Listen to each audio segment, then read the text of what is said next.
Alrighty, here we are. Try this again. Here we go. So, we're now live at South Hope.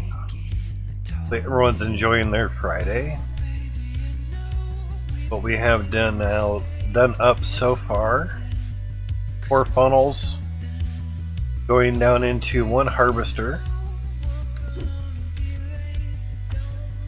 Show you the mess down here. Oh, it's all organized, basically. Now there will be some conveyor belts going between each funnel, taking it down into 1 T2 harvester. I have to grab a couple more conveyor belts, of course, but for now, the way that I have these funnels set up, it's have to be a couple belts. It's the big, huge funnel down into 1 harvester like I did before, 0.0 on this game, but will suffice. Have a gem compressor, all kind of windowed in. Jimmy's in there. A nice gems, got little ones there. It's all good. Certain amount didn't get crushed. Compressed, I should say, not crushed. 38 gems in there at the moment.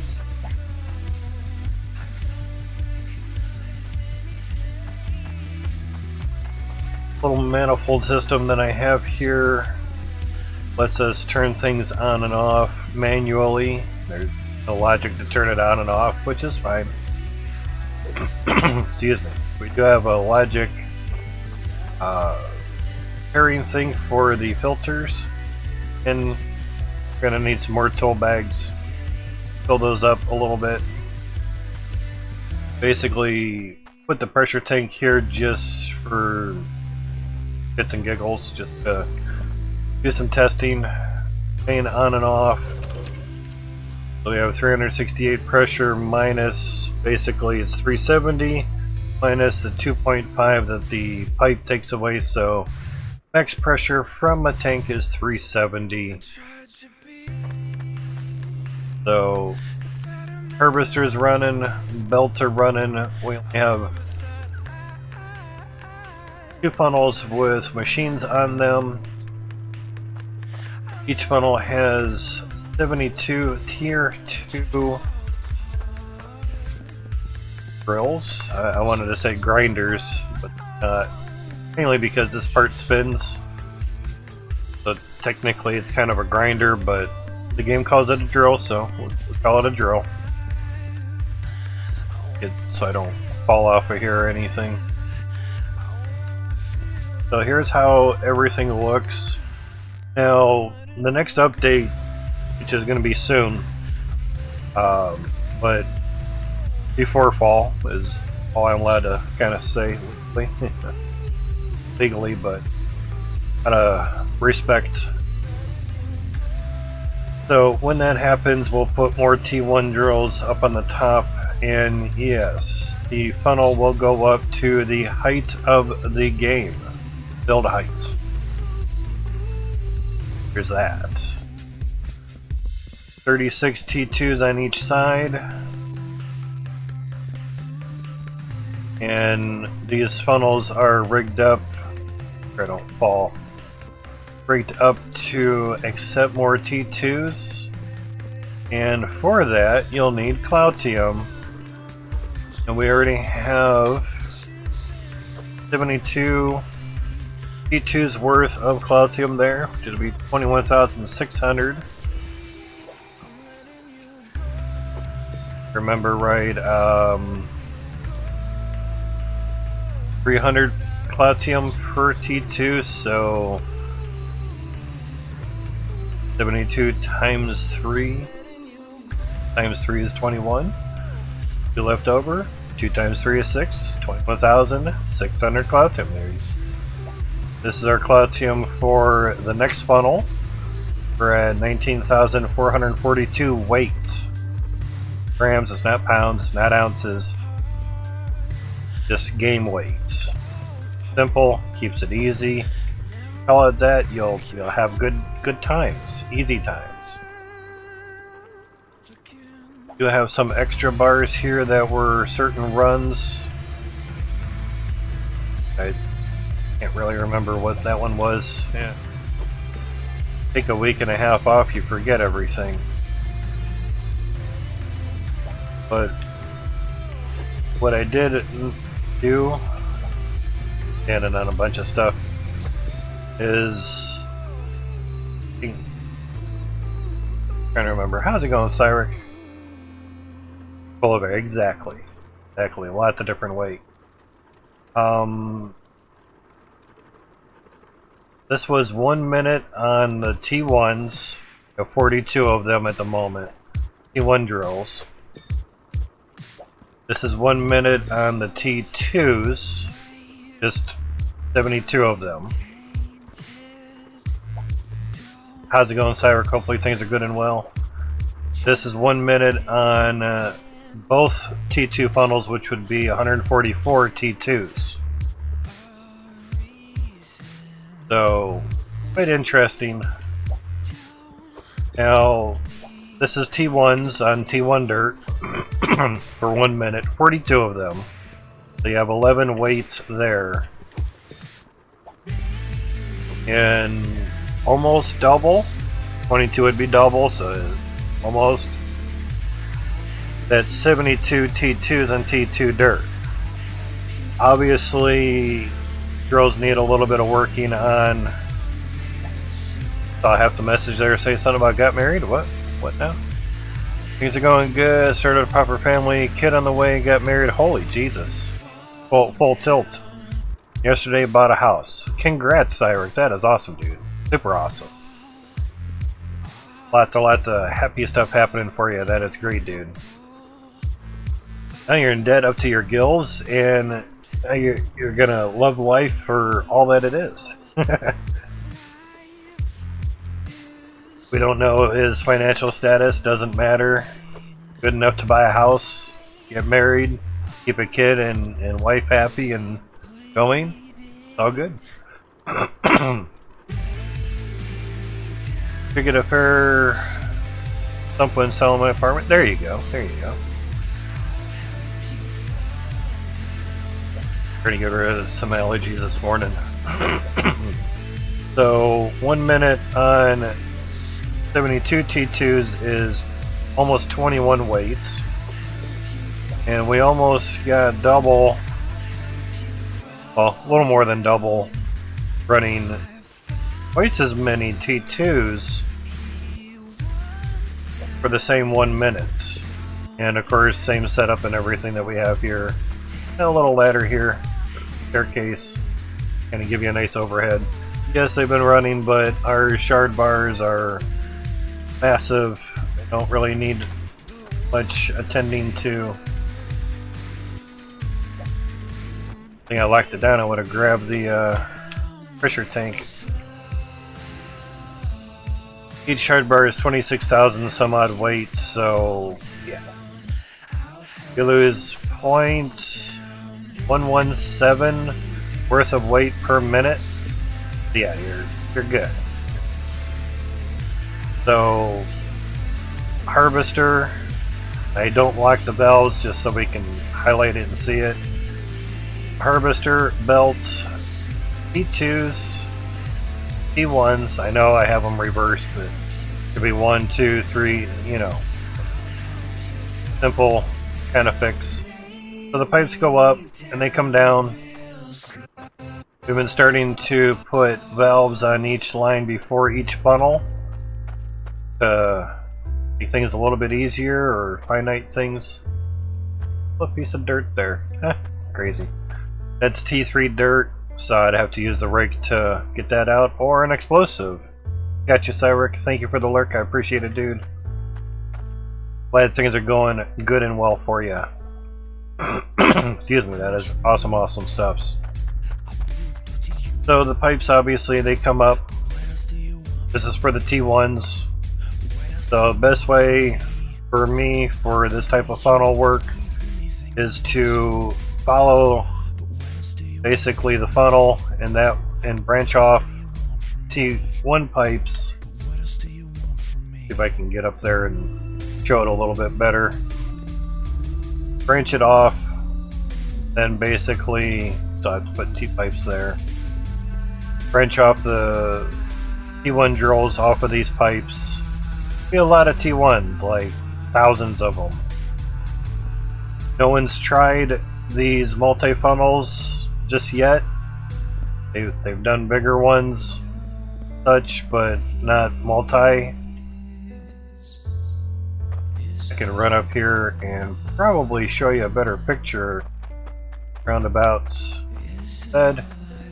Obviously, folks were wondering how I got this screenshot. That's how. Big old staircase with a bed at the bottom. I do not use anything from the creative mode or any mods. I know I could get the hourglass and then come back, but I'd prefer not to. Keeps everything simple of no creative, no mod. Just base game as it is. So as you can see, the pipe work comes out now. Obviously, this pipe will change into a T and basically work just like it is doing right there. So it can go up to the next layer or level of T1 drills and so on and so on and so on. All the way basically. How's it going, Ewick? Saw you bop in a bit ago. Hopefully things are good and well. So, giving folks a nice rundown that may not have been here for a while. Since I post my Twitch VODs on YouTube, kind of updating them as well. So we can run up here. Still going. This is the farthest I can build on this funnel on this spot. Build heights can go higher. Grab this and jump. Scroll wheel a little bit further. Can still jump. I can still build higher, which is nuts. But what I can't do is build wider. Again, I can put one there. there, and there, but not there. So I'll probably have to bump it down to here, just so like the funnel could go straight up and the dirt won't go crazy. Yeah. Chef, how's it going, man? So I put that there just to get up on clouds in the way to exactly. Always in the way. How's it going, Chef? So that you're streaming last night per Discord information. I checked on the old Twitch. Nothing. You're streaming in your Discord. Awesome. Hopefully that went well for you last night. I didn't want to interrupt. Figured you're in there doing good stuffs with the Frontier game. Frontier something. So these funnels are going to extend basically to the game height, however tall that is, and you will see it from pretty much everywhere, I would say. So yeah. Chillin', awesome. Noise pop in? Okay, I appreciate that, man. You know me, I'd rather ask than assume. For those with vertigo or fear of falling or whatever, here you go. That's what I get a little bit of that. So these windows are basically specifically placed here to show the build width as far as we can legitly go. Same with this funnel, I just haven't done it for the other, for funnel 3 and 4. So as you can see, the build width, you wanted me to jump, gotcha. Yeah, it's a little bit of a long haul up there because they've increased the build height from before 2.0. Yes, we have throwable dynamite. That might do some dirt, might not. And it'll ring your bell if you're too close. So we have dynamited our way through with using nukes. Use the dynamite to set off the mini nuke. Don't need to use any switches. So we are now basically clear to go wider. Plus I just wanted to get it done out of the way. Again, no mods, no creative mode, just plugging away. Clearing out only what you need. We don't really need this dirt cleared out, but you kind of need it for Z funnels.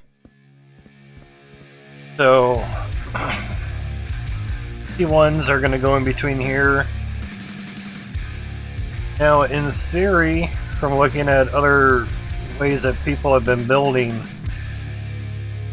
we could wrench this up a little bit more if need be. This is obviously way too wide, but it would be a lot of work. Awesome, we're glad you're not using mods or creative. You summed up, took forever to get built. Gotcha. I saw your picture with what you're doing at Ember Cradle with your logic stuff. Pretty involved.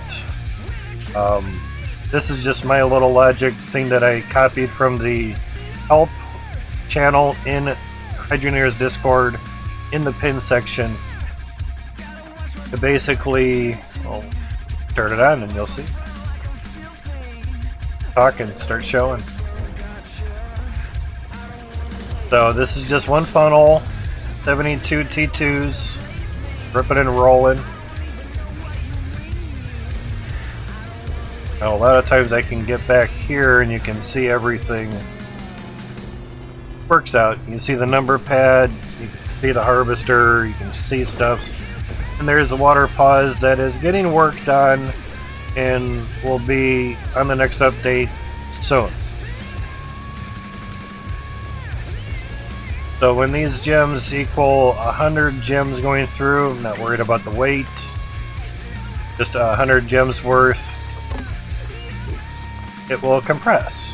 Or you can press the lever here and do it manually if you wish, but it will stop the 3 belts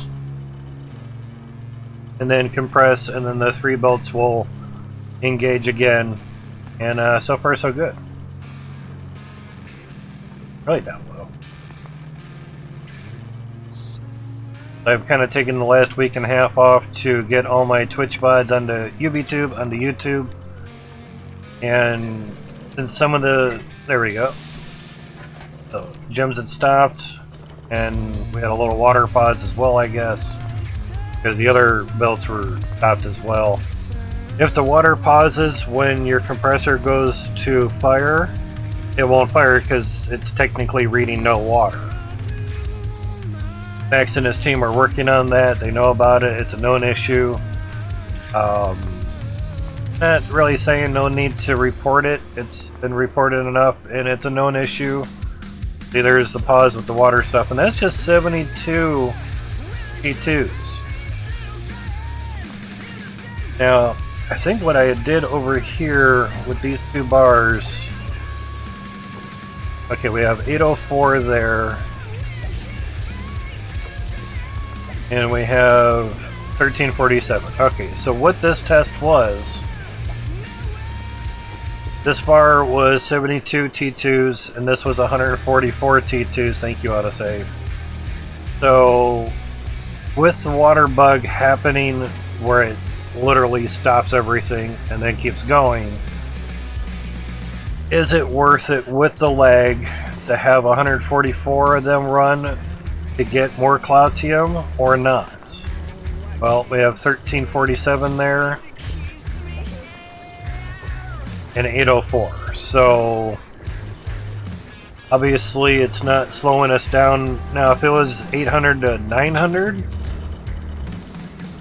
that wouldn't be much. You'd probably just run 800 of them and be fine.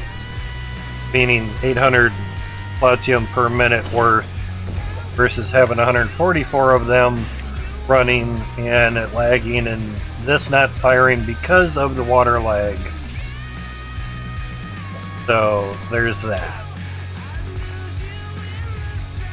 So tried and true, keep it simple. I don't use a stupid because just because you don't keep something simple doesn't mean you're stupid. You keep doing the same thing over and over and been told the right way to do it, now you're kind of being stupid. You're choosing not to do it the right way. Anyway.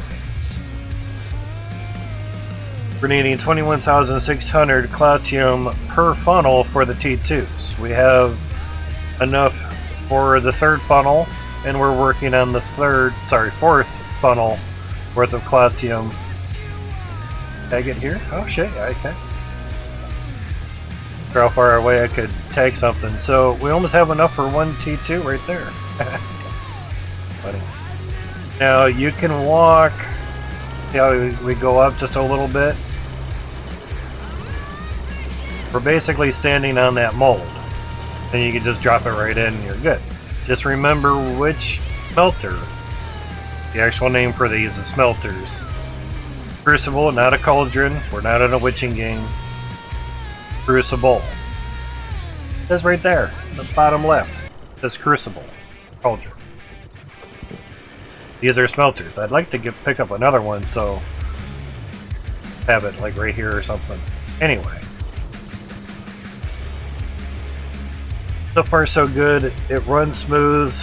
The gem compressor over there compresses whenever it hits 100. Just running off of 72 T2s. And it does good. I've been able to go to town and come back and not really have any major fuck-ups or anything. There we go. We had 100. Compressor's going down, compressing. I was going to say, and it should reset. So obviously I needed another gem to go through and reset. Because basically it's taking a reading from the number pad.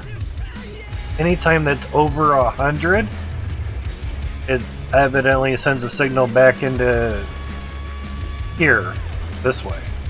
This is in and this is out. Pulling in and outy, yes. So it's really cool. I didn't design it, but one big thing was this, the No Zero. I know it has a better name, but I'm not going to pull it off of there to show it because it would fuck everything up. But I have a 1 second delay here. Have to go under.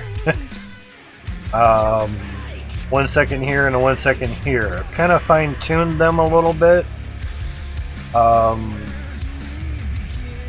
So my guess is it's like a 3-second total delay, but because one of the seconds is after here, the compressor only gets a 1 second delay, but the conveyors get a 3-second delay. If that makes any sense? You know. Logic is a fickle bitch. You either understand it or you don't, kind of thing. So there's that. They have angled windows to extend the funnels. Or stairs. Double wooden stairs. We only had singles before. Doubles are really nice. And we didn't have carts before. Carts are the shit. Really nice. Really, really helpful. So, we're going to be doing some more building on this. Basically, a 20-minute rundown of everything. I was going to say, what are the odds of not actually landing in the right spot? Alright, so I thought there was a spot that I did not have E-pipes on.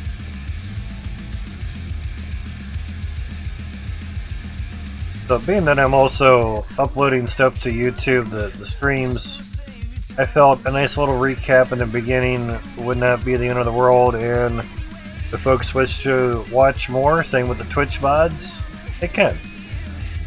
Do or don't. Well, I kind of watched it. Did you watch any of it or not? No? Well, then you can watch it. T2 piping is done for the 4th funnel, and I think I had to make 3 trips just to get enough windows for here. Remember right? Oh wow, that's really small. I has number stuffs that can go up here. Yeah. See how it kind of pans out on stream here. Too bad. Go down just a edge. Now the numbers are super small.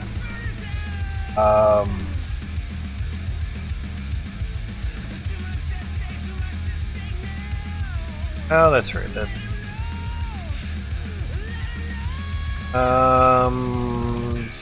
That'll get. There we go. Over here. Put it over Discord. Alright, so on to the game. So what? So basically, size. Make it a little bit bigger, and evidently go a little bit lower as well.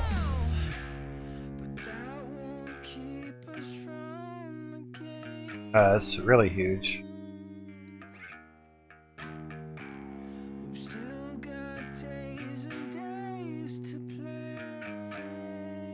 Yeah, it's a lot of stuff. GPU 1, there's a lot of information there. RPMs, percentage, or watts. 120 watts, it's not bad. So it's interesting. Go back on it here. So it also basically tells us FPS and everything that's at the bottom. Load limit, there's no load. I'm going to go to the bed here so we can get to daytime type stuff. So you can basically see numbers now. When I look at all the windows, it lags me out. Now of course things are running as well, but still. Just looking at the windows basically does it. I look in the sky, I get 60 FPS. Looking at the windows because it's trying to look through every single pane and adjust for everything. So it also makes a difference on the CPU as well. So CPU is at 20%, 15%. If you look at all the windows and everything, CPU is still around 20%, now it's 24. And I have all the percentages for all the threads as well, so you can see which ones are really working hard. CPU 9 seems to be working the most. That makes sense. Mainly, a lot of the standard cores are doing a decent amount, and the threads are doing a little amount, so they do help. So everything's still working, still going, still doing good. 72 running on my computer seemed to do pretty good.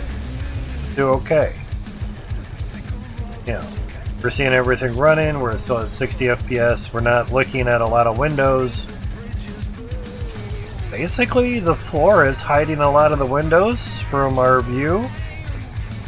So, yeah, floors are very helpful. As we back up and get more windows into our view, yeah, our FPS kind of tanks. We get up underneath the floor, and FPS doing a lot better. Not awesomely, but a lot better. Now, if we go to the sky with the windows, that might make a big difference.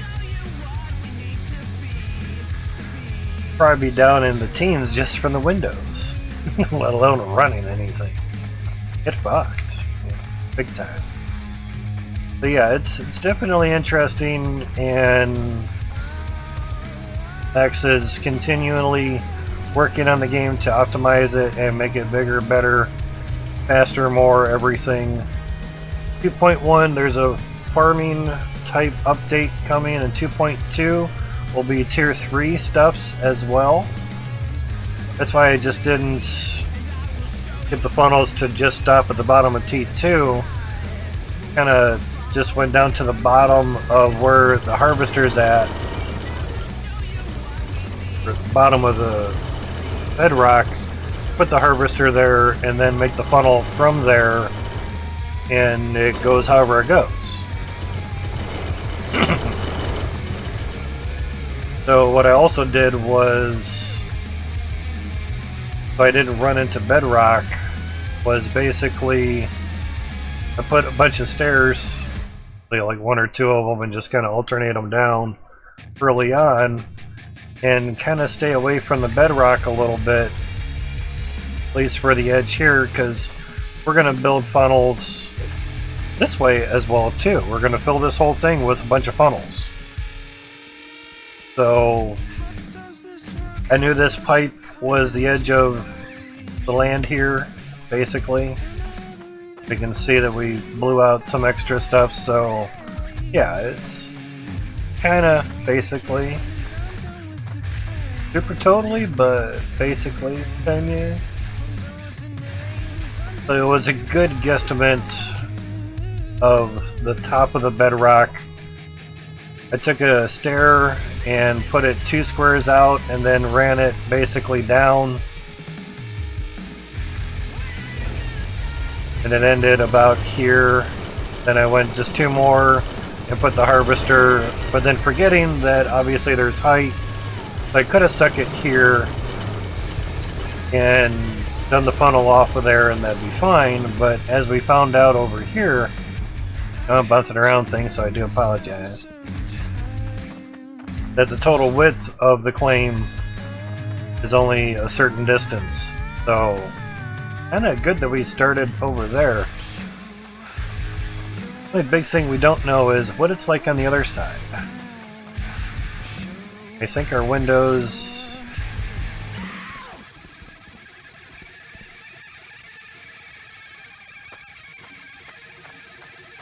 angled. Ah, there we go. Take this. We have this cleared out, so now we don't need to go to the top of the staircase anymore. We just go from here. but having the little stats up there isn't too bad. Not that huge or harm what it was last time. I was watching it before, it was quite big. Alright, so looks like that. So I guess we just back up until we hit red.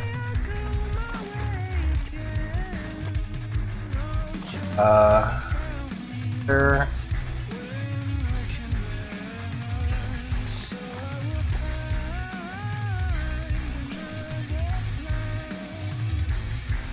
Mouse scroll wheel, so as far as I can actually walk, so okay. Interesting.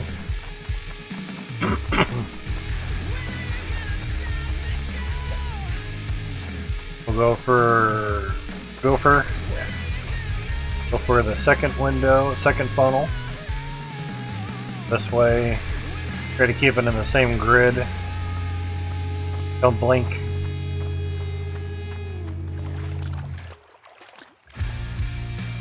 Yeah. So evidently it's at an angle as well. Fine. Definitely lets it build quite wide. Even just looking at them here kind of lags me out. Crazy. Alright, so funnel number 3. Add onto here, huh?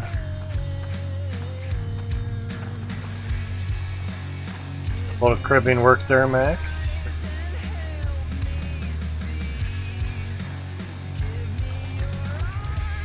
Yeah, that's as far as that one can go. And evidently that's a little bit of an angle as well. So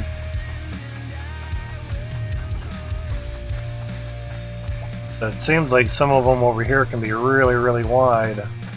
Pretty crazy. If you guys have any questions or anything, feel free to ask. I may have answers for you.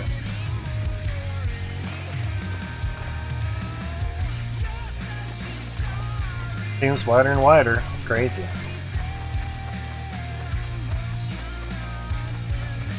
Now the thing is, can we kind of see them? Not at all. Yeah, until we actually get over there again. We can raise these up some. Come on, quit getting stuck on there.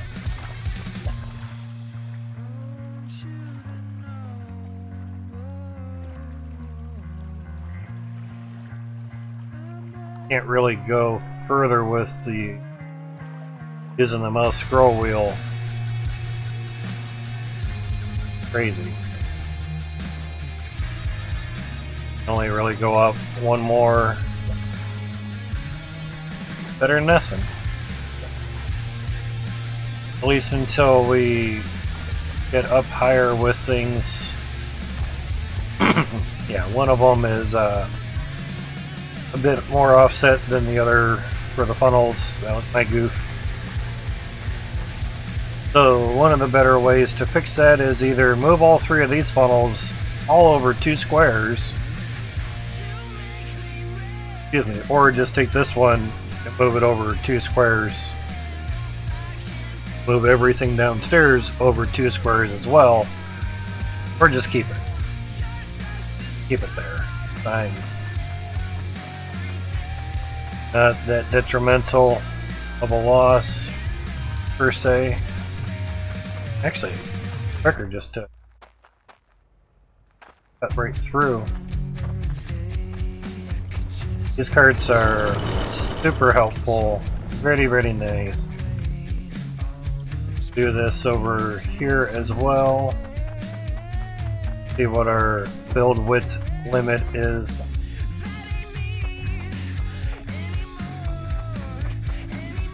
Find the funnel. Something I've wanted to do anyway. Every little bit helps. Obviously I could just walk the windows over a touch. Now it's like, okay, well it's here, and then just, you know, it's 5 windows over, 5 squares. So basically 1, 2, guys. 1, 2, 3, 4, and then 5. Yeah. So basically 1, 2, 3, 4, 5.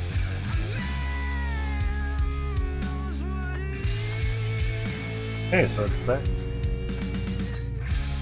Oh, wanted to get a little bit higher.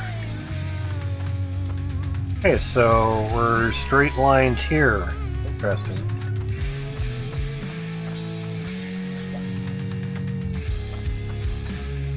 One, 2, 3, 4, and then funnel.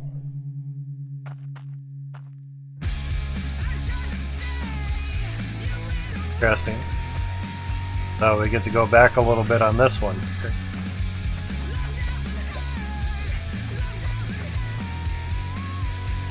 Yes, love you too, autosave. 1, 2, 3, 4, funnel. So it's there.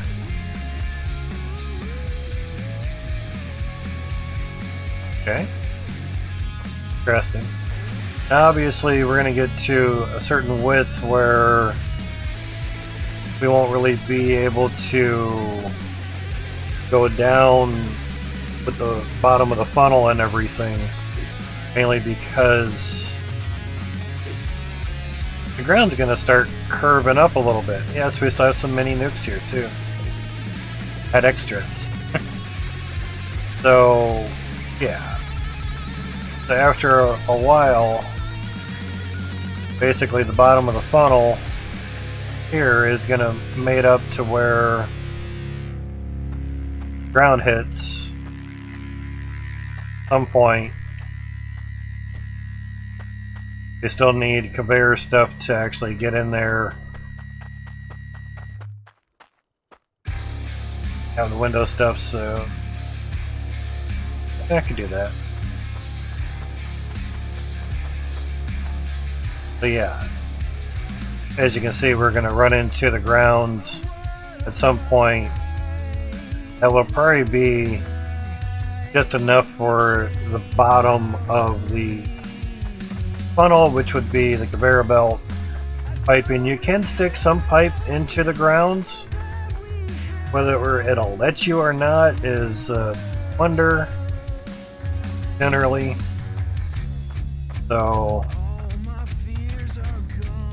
one could say that would be the furthest we could put the funnel, as long as basically we could put a piece of pipe here and get a conveyor belt on there, and then that'd be good. It all depends. So actually grab the conveyor belt and piping. So no one.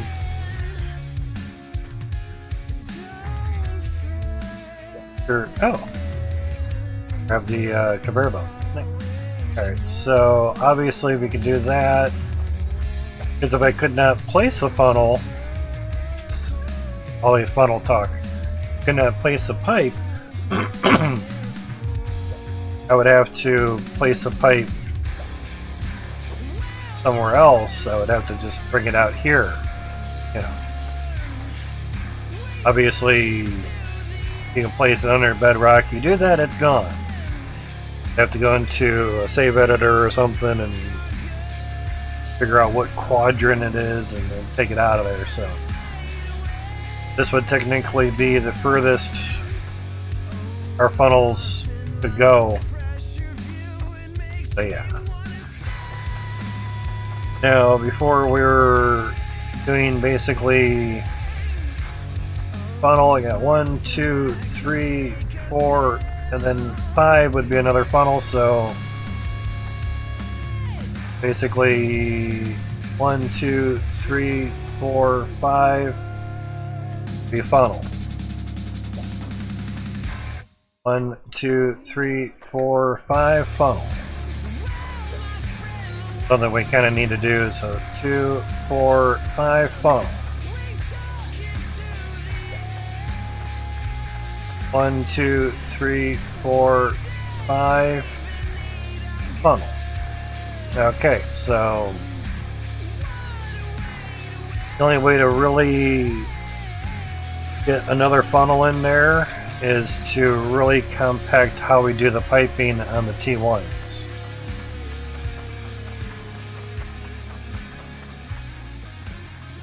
Or just make the funnel not as wide, and you'd lose out on some T2s, obviously some 1s, you know. So what I meant by the piping of the T1s in here, or there was a row of T's that I didn't do. Anyway. Locking these in, basically I can wrench this over, but I would need a feeder pipe and one below here.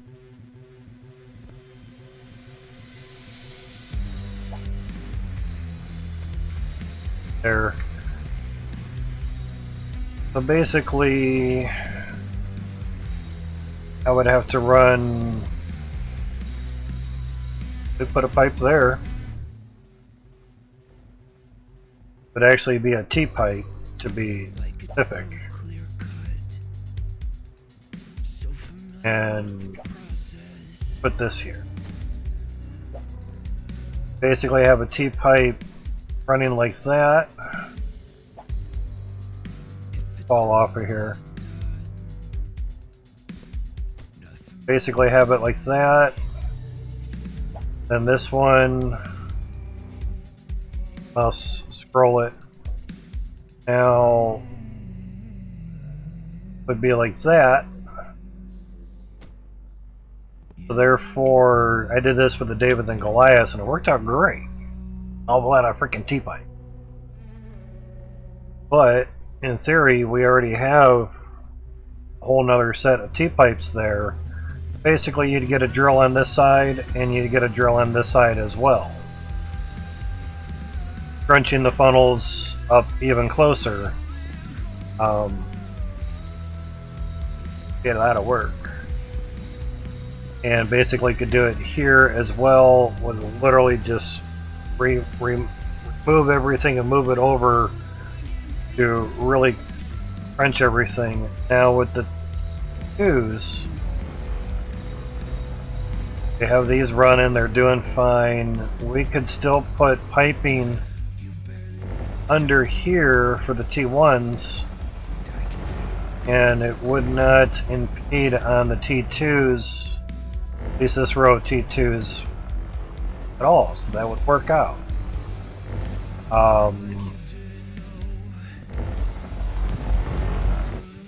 Half the name of this game is taken from the word engineer. So if you engineer things decently, it'll work out pretty well for you.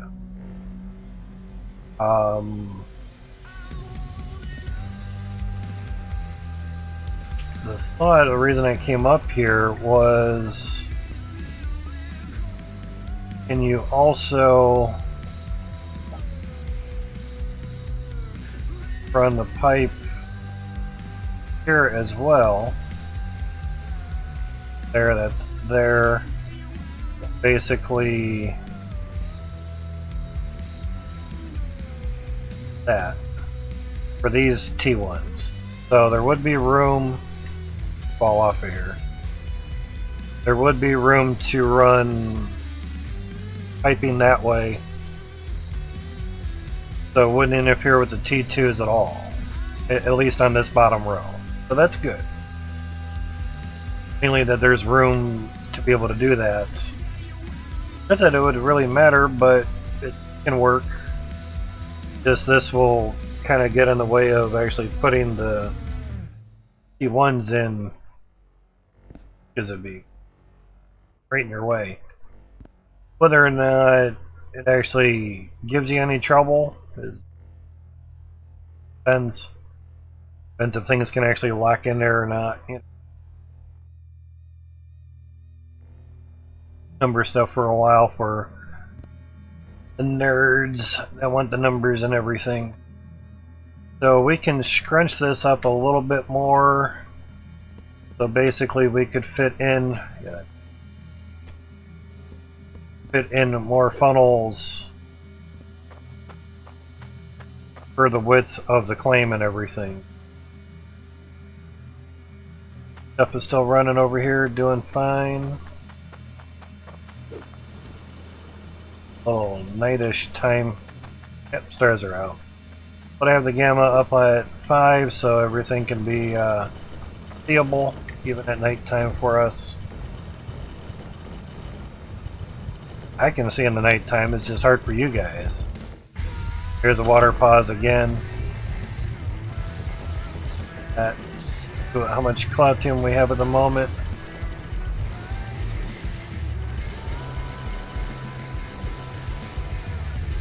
Going to mute, but lurking? Okay. Have a good lurk there. You just mute the tab, you don't have to mute the stream. I have a tab that's muted on YouTube. So it counts as it being on, but the tab itself is just muted. Right click on the tab and click mute. Good to go. That way for folks that are really looking for viewers to get partnered and shit, it still counts as a view even though you can't hear it. I don't mind people lurking, but as long as they count as a view, no, we're not going for partner, it's just it's 100% so you don't look like a bot in my channel. That's all. But I know Chef's not a bot, so good on that. That's why the lurk thing has like a 5 or 6 hour timer on it, so people don't every hour come back in and just type the lurk commands. I tried talking to the one person that kept doing that, and evidently he didn't have a sound on because I was asking him a question, even though he kept coming in and lurking. So I had it at 1 hour and he came in every hour and did it. So I changed it to 5 or 6 hours and he kept doing it every 5-6 hours. Like, okay, if you're typing in chat, you should be able to hear me. Didn't hear me or anything, so I got rid of him. He's like, well, why'd you ban me? I'm like, well, you kept typing lurk in my channel, and I tried asking you something right after you did it, and I got no response.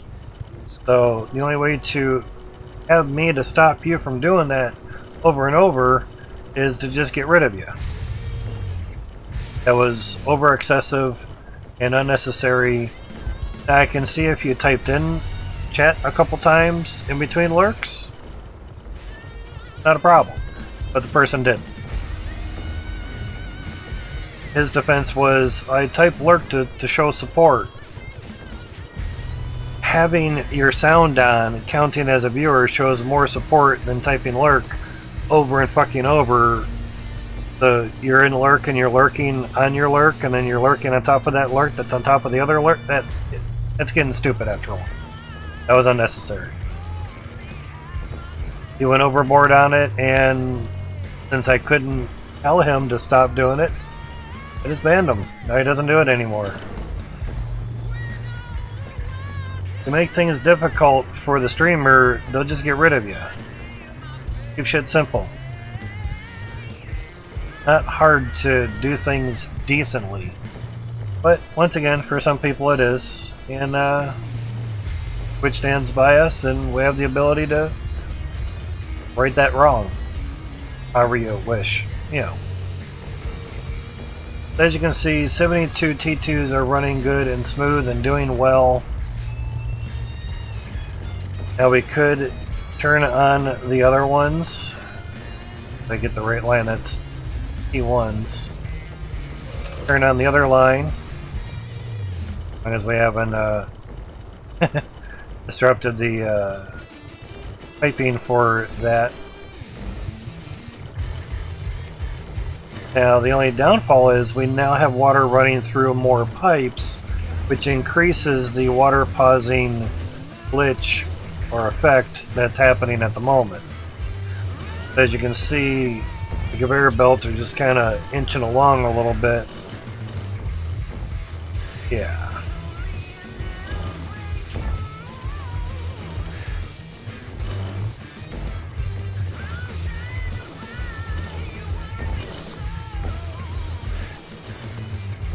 So it's basically not so much the machines as it is water going through the pipes that is affecting the water bug, calling it. Now the gem counter will get up to 100 and reset. Now whether this actually compresses or not is basically the main question.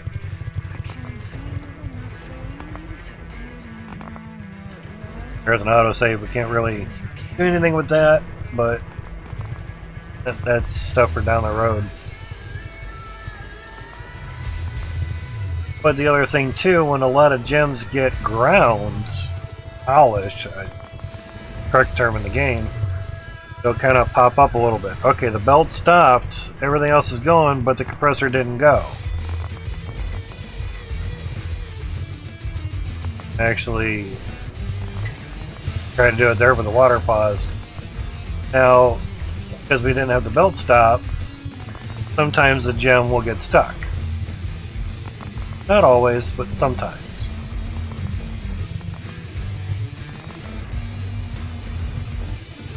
There's a little water pause there. So if those 3 belts stop, basically it read 100 gems and the compressor can go if it has water. So double the amount of drills and pipes running water through everything will increase the water bug. Basically it stops everything. That's basically is running with water, and that's basically everything in the game. It's the hydro part. Okay, the belt tip stopped, so compressor didn't go because there was water kind of not going. So this is what I was getting at before, is that one stopped, open. So if we just run 1 funnel's worth, that was total water stop there. Everything. Yeah, less pipes for water effect. Now, happened to be a much longer pause at that time, for some reason. It's a random bug, so it doesn't happen every single time, and those are really hard to squash.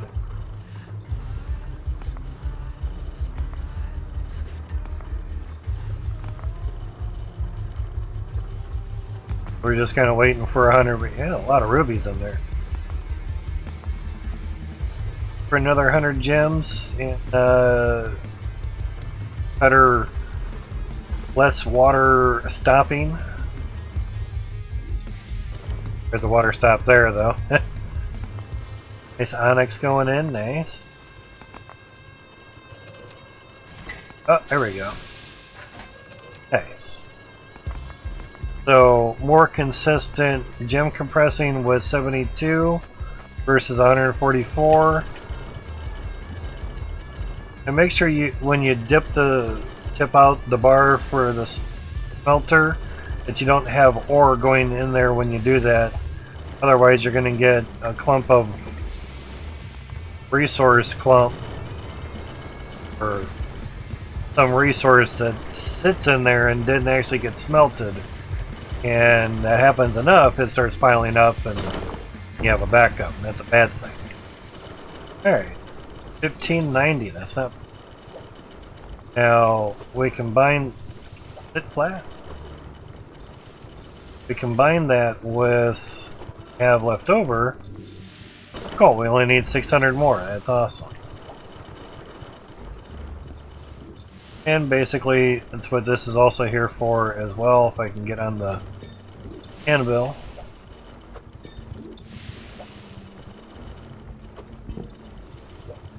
And now we have a nice one bar, 21,032. Basically, I'm just separating out, well, obviously combine it into one. When we go to Ice Helm to craft T2s, see any of them from here. We go to craft the T2s. So 72 T2s running for a minute. 104 wasn't a minute. That was 144 of them for a minute. Interesting. Must not have been for a minute then. Oh, the time frame that we did that on then. Interesting. Yeah, that doesn't make much sense. Obviously nobody caught that because I know these were a minute. Interesting.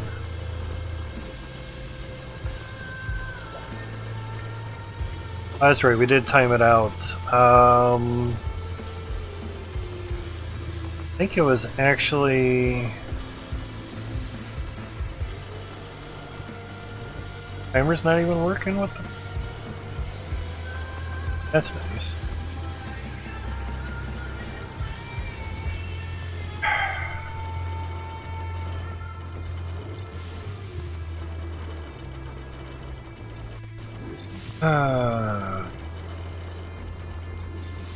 Look over here so you guys can see something. Sorry, but the Streamlabs chat bot isn't doing its chat. How's it going, Star? Hope things are good and well. I see you got your emote up. Pretty hard to see the GG on the grill, but nice rig though. Hope your day's been good and well. Okay, why are timers not working?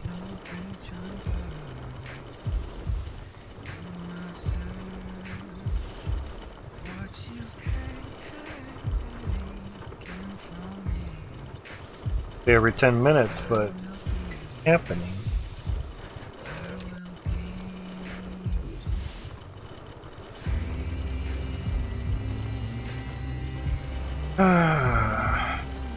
I logged into everything before. I just assumed everything would work. Close it out and turn it back on. Turn it off and back on again.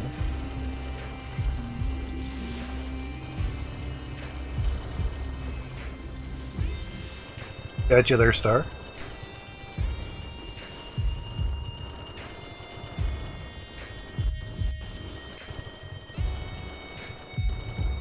Spot on. Nice thing with dual computers is two mice. Press any buttons.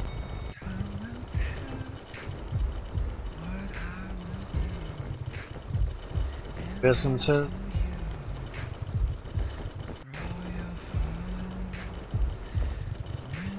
There.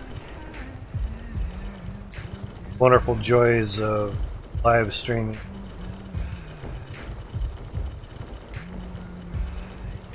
Okay, everything connected. I hadn't logged in with Streamlabs chatbot in a while. I had to relog in the streamer client and the bot client. So now maybe we'll get timers and worked. Fine with that. The timers that are supposed to spawn off didn't work, so that's you guys. Nice information. So back to these bars. I think we did it for 20 minutes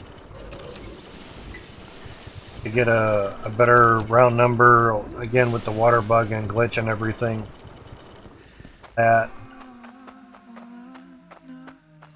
So basically, if we keep spacing things out the way that we have them, we're going to get 1, 2, 3, and 4 more funnels that'll make a compliant and a semi-trick driver. Complaints.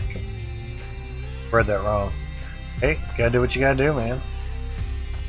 So 4 more funnels, and this would be our width per the land. Now, if something. Crap monster. Gotcha.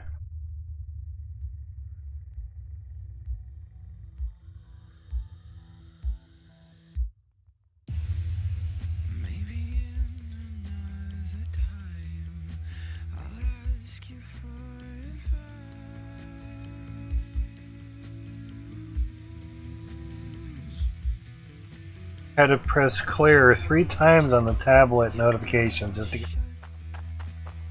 And each time I saw the word clear flash, meaning registered something. Of old tablets.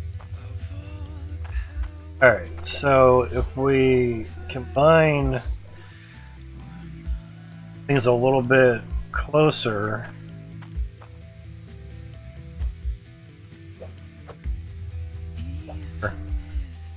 I think it'll be closer. 2 squares closer. Could just be 1, right? We have stuff up here in the next level, I think. Such a mess. I need stairs going up a little bit better. Stairs going up this way. Alright, so here's our thought of not redoing everything, but crunching them in a little bit tighter.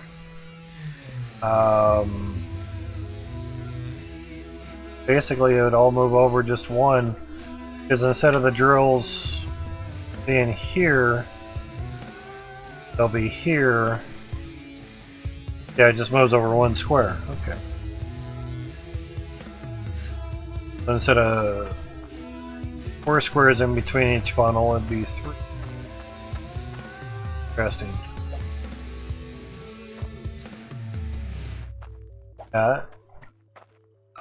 Basically, funnel 1, 2, 3, and 4 would be funnels, so.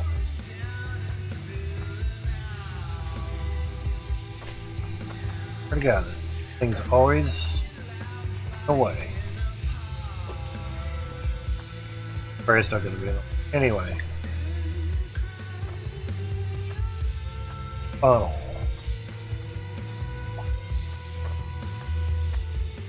2, 3, funnel. So before moving everything over, will it actually help? 2, 3, funnel. Obviously it should give us more, but will it do it how we wish? Thank you. 2, 3, funnel.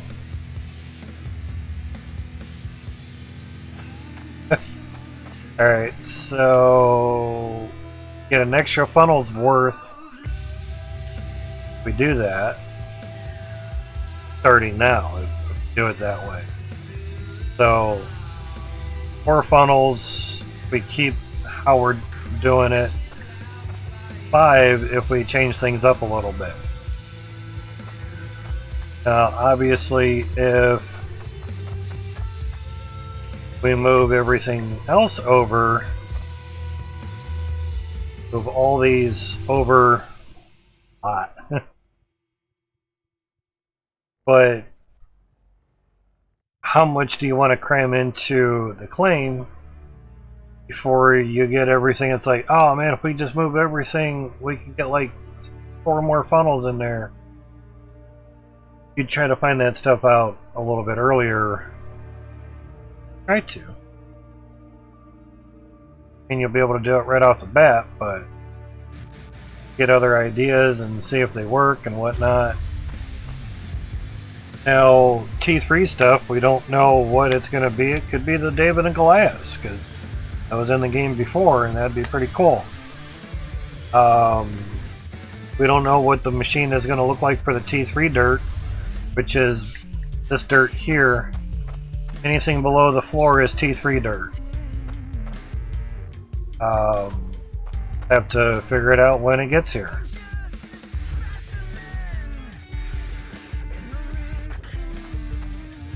So if we continued get that off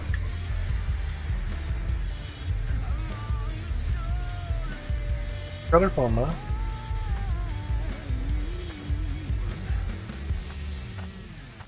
The one phone base that she has in the kitchen doesn't work too well, and it ends up killing the phone. It just doesn't charge it. Welcome back, Chef. It doesn't kill it. It kills the battery on the phone.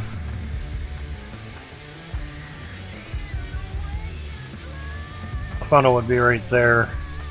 Basically, the battery dies on the phone.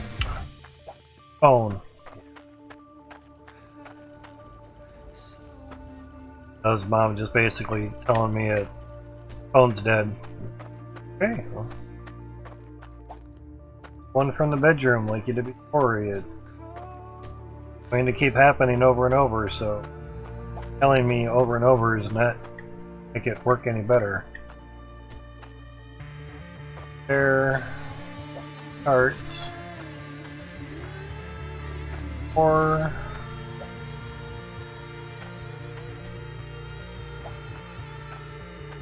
always something in the way. Or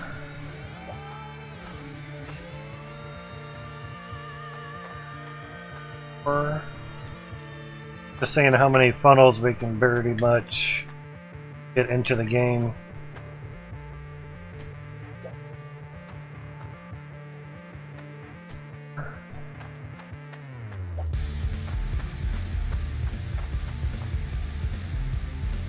Two,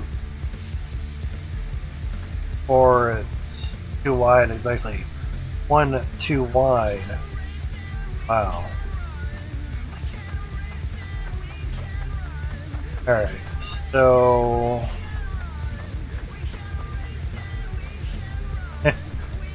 move it all over one square. Yeah, probably. So basically we have 1, 2,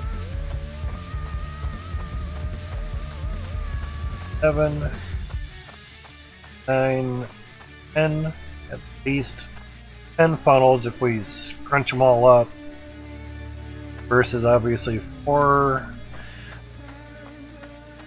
5, 6, 7, 8 funnels if we keep going the way that we're going, and we would get 9 funnels if we scrunch up the other 5 extra funnels.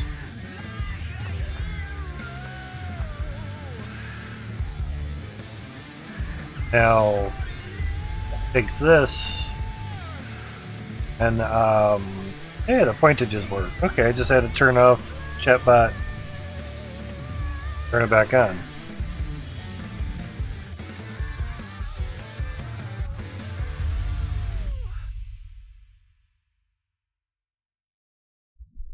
There's something in chat there, Jeff? Definitely phone's not working on chat either.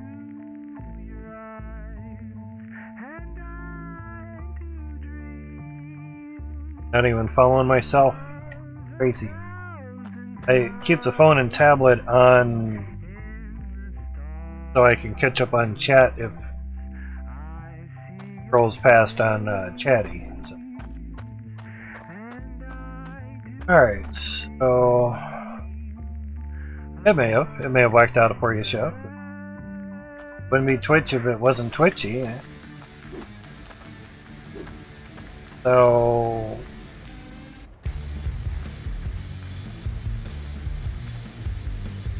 4, 5, 6, 7, 8, 9, 10. Yeah. What just popped? But looking at timestamps now, it was an hour ago. Yeah. No worries there, Chef.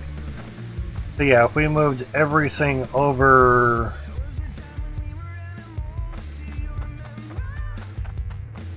Because that's the only thing I didn't do was just really finite. Didn't do my engineering well right off the bat. Just wanted to get stuff up and rolling and running.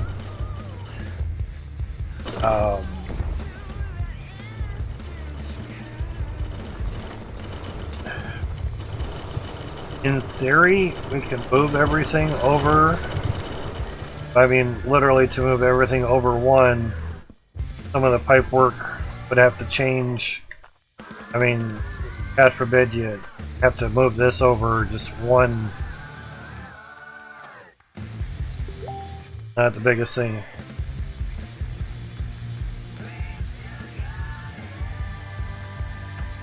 And the issue when you don't tell other people in your house that you're streaming. They wanted to stream yesterday, but also knew that I had to go pick up some extra scripts for mod at Drug Mart, but didn't know when that was going to happen, so I didn't want to start streaming and then have to stop and come back in an hour, start everything up again.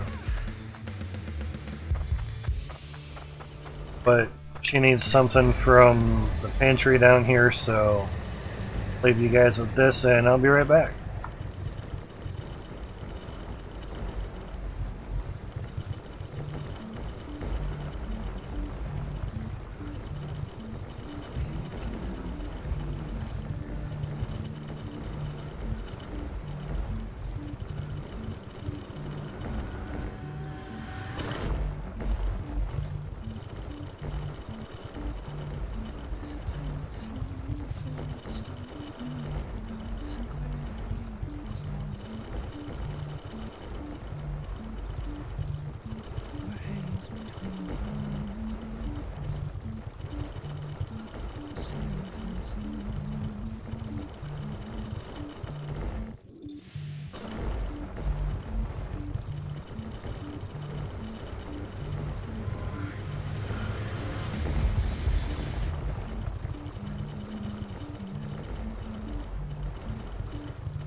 Okay, I'm back, guys. Sorry for that delay there. Have their chef. I was gonna stream yesterday, but decided not to, and I'm glad I didn't. As we had bad storms and power surges all day yesterday. Oh, crazy. Yeah, that would do it. But if you can, if you're still here, Chef, at some point get a UPS, uninterruptible power source. They're a couple $100, so like I say, when you can, that would kind of help out, but it's not like, oh, well, can you stream on it for like 12 hours or something? That's not what it's really for. In short, something on this window. Tag this. Oh. Hey, Bluetooth shit. In short, vent logs. So we had our power blip out 2 times on the 8th at almost 5 a.m. and almost 9 a.m. Now, be it was only 3 seconds each time, the advantage is it kept everything running for that 3-second power outage. That's where the UPSs really shine. They got temp poles up as they have been replacing old wood poles with concrete. Oh, okay, that's very nice. I think that was the issue. Yeah, it's probably them just like turn it off, switch it, turn it back on. They want to do it as quick as possible. So yeah, we set the day already now. So I knew at sometime around 5 a.m. I heard. Okay. It's like right next to me. He's like, everything's running. Okay. Well. Then later on, I had woke up at 7 a.m. or whatever, and trying to stay on days. I had actually saw the lights dip out and then come back on. I'm like, oh, okay, that was the same shit I heard at like 5 a.m. Alright. And here the power blipped out for 3 seconds. The battery is discharging, battery stopped discharging. But for power outages, actual last power event, there was none. So a 3-second blip of power wasn't enough to trigger an actual outage. But this is on the gaming computer. We're mining on the 3070, we're gaming on the 3070. CPU is doing whatever it wants to or needs to. And I can literally run for 32 minutes using 238 watts out of a 1000 watt UPS ability. It only costs like 220 bucks. That's for a pure sine wave UPS. Now they have analog sine wave, mainly it's digital, but they call it like an AV or something. Anyway, the sine wave is digital, and during the lateral parts, it doesn't really work well. So on the down and the up of the sine wave, the digital sine wave, it's actually doing something. Other thing too, Chef, that these do is they correct voltage.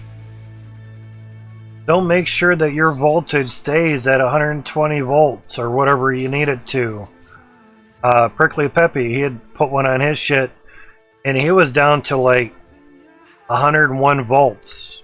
He was way under volted. So therefore, you have less volts going into your computer, which means your computer can only do so much now. Once he put the UPS on there, the same type that I have here, with the pure sine wave, which is an analog, meaning it curves, versus digital, where it's basically squared and everything. His shit was running so much better, benchmarks were higher, games are running better. Crazy. Is there a way to see that in like BIOS or something? Maybe. With your voltage and everything, but power coming into your computer? Probably not. Best way is to check it with something that actually is between the wall and your computer. My dad was the electrician type stuff, and he would have known more about type of stuffs and all that. Fortunately, brother-in-law, he's an electrician, even though dad passed away in 2016, so I can't really ask him anything. But our brother-in-law, Jim, he does electrician work and everything. He actually does work for Amazon through another company to make sure all the Amazon machines are up in par and doing what they're supposed to be doing. It's like $100 grand a year for that. That's fucking awesome. Yeah, get into electrical repairing, and you'll get some good money. I mean, that's like 10 grand a month. It's a company working with Amazon, so he's not really working for Amazon, but he's working for a company that's hired by Amazon. That makes more sense.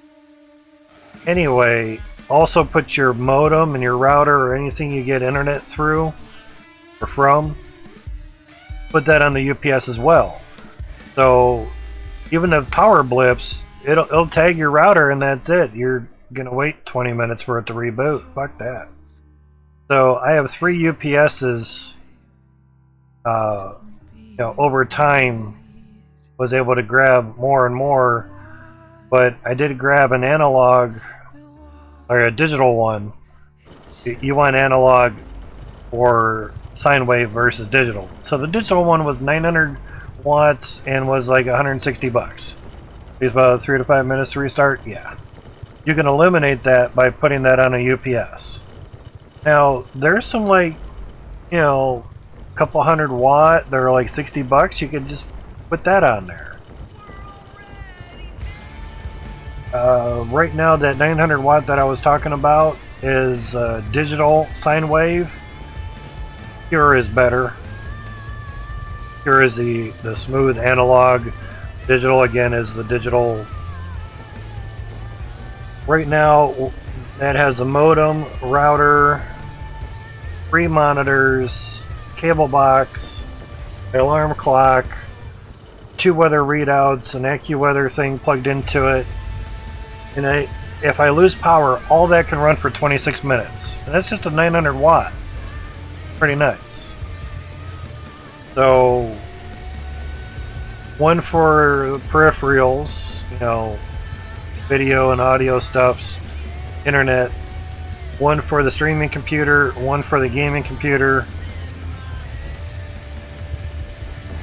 So, streaming computer is actually using about 401 watts right now, which is about 110 just from the CPU. And there's 2 GPUs mining on it as well. Hard to see, but I'll tell you the specs. Look at that, small letters. 17 minutes of runtime I have on the streaming computer.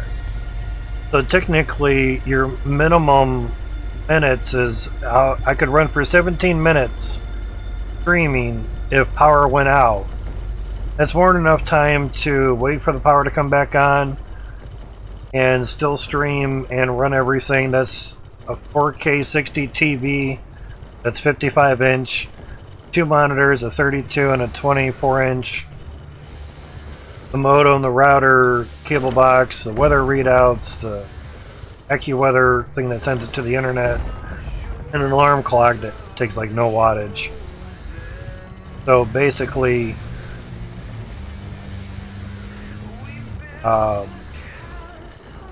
they're well worth it. They do help out.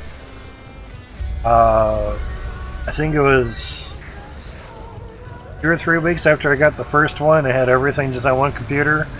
Power actually went out for about 2.5 minutes. At 2 minutes, I cut the stream because it's been out for 2 minutes, guys. I'm just gonna end it. I'll catch you when the power comes back on. Literally 30 seconds later, the power came back on. I'm like, you motherfucker! I could have kept going, but you don't know. I mean, at the very least, for desktops, laptops are good. You have a battery in there, but for desktops, no. As soon as it blips one little bit, that's it. It's going to cut off. So, the other cool thing on these, Chef, and I'll get you the link whenever you wish. They have a warranty or guarantee. Anything plugged into these gets fried. I think it was either $100,000 or $500,000 replacement warranty or guarantee.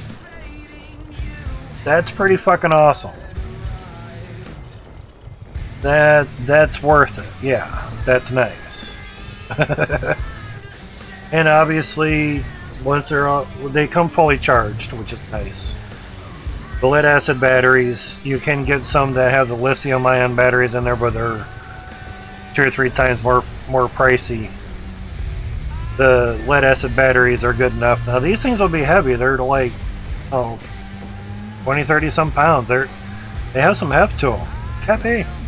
Exactly, with the chef knife.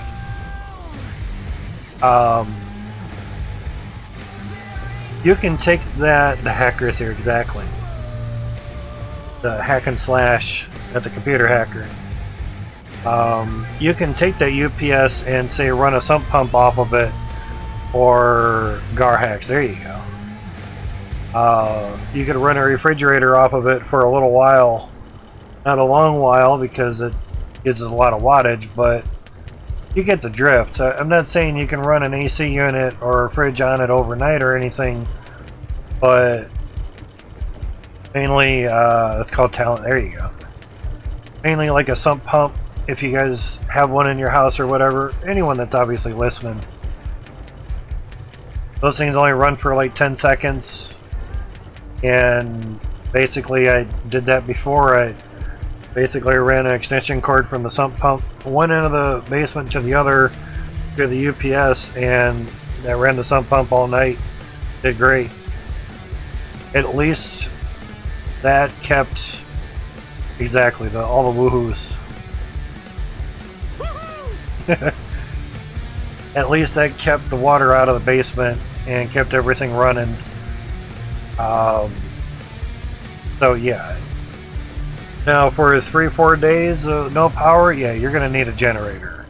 That's not what these UPSs are designed for. Short interruptions of power, hence the name uninterruptible power source. And as soon as the power goes out, it switches right to battery. And as we know with desktops and routers and modems, mostly the modem, as soon as they lose power, they reset. Or just turn off. I've been streaming in the last power and they didn't do anything. Holy Jesus. What is that? What the fuck is that? The Cappy. Thank you much for the resubscription. There's Mark. They have subscribed 6 months in a row. Thank you much, Cappy. I appreciate that, dude. Thank you much for sharing that sub. Much appreciated. Again, hopefully things are going good and well for you there, Mr. Cappy. Gotten quite a bit of cloutium coming through. There we go. 0.9% chance of getting cloutium. Obviously, more drills kind of not really ups that percentage, but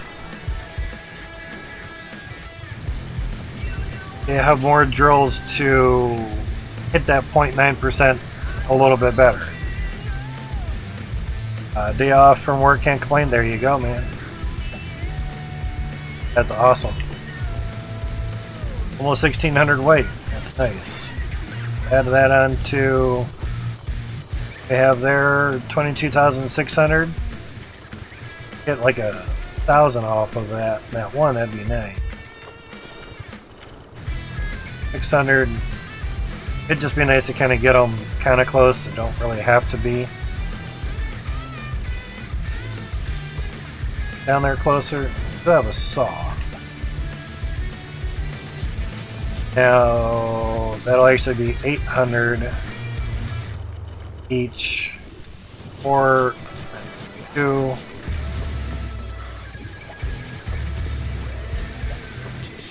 Oh, that's 1,000.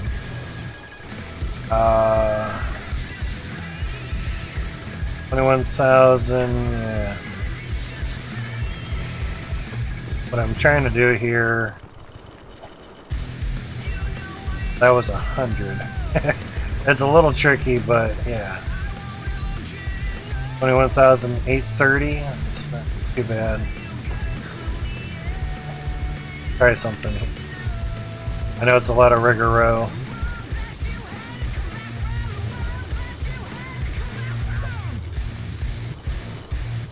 After you there. Big one? Too high, okay. So 200. Too high up.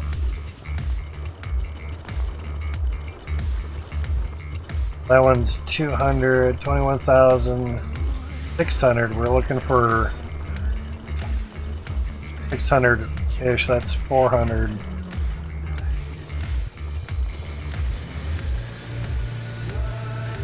That one's 4.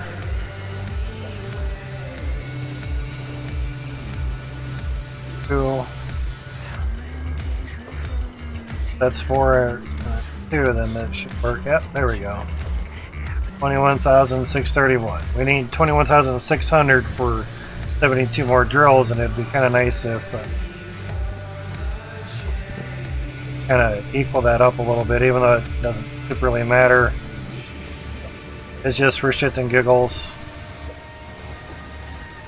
That's all. There we go. Now obviously it's going to be the same number, but 21,631. Because this one was also 21,830. That I feel like chopping that up to 1,000,000 little pieces just to get 200 off of it. That's why I thought, oh, I wonder if I can, you know, a little bit closer.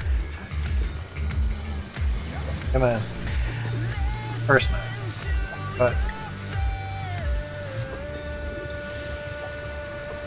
yeah, auto smelts.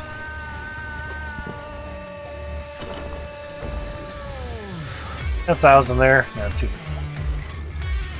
Curious what the total leftover was. Now we just throw that back in the F's.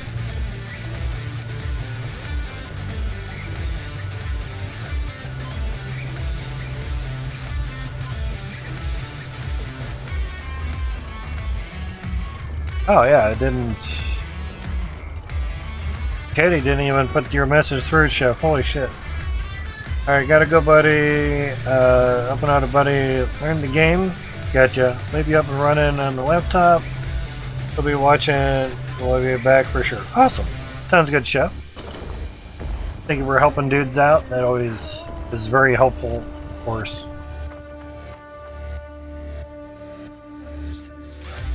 So we're trying to figure out what route we really want to take. Really ought to need like another bed. Other bed's like up here at the moment.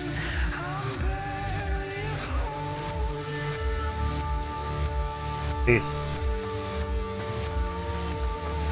Alright, so if we were to move everything over and scrunch everything up as tight as it could be, we would get 10 funnels in versus 8 or 9. Crazy.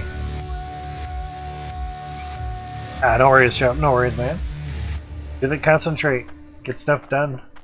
Good, dude. And in the middle of the cart, so that's good.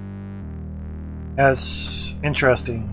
Kind of like, do you want 8, 9, or 10 funnels?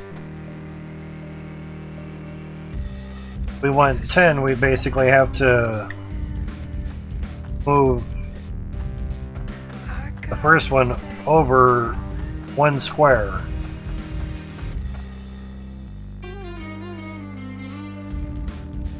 Pretty crazy.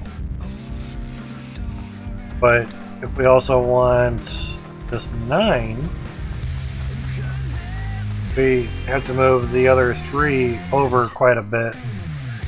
If we don't do anything and we keep going the way that we're going, basically that's what these windows here are for. We'd only have 8 funnels because here is where max that we can go width-wise. Excuse me. So we can get an extra one if we compact the funnels, them a little bit shorter. We can get an extra one in there. But if we compact the other 3, move them over just 1 square,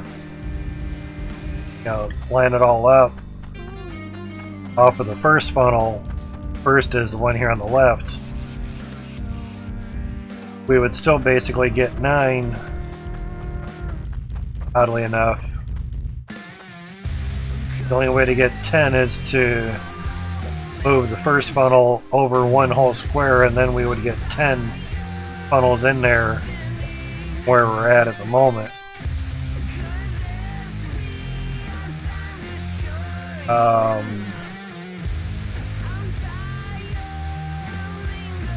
Good. Well, I was just thinking if this were to be higher, grab the pipe here. That grabs everything. If we were to do that, dirt wouldn't really fall on it. I mean, that would kind of help out a little bit.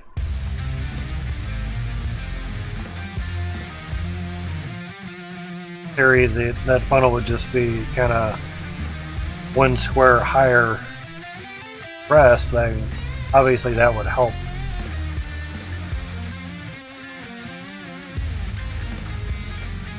Just trying to figure out where we're going with things, how we can place things before we get all the way down and like, shoulda, coulda, woulda, didn't. Then have 8 funnels to move versus 4. you know, I mean, it's a lot of fucking windows to move like one square over.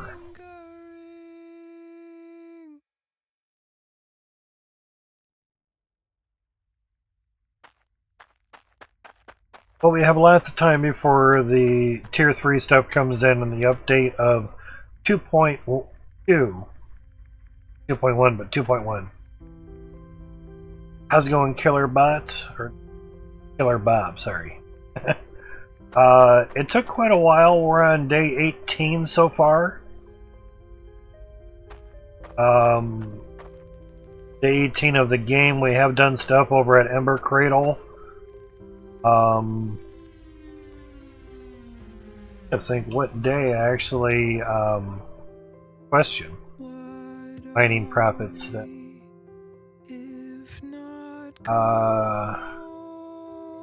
there's a playlist. There we go. Exactly. What the fuck? Okay. Alright, so there's stuff at Ember Cradle, and here on day 10 is when we started work at South Hope.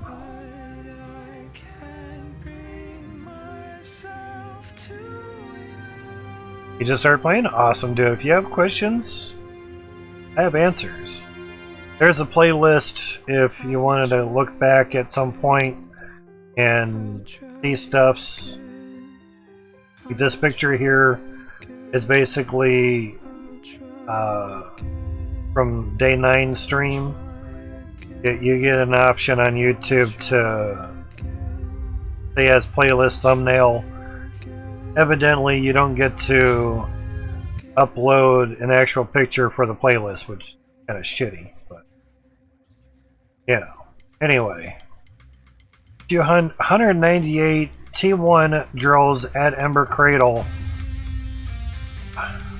A little bit. All going down into one T2 harvester, just because you don't need a T2 harvester for T1 drills, especially on T1 dirt. T2 harvester is really meant for T2 drills on T2 dirt.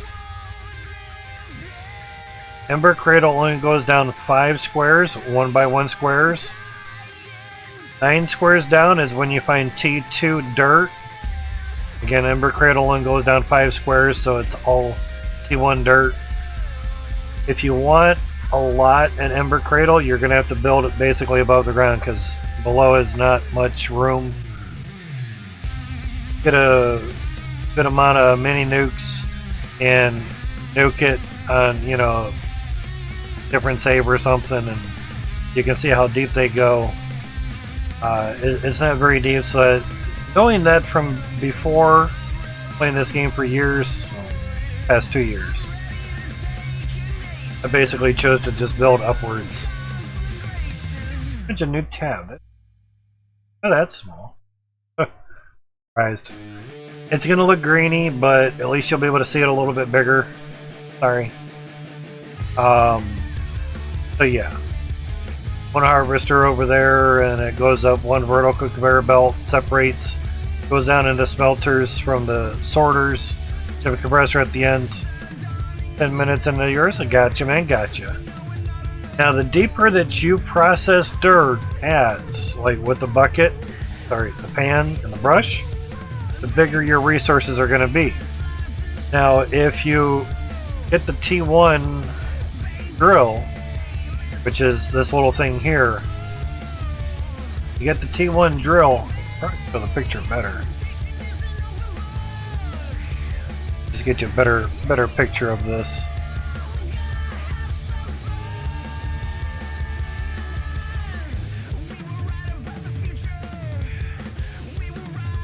There we go.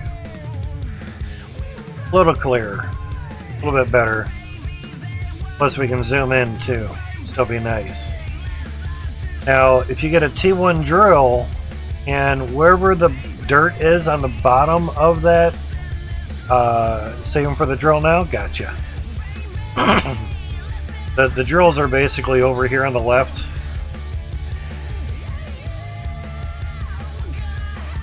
Excuse me.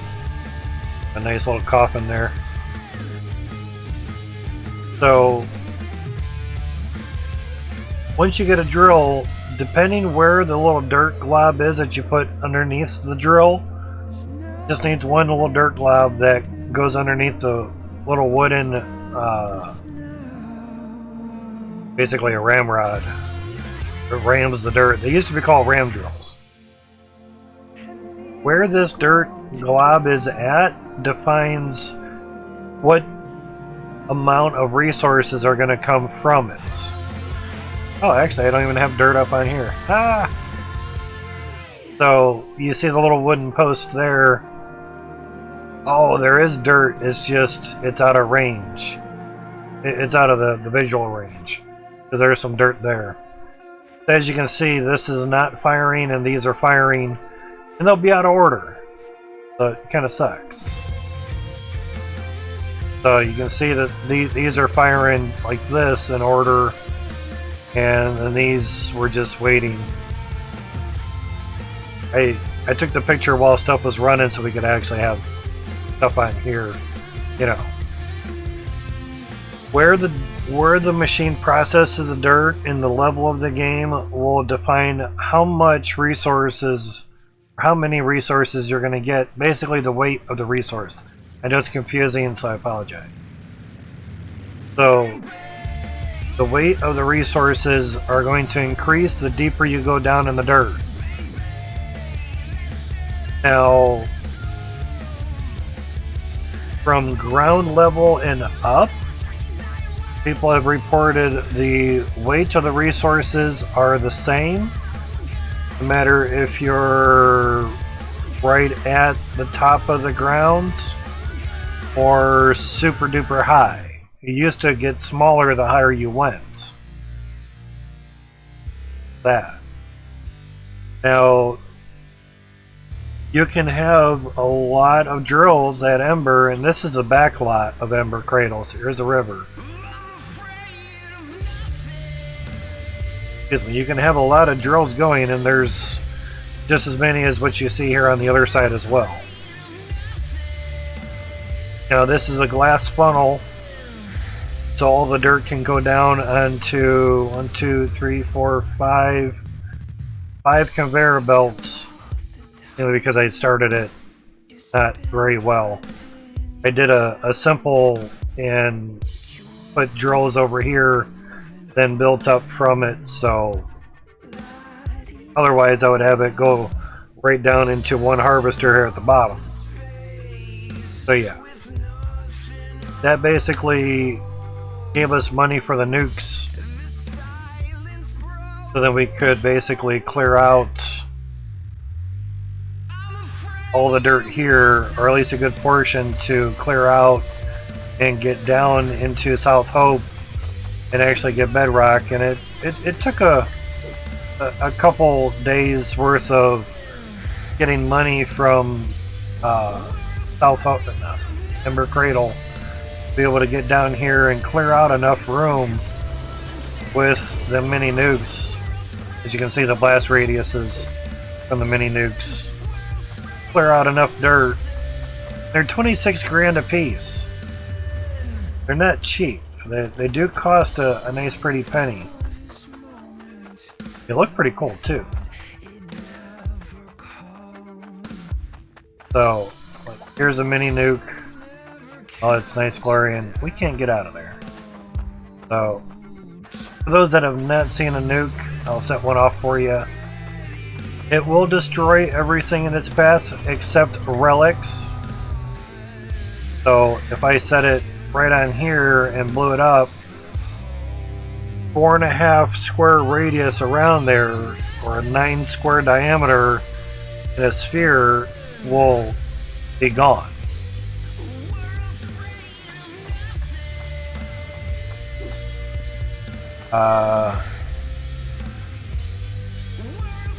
Thinking of a good spot that we could actually detonate it. You can use hand dynamite to detonate it. To work out. Gotta get back up there. Yeah, dude, come on. Then you can use hand dynamite, which obviously can be thrown. And just goes boom. So you did get a bit of time to run. You're not going to kill yourself. Nice. But, run it's kind of wonky. Run! Oh, that was too close. Didn't want the ringing. But you'll get the nuke, mushroom cloud, everything.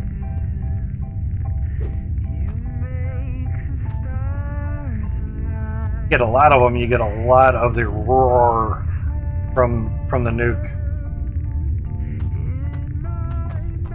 Very nice. There we go. Right at the tail end of it. Yeah. Very nice animation. Some say it's too long, but fine. It's good. Not like you can't do anything until it's done. You can. Pixels in your way. Well, we can still get out of there. So basically, that's a lot of dirt being cleared out just from one nuke. Again, 4.5 square radius. Everywhere radius, you know. Now, if you stagger them decently, you can get a bit of a pattern. And one nuke can set off another nuke as well, which is really nice. So, basically I put a nuke where the little divots are and just kept doing that over and over and over and over. That's also in the streams as well, on Twitch and now on YouTube. I don't make any money on YouTube, it's just there to be there for the time being. But if we do get 1,000 subs, I'll stream over there as well, because basically we could then monetize it and we could get money from YouTube as well. That all goes back into gift cards for Steam for you guys. Money in, money out. We're actually 9 subs away from doing 5 $20 Steam cards here on Twitch for you guys. Good stuffs. So using nukes is how I got a lot of the dirt out of this claim. On top of this. Oh. So yeah, it takes a minute to do all the nukes.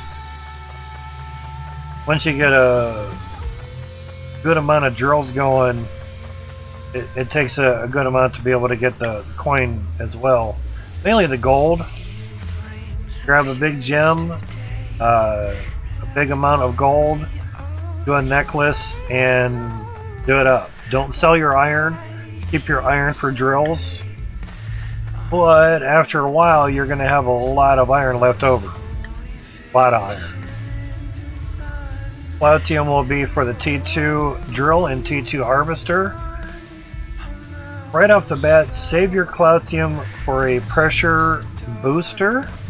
At the pressure tank, pressure booster. So that's okay. You'll get a lot of iron down the road. Trust me on that. What I mean by boosters are these little things here for the water inlet pipe. These are Cloutium boosters. They can give you 30% more pressure. So 3 times 4 is 12. So you can get an extra 120 pressure percentage, not PSI, on a 250% intake, max to 370%. So this is where my water is coming from, and it's going way around to something I like to do. And basically comes down. Now, you can have a pressure tank and you can get back up to 370% pressure. Well, it says 368, yes. The Cloutium pipe will remove 2.5%. This can't do digitals or digits. Decimals, say the right word. Can't do decimals. So it rounds up. So it says 368. Now, obviously, if we take that and put it down the line, we're going to get lower and lower numbers, obviously, so on and so forth.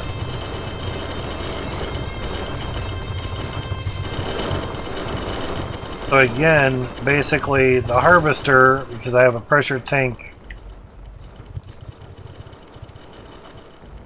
Really? I was like, oh, okay. But the water was pausing, so technically the water is turning off on the pipe. Yeah, it's pretty crazy. So this harvester is at 370% pressure. More pressure on the harvester increases your yield from the dirt. You know.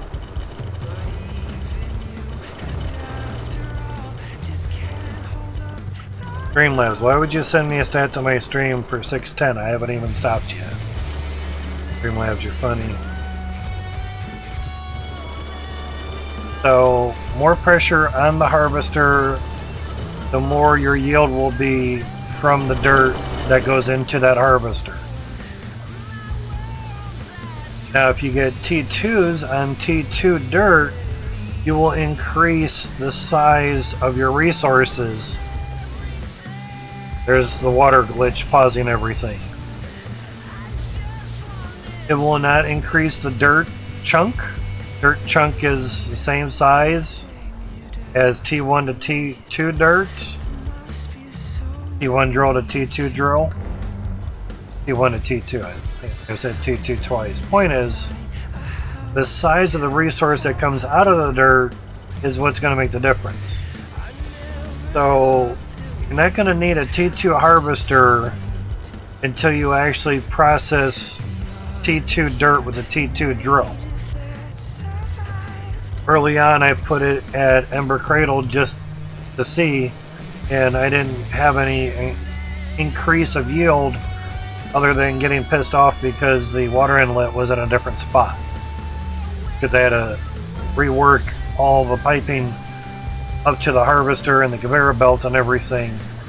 I just wanted to swap a harvester out for a new one, a new here, and get going, and 2-3 hours later, then it was up and running. Pissed me right the fuck off. Water inlet is here, and the output is 90 degrees to the water inlet.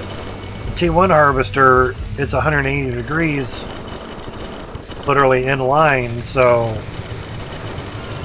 the way that I had the pipes running, I had to change at Ember Cradle, and that was not fun. Anyway, that's the kind of the big downfall in not having the funnel directly above the harvester, because I had conveyor belts running this way up to the harvester, so therefore the pressure tank couldn't go here right for the harvester. I had to redo a lot just because of the way that I had it set up, not because of the way that Max wants us to think. He wants us to engineer things in his game. It's not so much plug and play and all that. He wants us to think a little bit and how to do stuff. That's the main reason that he did it for the gem compressor. Oh, we have a backup. Okay, that's...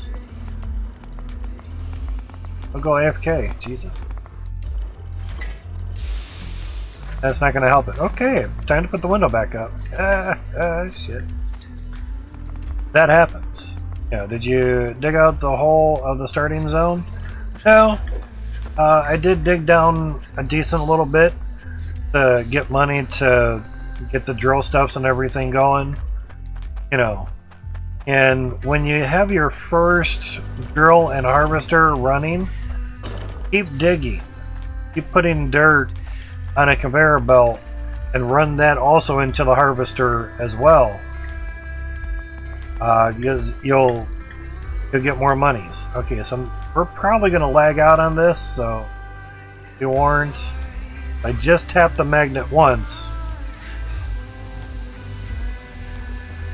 Now we wait.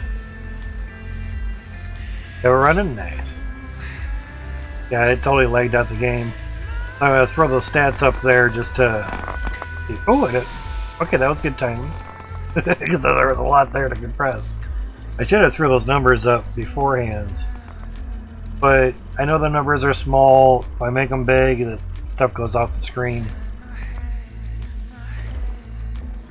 But yeah. Finally re-downloaded MSI Afterburner to get all these number things to pop up for us. One gem that didn't do it, and that's an onyx. Don't sell your onyx unless you really want a lot of money quick. The onyx is basically 10 times the value of the other types of gems. 10 times less weight, but 10 times the volume per weight.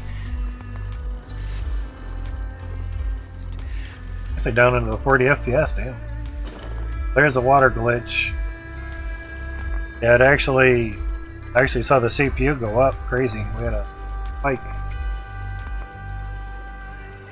But yeah, what I was getting at with the gem compressor is the water intake is right there. Is it worth cutting gems before selling them? You have to. You cannot have a gem.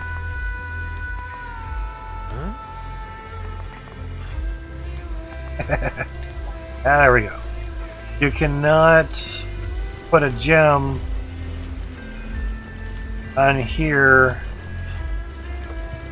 with a hot bar of gold.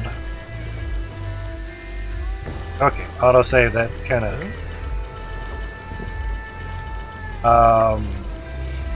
Guess we have a bar of gold here.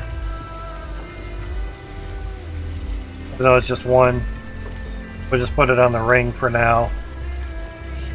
You sold uncut gems? Yeah, you can sell them like that.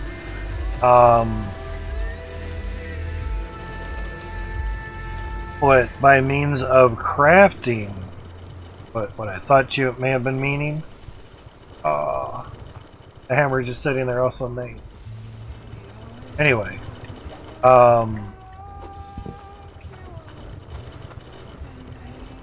get a hot bar, you place it on there, grab your smithing hammer. You do this all fucking day long, not gonna do anything because your gem is not cut. It actually needs to be ground, polished, cut, whatever. It says uncut gem. So gems need to be cut, ground, polished before making them into a ring or a necklace. Are they worth more cutting them but not crafting something? More than likely, yes. They're probably worth more ground.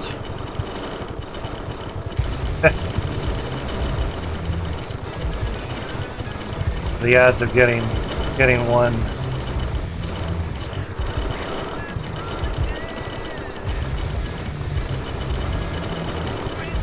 Don't seem to be coming over here. Hey, there we go. Alright, so... Oh. Okay. So 59 coin for that. We actually don't even have a grinding stone here. Oh, that was a long pause. So, let's see. Turn off the T2s. Basically everything gets throughout. So that's an emerald. So we'll check that out for you, man. Alright, so we'll take the emerald out of here. I don't have a grinding stone here. Alright, so we're at 59 coin uncut.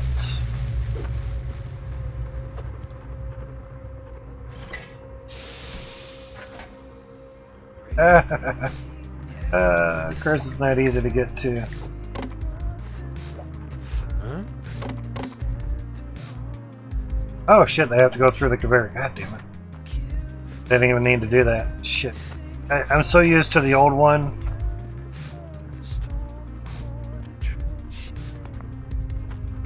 Sorry about that.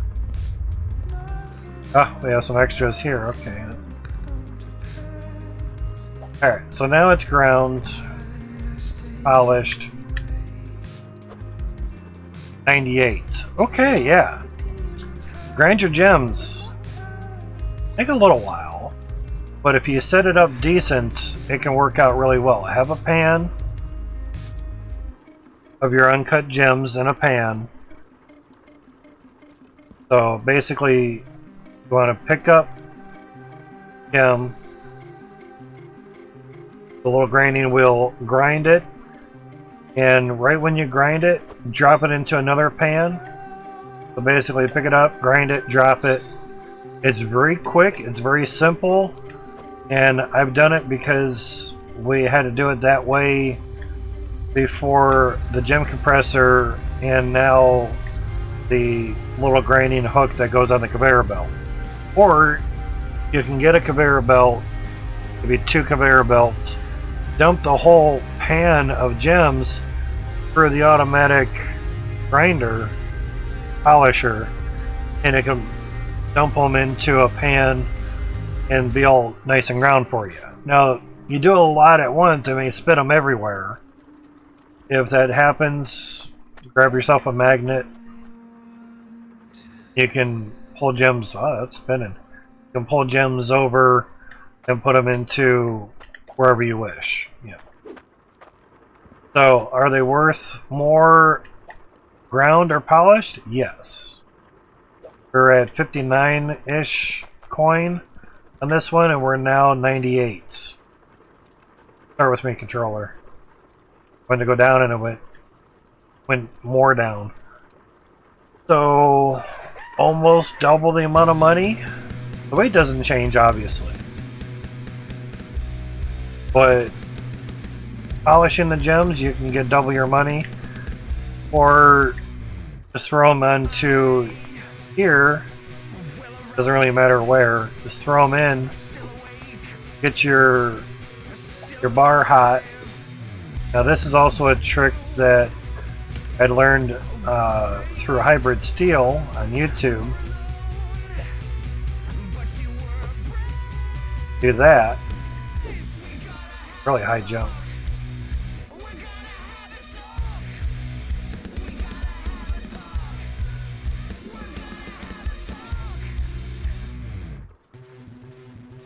Basically get everything, excuse me, super hot.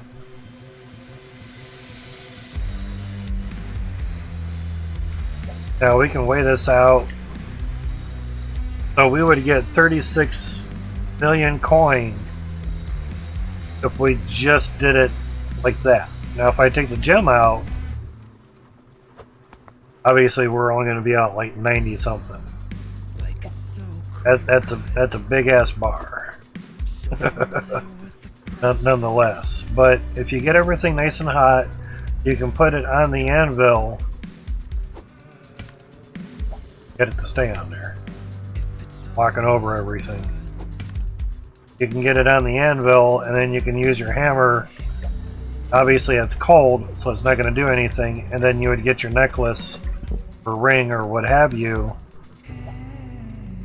That way you could have 2 bars of gold, 3 bars of iron, and you can just move it over in one fell swoop, which is very, very nice. Very handy. But evidently that bar is quite a lot. Yeah, 36 million. After a while, you don't really even need to do a necklace. Sell it as is. But the bigger the gem, the bigger the multiplier will be basically for whatever you're crafting, necklace or ring, because the iron stuff doesn't use any gem. Now scrap, you can sell scrap as is, scrap metal. My controller really even moved anywhere. Now scrap metal, not much for coin. Sounds good. Remember right. Same block, same weight, same cost. is now worth 8 coin if you smelt it. It doubles the price of what you sell scrap for. Very nice. Tired of walking on stuff. Now our iron, 29 million worth of iron. So basically the money bucket, money pan. Thank you. These here are like 1 day runs. So almost 6 million a coin, one stream off of these teams. Oh! I swear my controller's dying. But I don't have money for a new one, so 4.4 million on that one. So must have been a longer stream, they ran more machines, whatever.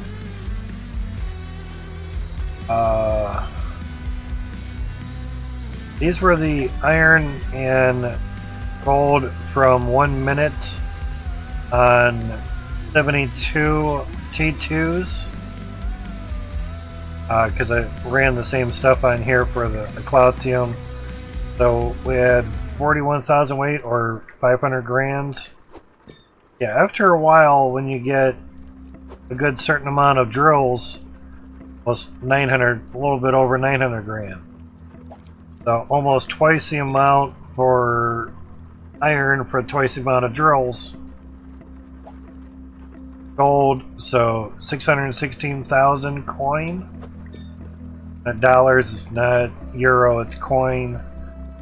And 1.1 million, or number C there, but 1.1 million, 1.1 million for 1 minute with 144 drills going of the T2 drills. Play some of these windows. So grinding gems to sell, definitely worth it. Most definitely worth it. Turn those back on. Come on. See how our tool bags are doing. Repair wrenches for the filters. Now once you get more than 5 machines to repair, you're going to want to invest in some filters. Make sure the water is turned off before your filters. If you don't, your filters are just going to wear. They're going to wear. So when you're done doing everything, basically turn off the main water. Now your filters won't degrade or anything. Before you save and exit your game, make sure you turn everything off.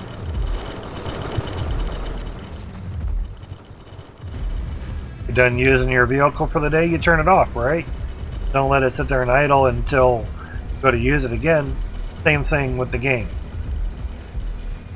So, turn everything off so that way stuff is not being processed and moving and doing everything when you come back into the game.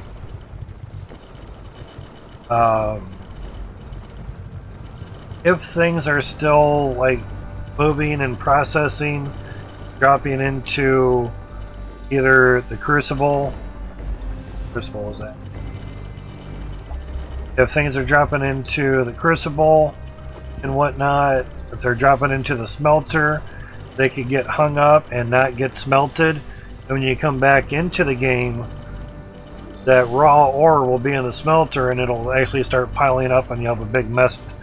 And you'll notice your frame rates are going a lot lower, getting a lot lower, and lagging you out like crazy because basically you left it running while turning off the game.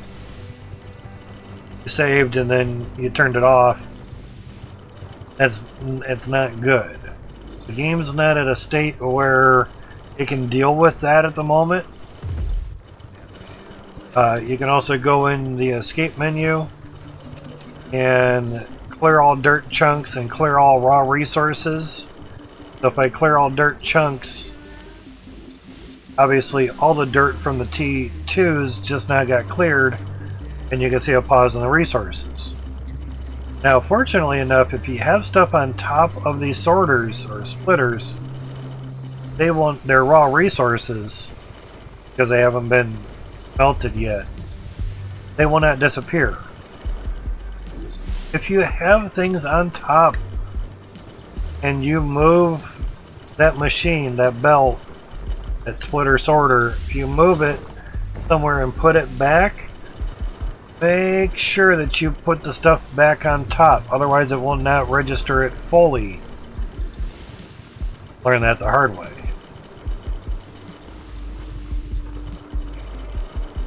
Like, why was I getting gold going past everything?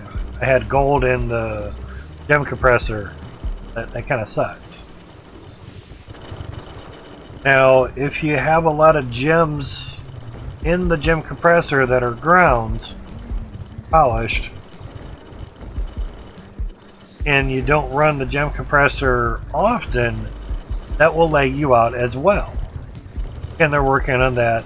They're doing a lot in the updates. Basically, 2.0 was a rewrite of the whole game. So we're back to square one of optimizing, fixing bugs, making sure shit is done properly. By rewriting the whole game, let them fix said bugs and optimize things better and quicker and easier on their end, which is good. You want that. Plus, the rewrite added multiplayer through Steam Remote Play. So, a few more gems, and actually this is going to compress all on its own. Put a little ladder there or something. There.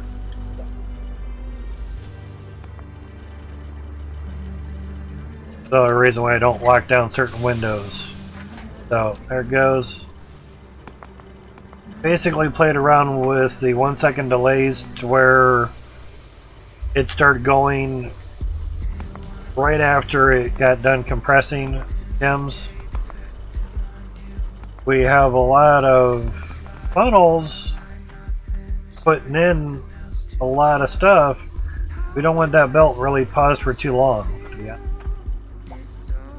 Bad thing. Definitely have a valve there. Interesting. Oh, that's right. It was to stop water from going way back here, so it didn't go further. Because we really didn't need these belts running. The more belts that you have running, the more lag you could incur. I mean, it's stuff that's moving. So thus the funnels. Less resources on belts, the better. Less dirt on belts, the better. Mainly resources. I would rather you move the dirt on the belt than move the resources. Like, we could have a harvester at the bottom of every one of these funnels, and we can move all the resources into one sorting area. That would work. It's easier on performance if you just move the dirt than all the resources that come out of the dirt. One chunk of dirt could produce 1 to 4 different resources, depending on the RNG. It's up to you. It's your FPSs. Would you rather move 1 resource or up to 4 resources from 1 chunk of dirt? I'd rather just move the dirt. So instead of one big upside down pyramid funnel into one harvester, which I've already done on this game and this claim, I'm going to try multiple little funnels and see how that goes. I need a couple beds everywhere. So yeah, get another look up here. Cool. Give you a look from up top. I'll go. So this is how wide, not how tall, but how wide I can build on this one funnel. We have funnel 2, funnel 3, funnel 4, so on and so on and so on. And we're going to make funnels this way too once we get the dirt cleared out. So, more nukes for that. We have nukes sitting in a cart somewhere over there. Now, I can still build higher. Still don't know how high I can build yet. But it's going to be a lot of T1 drills, but I'm going to jump off of here. So, fortunately, there's no death in the game. Trying to get a massive T1 drills up and running right now is not ideal because they're not super fully optimized. The 2.0.5 patch did bring some optimizing for the T1 drills, but not enough to satisfy 500-600, 3,000 or 4,000 T1 drills. Have them all run at once and everything. It's just not there yet. So in the meantime, I'm building these things up because I'm not using mods, I'm not using creative mode, so it's going to take some time. And we have time until all that stuff gets optimized and fixed. It's just me trying to figure out next route of how I should do things. Basically what this stream is turning into. So just one square over. Okay, so that detrimental. What I did over here was I put windows down to kind of tell me if I moved everything over a little bit. Oh, actually that one just stays right where it's at. No shit. Okay, that's wow, really. So I can get 2 more funnels in right here if I just move this over. Wow, no shit. That is interesting. Okay. Huh. Notice that from before.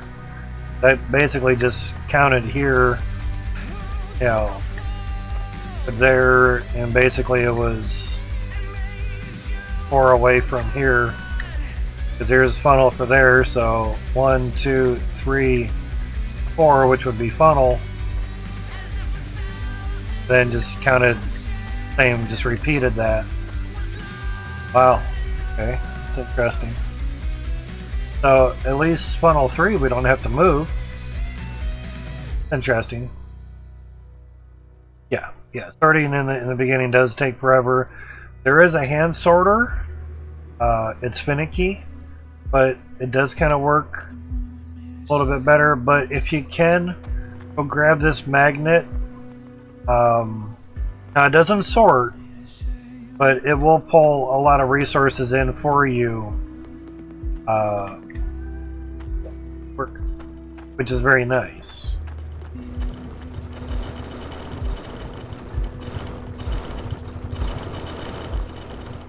So like there, you have a mass of stuffs. You get a certain amount away, you can actually sort things out a little bit, you know. Sort of. It can make your life a little bit easier because it does have a certain range, but it will not sort. But it can pull a lot of stuff, and of course you can move it and take it over to a pan, you know. And I just brought those there. Now the downfall is they don't stick in pans just yet. They used to. They used to stick in the pans. They used to do really good. If you go slow, it works great, but if you move fast, you're going to drop them. How it is. But the advantage is you can get stuff kind of close. Okay. Now, one advantage of how the game works is you can get stuff pretty close. Trying to get to a spot where I can show it. You're good.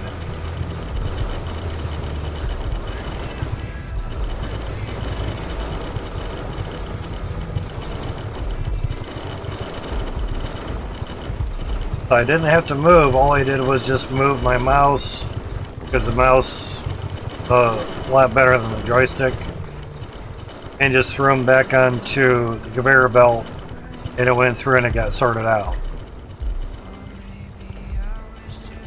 So getting them basically on a floor or flat ground or something and sorting them out by hand can help, or just early enough just take everything you have and just sell it, so you can actually buy the missing stuff.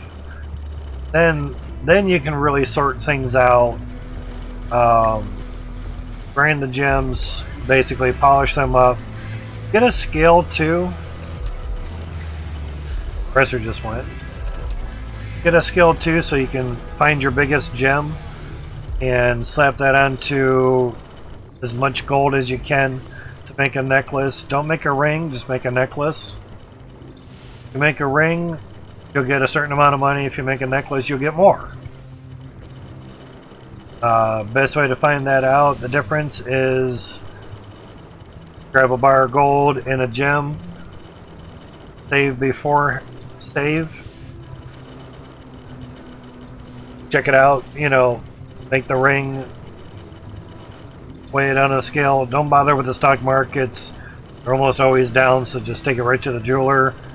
On a scale is going to give you what the jeweler is going to give you. Reload the game, make sure it's exactly that same save.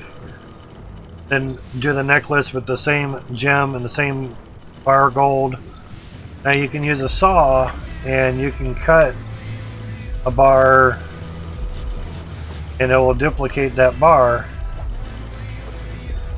Now you have 2 bars, and of course it'll be half the weight and half the value, and so on. 2 heated bars of gold and a gem will make a necklace. That's what the little heat part on the anvil is showing, basically, that the bar needs to be hot. Same thing with the iron, and the crosshair or crosshatches or hash marks is denoting how many of each that you need. Because there might be something else that we can craft. Maybe something with the T3 stuff. Well, we don't know. It's obviously going to be something. That's probably why we don't have the T3 stuff here already, is it's probably using something that's not even in the game yet. That. Now, just for shits and giggles, I do have, if I can get up on there, a dirt centralizer belt there, just in case the dirt kind of doesn't get centralized for the harvester, even though it doesn't really matter. Just there to see if it can actually do something. But kind of seems that get 2 more funnels, then basically just take this and move it over quite a bit more funnel. Basically just move that one over some.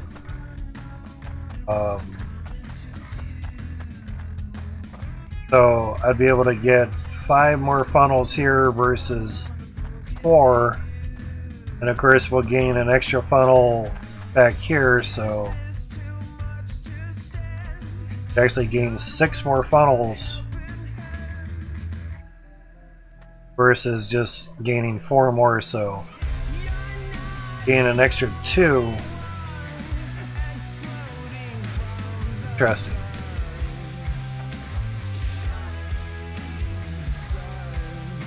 Can we actually do that with stuff?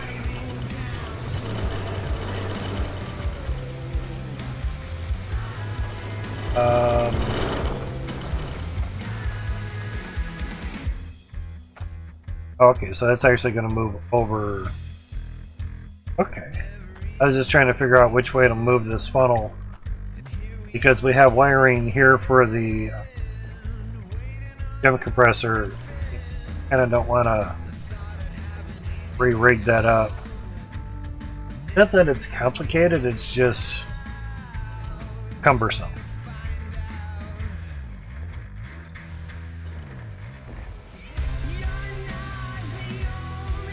Memory seems decent. This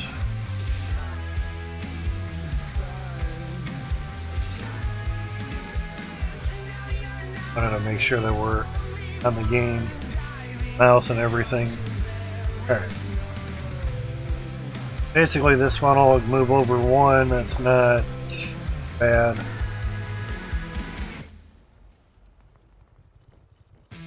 Or we could just leave everything the way that it is and just make this stuff over here just a lot closer. If we continue to how we're doing it, we'll have 4 more funnels.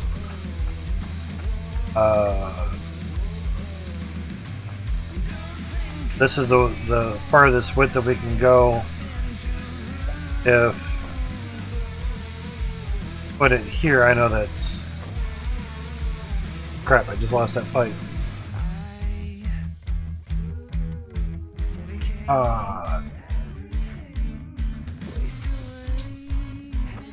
Yeah, I didn't turn it. So basically just lost that. Now the only downfall would be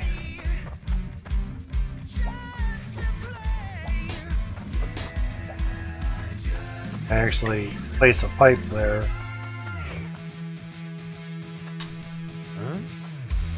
I just dropped.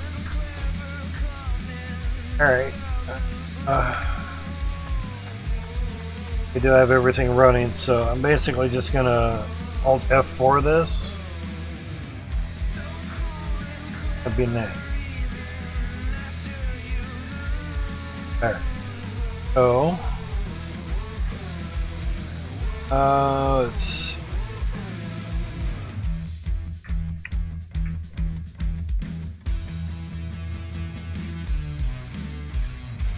last one called 12:29. Oh, literally just a minute.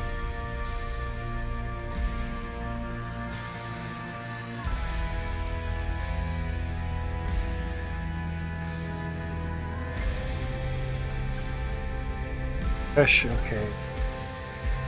Well, 15 p.m. That was a 6/6. All right.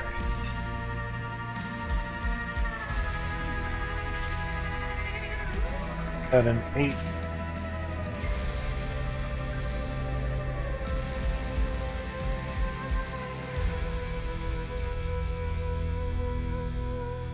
At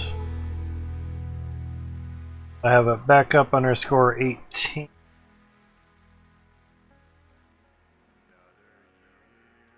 What we have.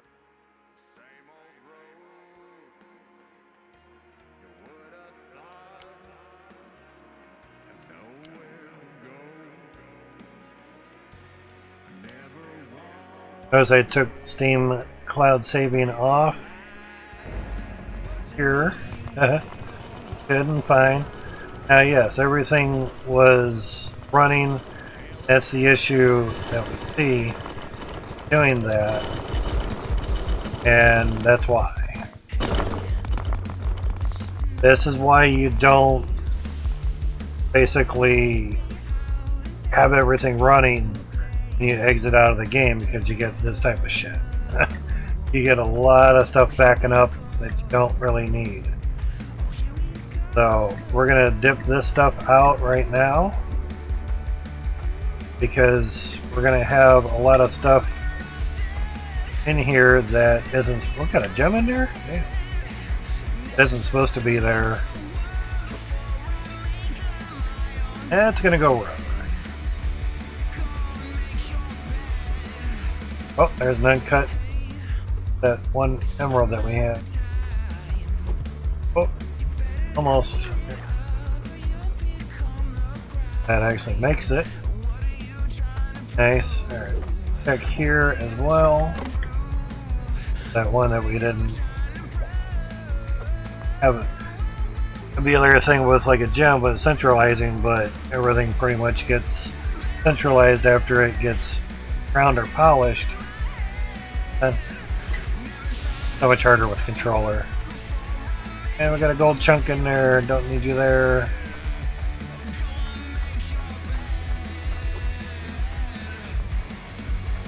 So yeah.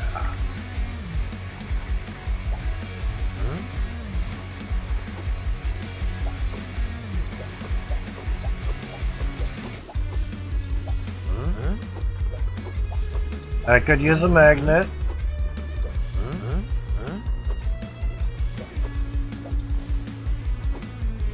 But this will clear it up a little bit better.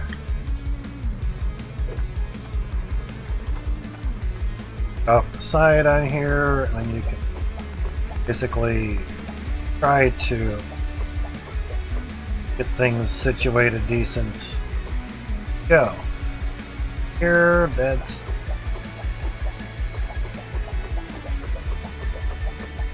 gonna take a minute. Jesus. Now, we cannot pick up the window. Good. Can't use any mouse button to pick anything up.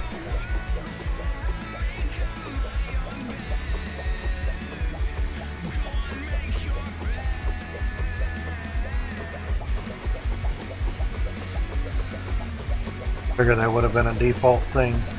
Basically, I'm just trying to get the stuff out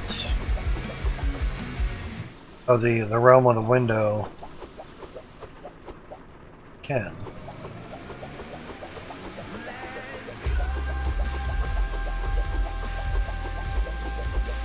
I don't have a bigger mess anyway.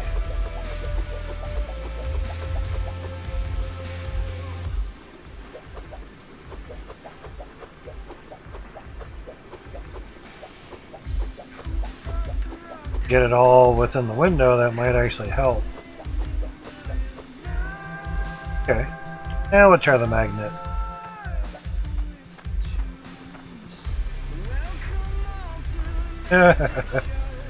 That's going great. Not gonna work so well. Okay, that's something. Friction hammer. There we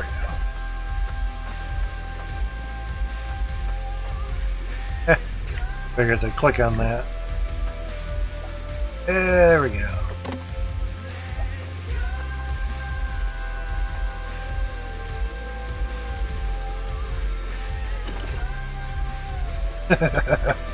Well, dirt chunk got released somewhere. I've had this thing fill up with dirt as well. As you can see, there's some dirt floating as well. That's nice. Go up there, have that out, and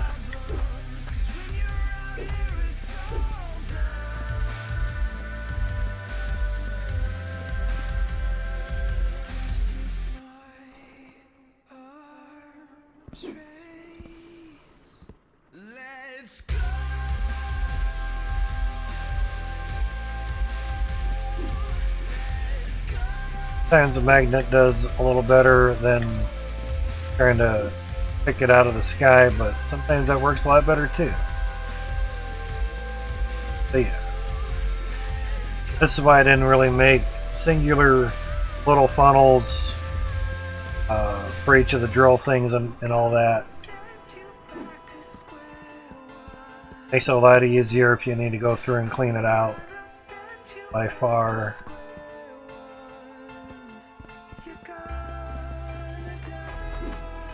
That.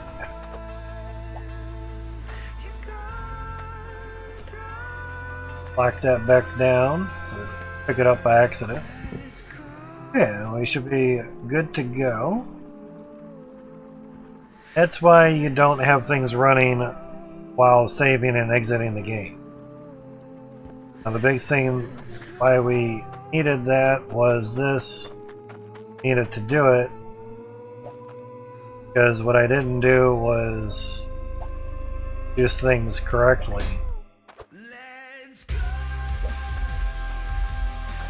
Because if we want to put something actually here, and we had a pipe that was basically turns, was by not taking time to make sure, I wouldn't be able to put a pipe there.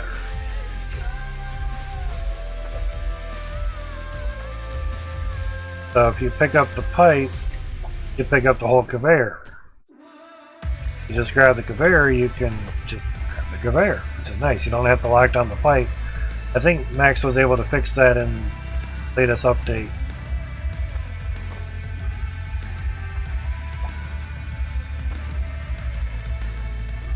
We'll just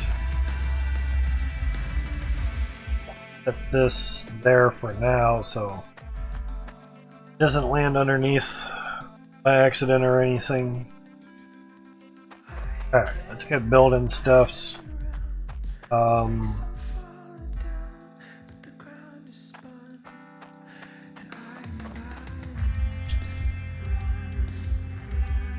Okay, do we actually just move this all over just one square? I mean, we do that, we'll be able to gain one more funnel's worth up to at least this point.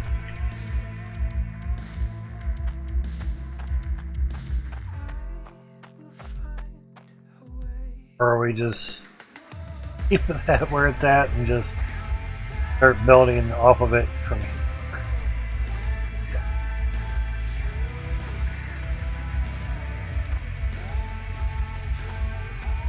Yep, that's right. Yeah.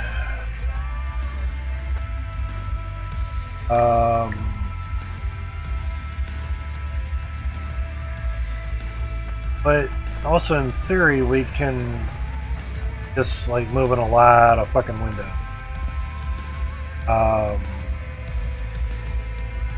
Moving pipes over isn't as bad. Because basically you just over one.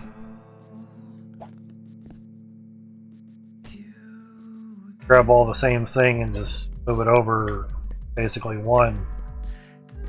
It's not a huge end of the world, you know.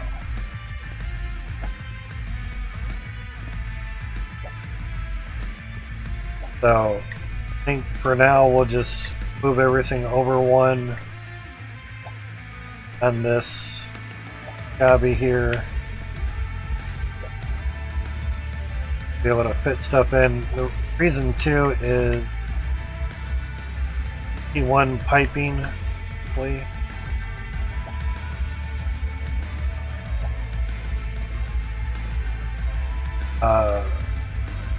And by that is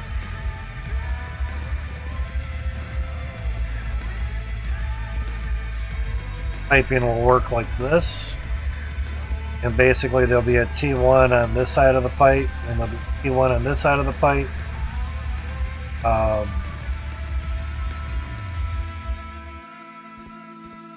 Getting the floor in there is, don't get a floor in there, it's just awesome. And we could also get piping from underneath as well. I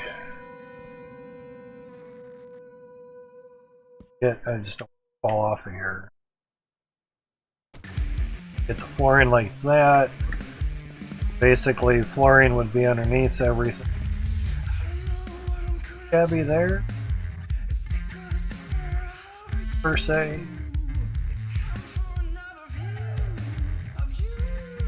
It was down 6%. Wow. Now we're down to the just below 29,000 in Bitcoin. So yeah, it makes sense. So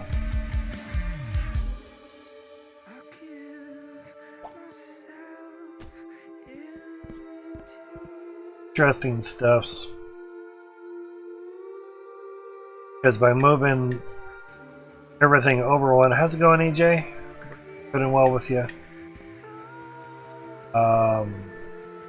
Only have to really move one window side, just one square, so it's not the world. These pipes will also have to be moved. That's work. Junction of these will have to be lined a little bit. Crazy itchy.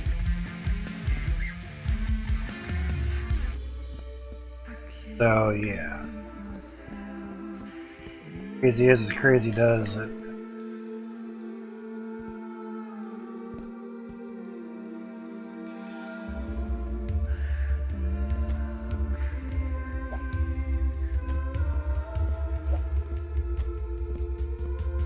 Trying to maximize the amount of funnels that we're having through stuffs, per se.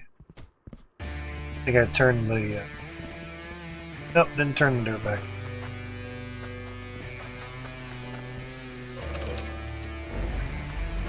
Exactly. Yep.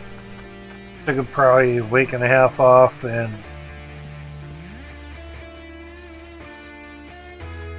mainly getting videos uploaded to YouTube. Now I know Twitch can export, but that wasn't the issue.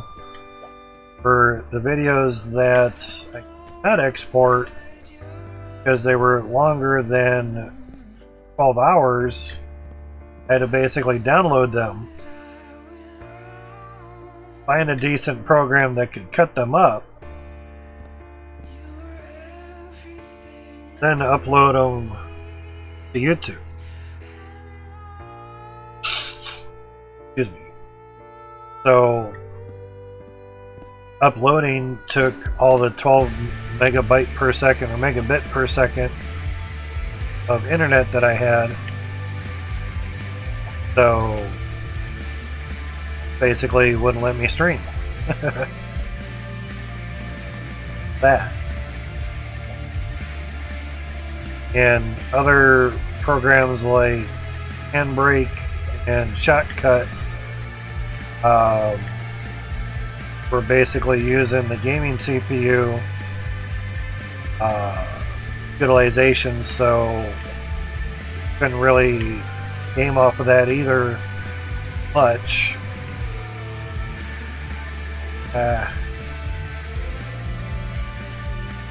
So there was that. So finding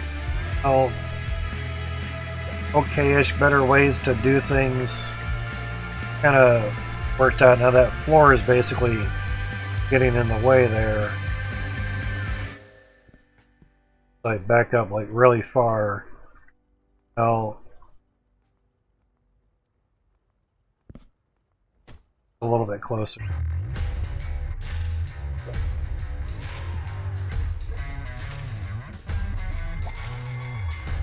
So after looking on stuff today, found out we can get a little more funnel wise going on.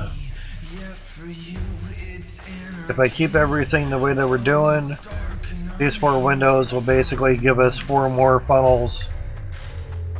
If I put everything a little bit closer, the T1 piping, like I did with the David and Goliath, I can get 5 more funnels in before we basically run out of good land for bottom of the funnel and everything. Now, if I also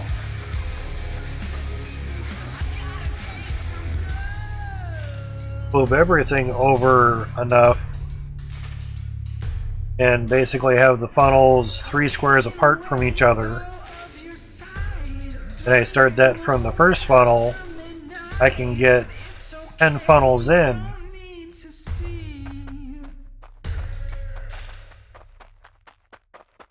But this one would need moved over basically just one more, and then I think that would be 10. That would also entail or entitle, whatever a good word is, the first funnel would have to get moved over one more square just to be able to get this to fit into the lowest point for the bottom of the funnel. So now the one nice thing is I don't have to move every single funnel. This one can stay right where it's at. That's cool. So if this funnel moves over one square to the right, I can fit in another funnel right here. That's where this window's at. That's cool. So this one, funnel 3, 1, 2, 3, 4. Funnel 3 can stay wherever it's at, so that's sweet. A lot less glass to move. Now the beauty is moving one funnel worth of glass over one is I only have to remove one wall, obviously both sides of the ends of the funnel. That's an obvious. But I only have to remove one side, move it over to the other side. Isn't that bad?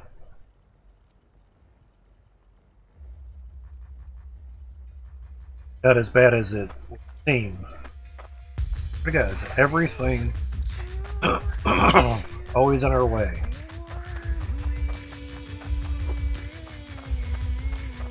So it's just trying to plan stuff out a little bit easier, nicer, and better.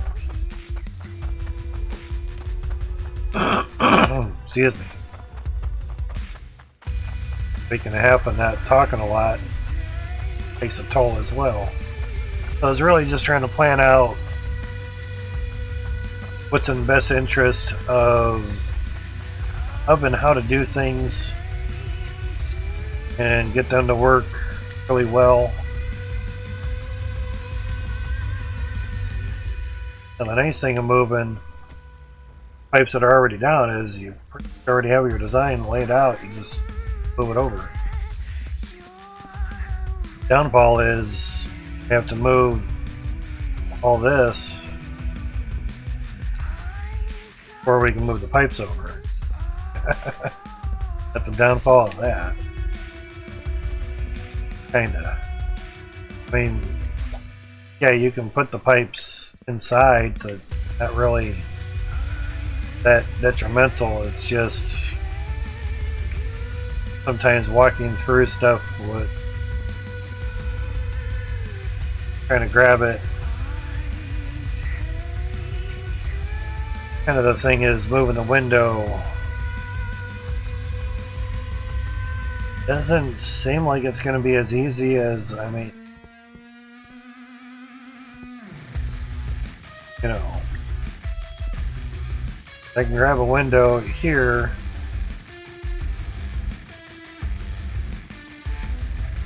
got a room there. That could work. Push it basically that way.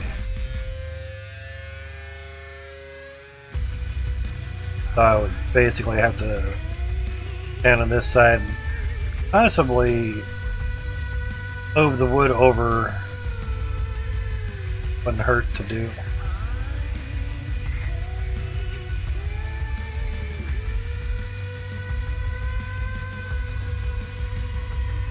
Don't let us not fall through everything. All in how you organize things. You can do it right.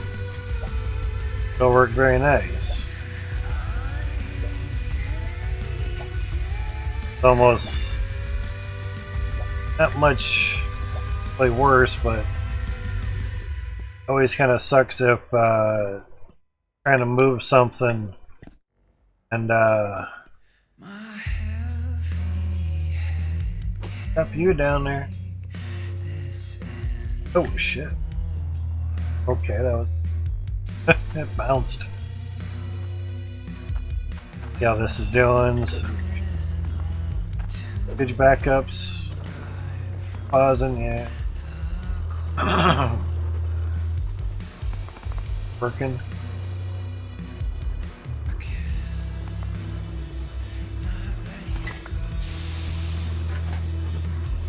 Like it hasn't ran in a bit.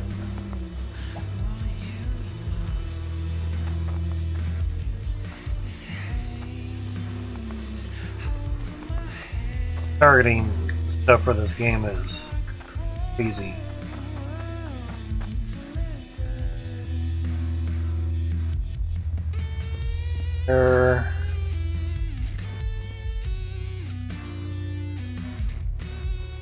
Nice, nice. And so we're going to do iron is good. Mainly for later.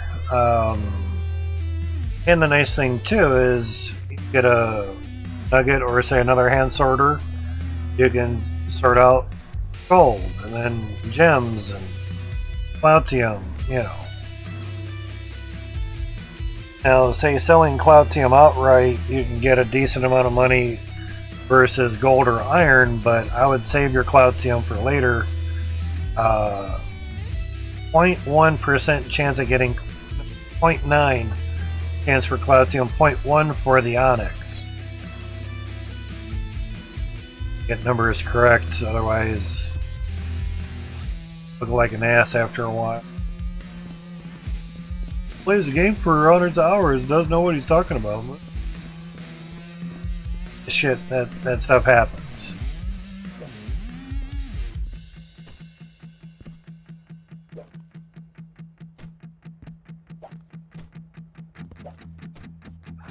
Might help us. Again, these are catwalks, they're temporary.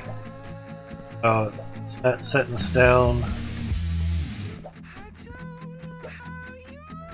Really helps you with the building, and putting the floors on the carts really helps.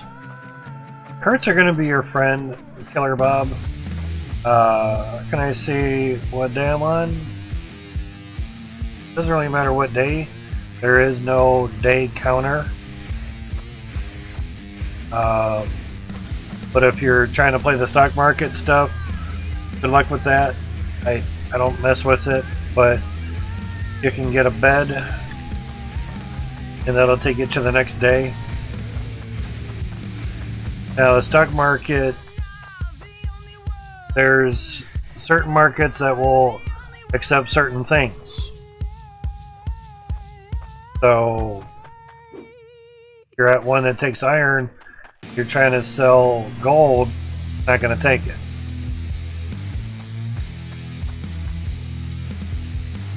Next kind of made things a little more difficult. So thank him for that, basically. Alright, everything's decent.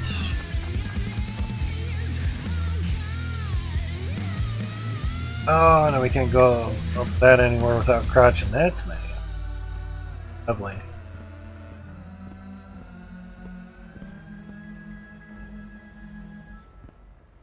Certain things wasn't really the issue, but did it. Do that for now. Since there's not much really encroaching on this area, it's just being able to move. Come on, control. Save game. Come on, controller. Getting things moved over. And still have to move the pipes underneath them over as well. It's just play. going decent. I don't fall off.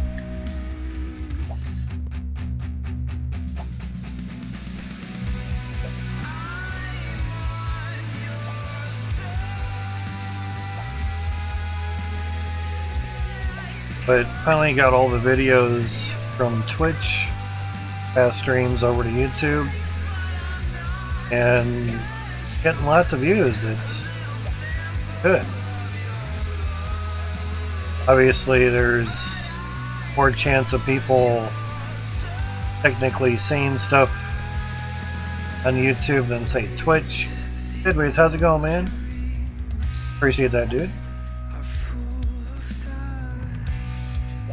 I'm gonna try to maximize funnels in here in order to do that.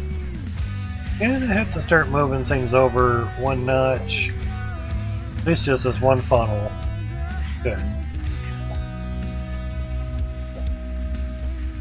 Nice thing is, for the pipes, pattern's already there.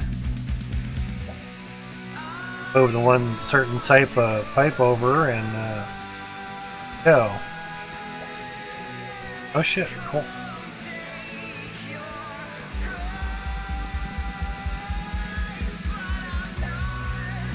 Hopefully your day's been going good and well for you, man.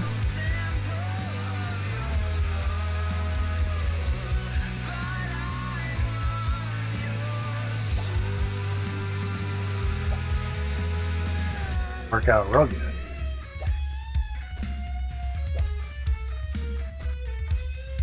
That doesn't seem to happen much. Get a window.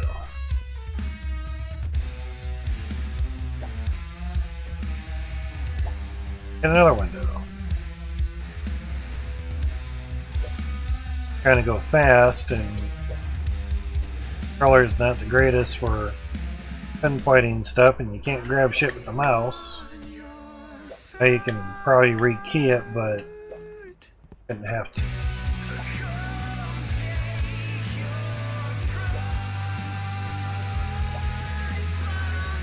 The default left mouse pick up, right mouse drop.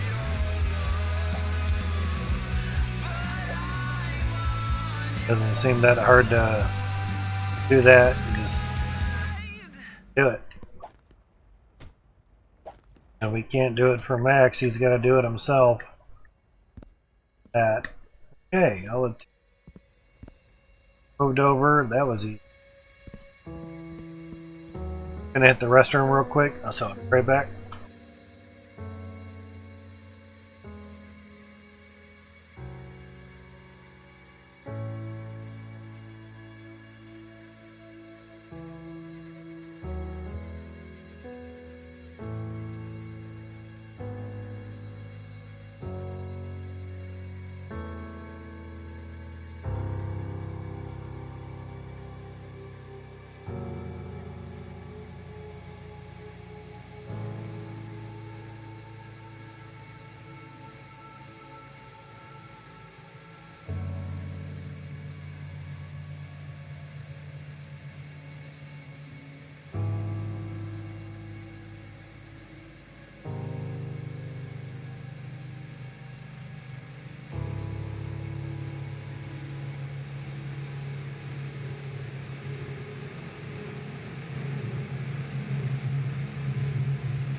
The way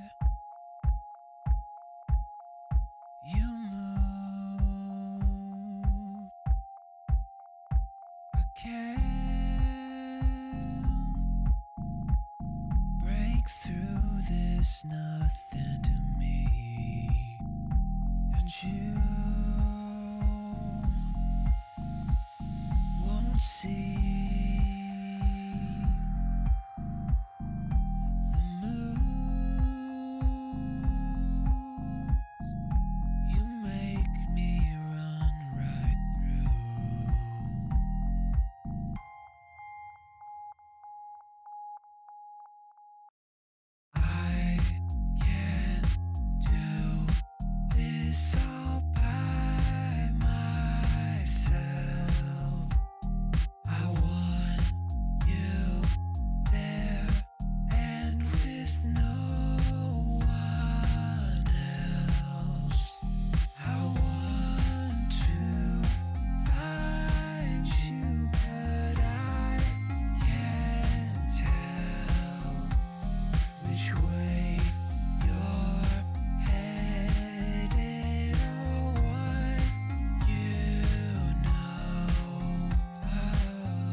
It's like the only way we knew. The way we fade. It's like the only way it's truth.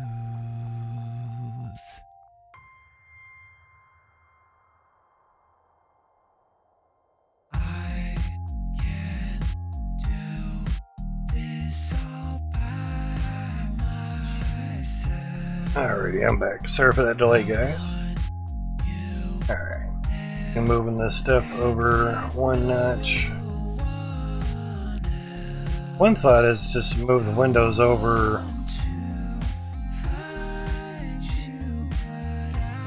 without having to try to pass the window all the way through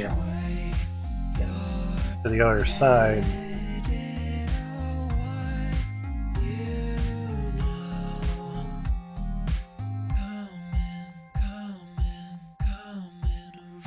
Kind of depends how easy or hard it'll be. Ain't really that difficult, so it's not too bad. Second drill, I think, is 300 iron. Excuse me.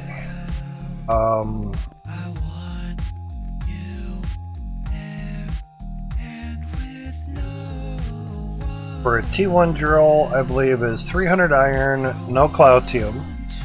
Good. That's why I mentioned just save your cloutium for the cloutium pressure intake or cloutium intake boosters. Great name for them. They're 60 cloutium a piece, and when you craft them at Ice Helm, make sure you only put cloutium in the crucible that will turn and then dump and come back. You will get to the leftover, so you don't have to make a bar of exactly 60 cloutium. You will get the excess back. So like the 2 bars of cloutium that I have down here of like 21,830.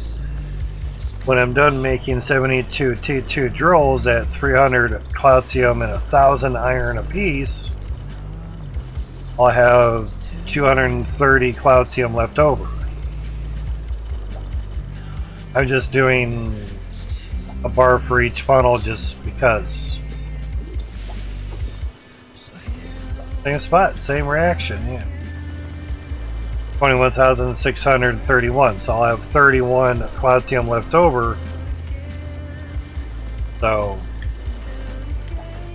I could smelt these into one and just take all of it there and make 144 drills, like 20 or 30 at a time, because they're a little bit easier to put in a truck than on a cart because of how big they are.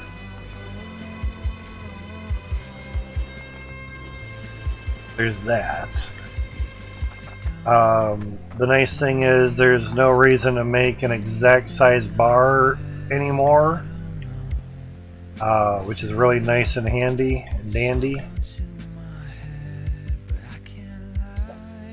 Really done.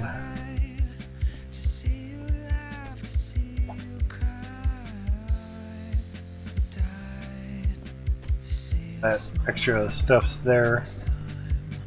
Oh, one there.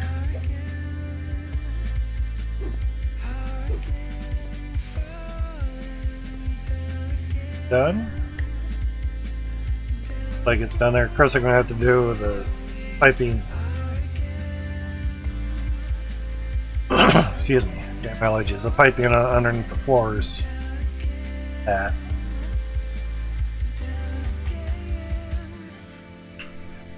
Trying to think how to stuff's decently.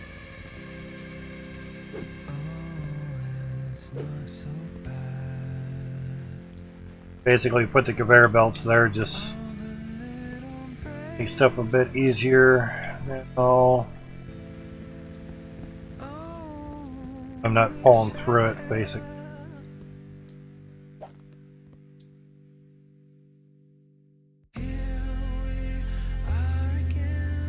Really work out as well as I'd want, but that. Okay, maybe we can work from the top down.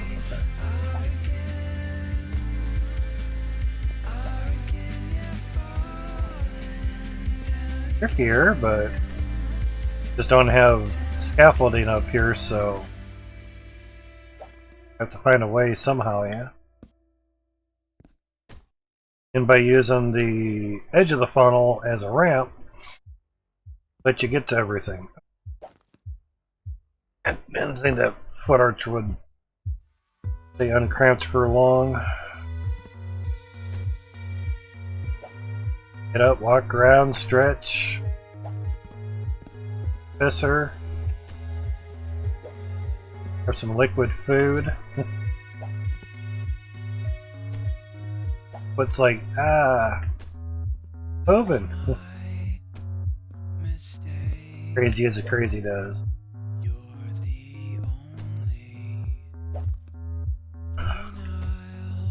But if you do get stuck on something and there isn't a streamer on to quickly answer your question, you can always join their Discord as well.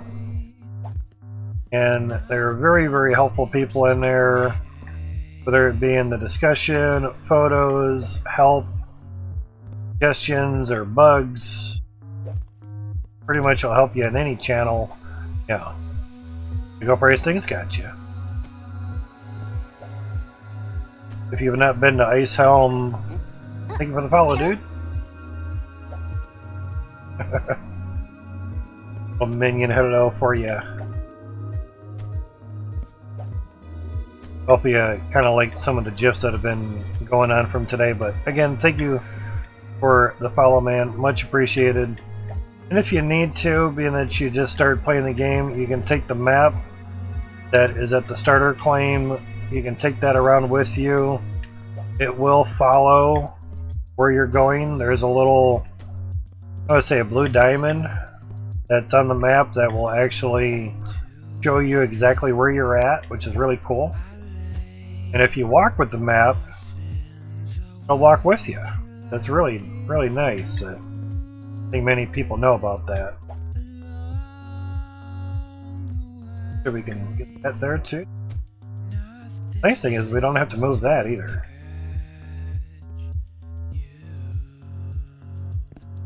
Get into a mode of placing things. Seems like a little rigoro, but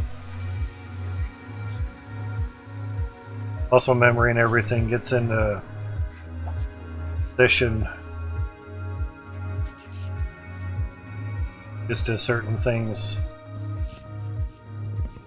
Down on that then. Alright. But as I had thought,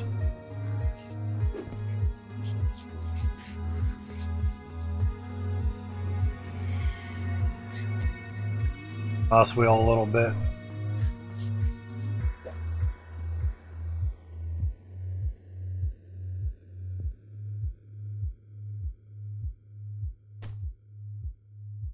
Hopefully that can work.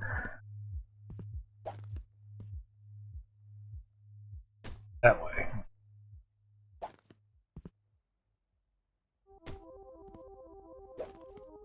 Taking out just all the windows and some running. That's also why I have all the graphics on low, so we can get everything rolling and going good. Plus it also keeps our 3070 mining Bitcoin. Yeah, we're mining Bitcoin on this as well. Still doing good. PJ, we have some stats. Sure, it's small as hell for you guys, but Nerd stats.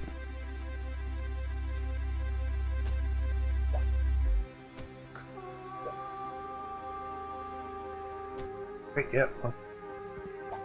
This is a lot easier than I thought.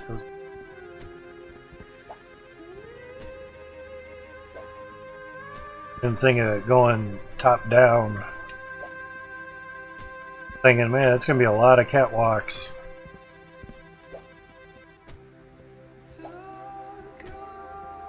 Definitely makes the moving of the funnel process a lot easier.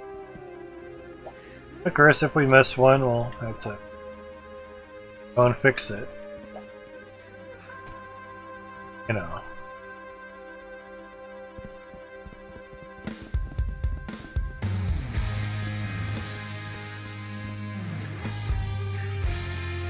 These seems not too bad. Huh. Crazy.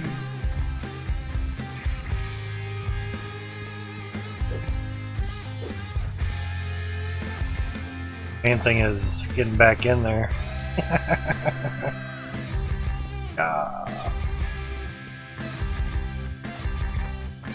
The fast way to get to the bottom of the first zone. I assume you meaning Ember Cradle. Be the first dig site. Pickaxe. One way to get down lower real fast. Being that we don't have any digging vehicles yet, you're basically just going to be doing a lot of drills, and you can just take a shovel of dirt and place it underneath the drill like I showed you earlier. Now where you put the drill down and where you put the dirt underneath that drill is going to signify where that dirt sits in the world and what type of resources are going to come out of said chunk of dirt.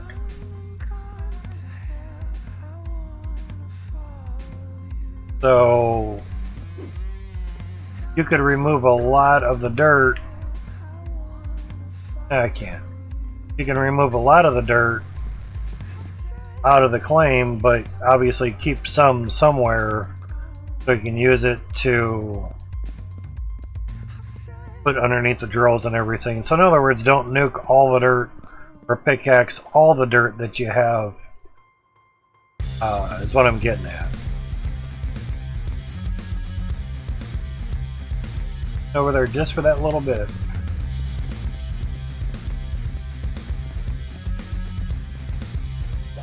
See if we can just to go over there. Easier, yep.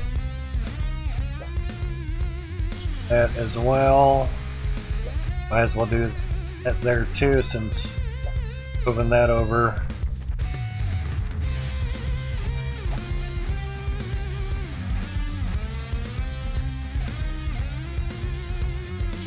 Great.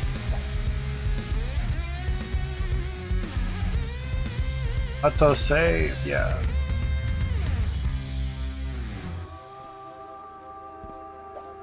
Balance it on here is not the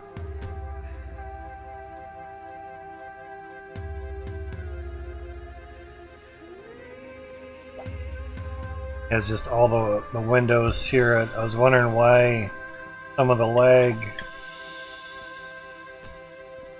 Thinking something was getting backed up or something.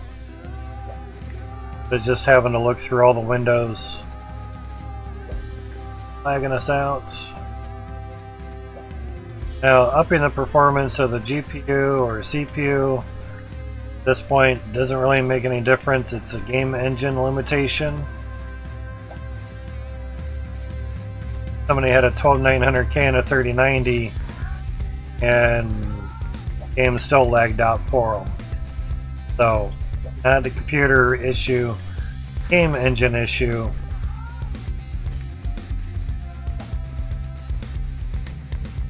I mean, unless running a potato computer, then yeah, or your computer. But to a certain point, a computer specs that's going to matter. Past that point, no. You could have the best of the best and still get pissed off why the game doesn't run with a bunch of stuff run well. Game engine limitation. And however many cores or threads that the game engine is actually running on makes a big difference as well too. So again, doesn't really matter how beefy your computer is. To a point, the game engine's only going to be able to do so much. If Max were to somehow get the game to run on multiple threads, cores and everything and all that jazz, that'd be pretty nice. This over 2.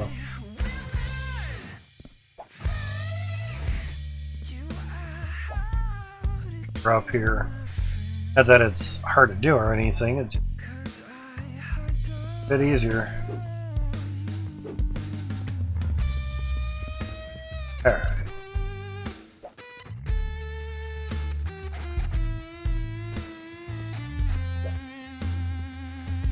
Move the old window over along with the triangle window and go.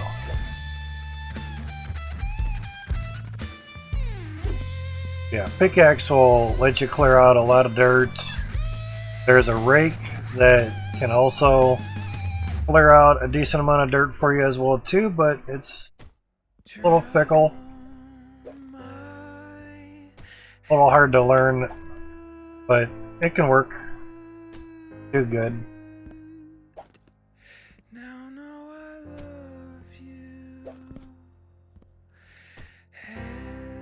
Now for the T3 stuffs, we don't know what they are or what they're going to use.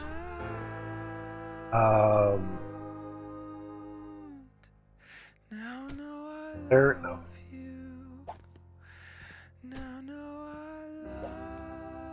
As far as we know, it could be a new resource, and you can only get it from the T2s. I think is the way that it should be, you know. Others are thinking the same. Otherwise, people would just make a few hundred T1s and go straight to T3. Not a great way of doing it. But it could make it easier for the designer, devs. It all depends. Or just make the amount that the T3 machines will need, like instead of 300 cloud TM for a T2, for a T3 type machine, whatever it's going to be, could be 6,000. Yeah, 1,000 cloud TM is not going to be that much of a, you know, extra burden or, you know, added cost. 10,000? Nah, we're talking. It's going to take a while, even with T1s, hundreds of them. It's going to take you quite a minute to get 10,000 cloud TM. Now, if say a T3 on T3 dirt is able to net you a higher percentage chance of cloud TM, then yeah, by all means, get that one T3 and let it rip. Obviously.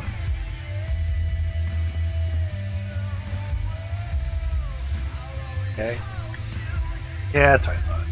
Move forward just a little bit, but I tried to jump, and that didn't work.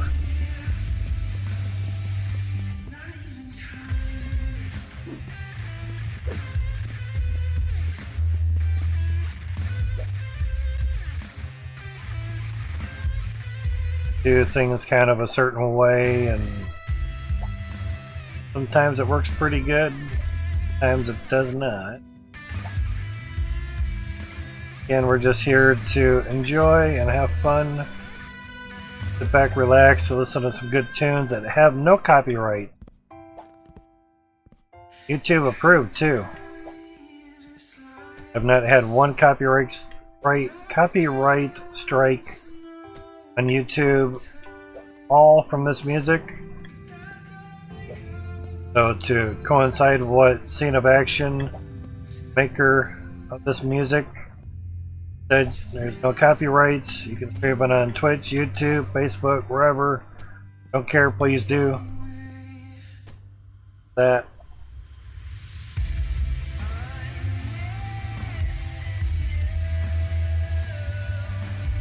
Is down too. Yeah, a lot of them are going down, down, down.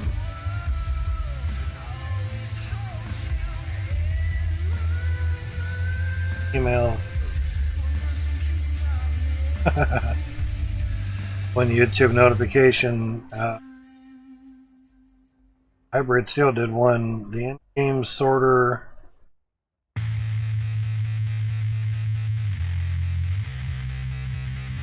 New versus pro. Okay. Interesting. I guess I'm a noob the way that I'm doing it. Alright. Is heading not work on my phone? There we go.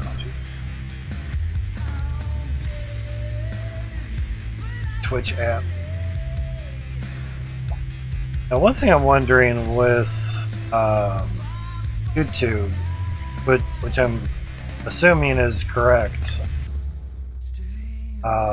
just going off of information I've heard recently, the more views you get on a video, the more money you get. Getting money from actually people viewing your content. Case in point, without saying people's names, if they get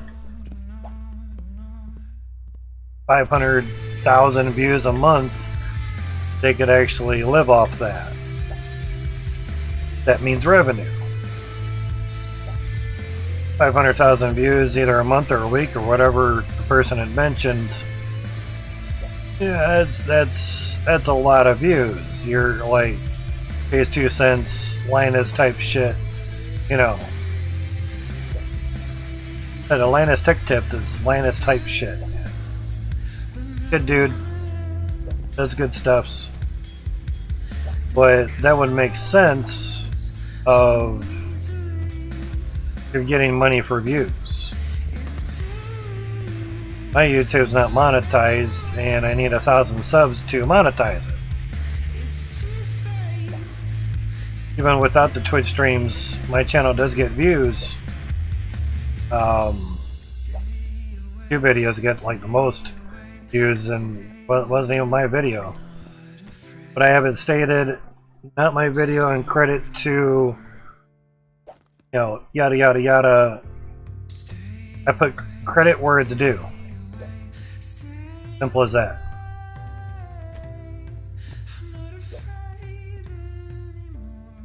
Now, say my channel gets monetized. Recently I heard it went from 1,000 now to 500, but evidently YouTube hasn't changed that number on their side. Anyway, I'd probably take those 2 videos down. Basically, it's a water tower falling.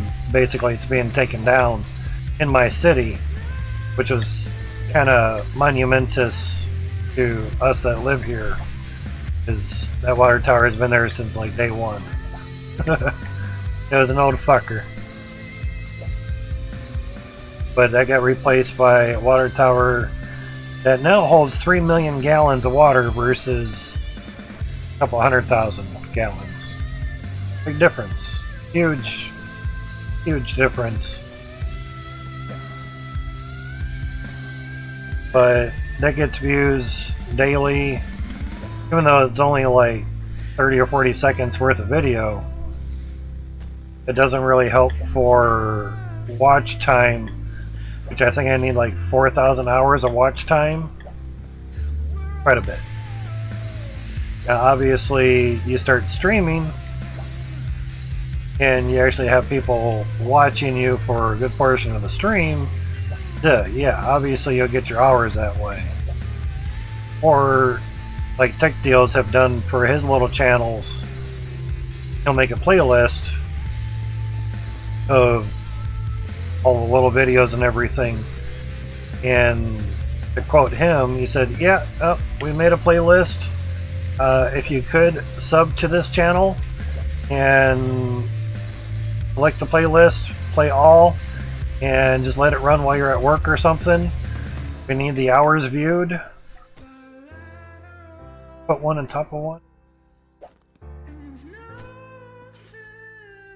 Yep.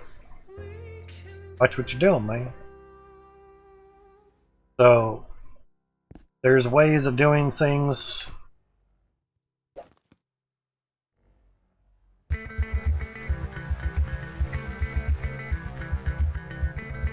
It just all depends how you go about doing stuffs.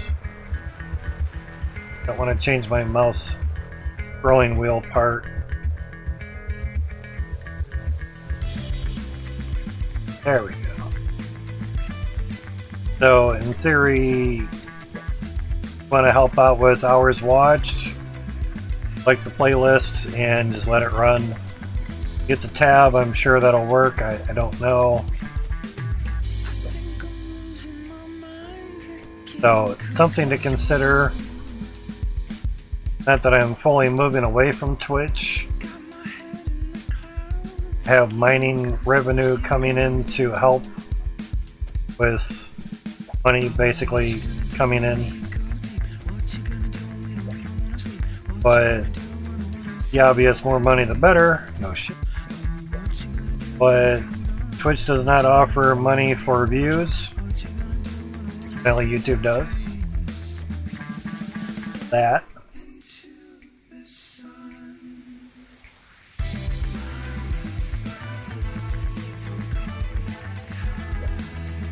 And depending what Twitch decides to do down the road, and that one, they determine where people stay and where they go. One of the big things is basically turning up the amount of ads that are in streams. It might turn a lot of people to go somewhere else. So I'm just heeding information ahead of time and getting prepped ahead of time just in case. Correct, okay. You kind of get like half a warning before you fall off. Not too bad. Do this right here.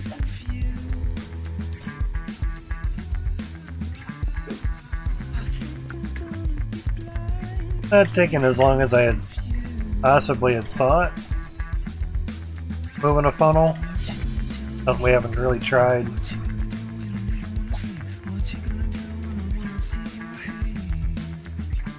Some of the programs that I was running, like shortcuts to process video, make it shorter, whatnot. One option was to convert the file so it was constant frame rate versus variable frame rate. For some reason it was variable, I guess. Probably happened when trying to lower it through Handbrake. Using the shortcut to convert the file would basically take my 9900K to 100% on every single thread. You have a missing one. Quite a few missing. Kind of wonder if took those out to look at something or just forget to put them in. I don't know. Interesting. Something we can look at later. But doing the converting part through shortcuts, CPU is actually not cooling down as good as I wanted it to. I noticed one of the two fans on the cooler was not spinning. That was nice. Restart the computer, check the BIOS, make sure that fan stuff was supposed to do what it's supposed to do, and it wasn't even reading an RPM on it. Interesting. So, figured I just may have had a dead fan. It happens. Basically opened up the case to make sure to see if the fan would still spin. It would.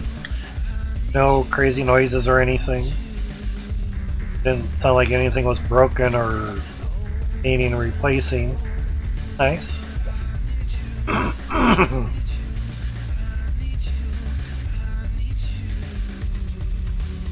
Excuse me.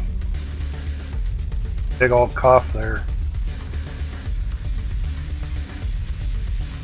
So, open up the back panel to look at the wires, and sure enough, that fan was just not plugged in. And where the wire position was, basically, I think when I put the panel back on, I may have tagged that wire or something, and therefore it unplugged it. The wire was kind of taut. It had some tension on it, so I think maybe just moving something somewhere else or whatever unplugged that one from the splitter. So that happens.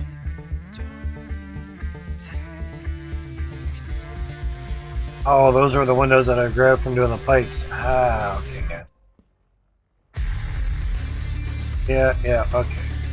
That's fine. As we can going on here, we're good. All that matters.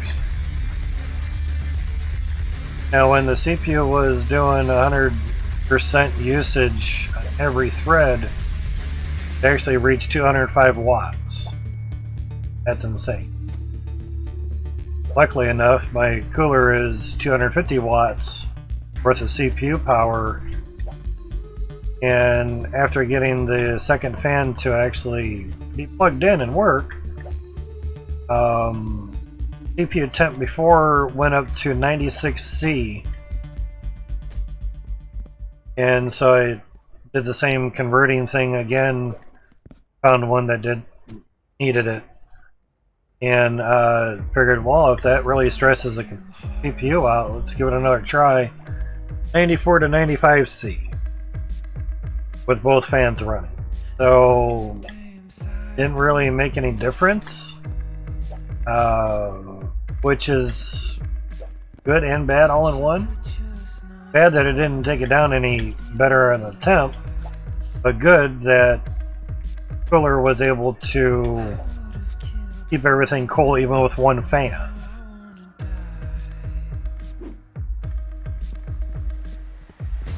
So technically, if you get a Dark Rock Pro 4 and if you even have just one fan on it, you're good. So there's that.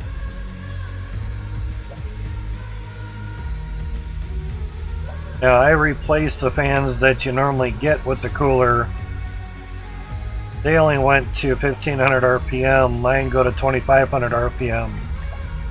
So there's that. So more RPM, same size, you get more cubic feet per minute. Always good. More airflow, cooler things run.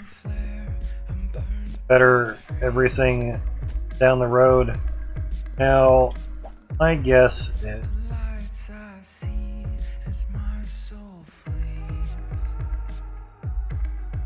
look at this spot that get into.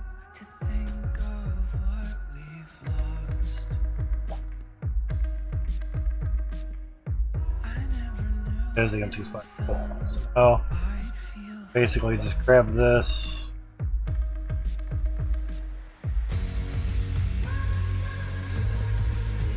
Because basically these are going to be boxed in, and I'd like to not do that. There we go. It seems like not a great spot to work at because there's catwalks around. Alright, so back to this.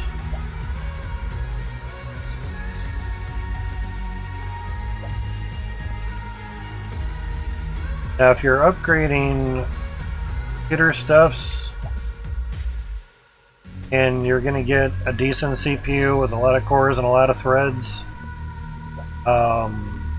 and they get working, 80% or higher on everything, you're going to need a decent cooler for it. Don't get one of the lay-down coolers.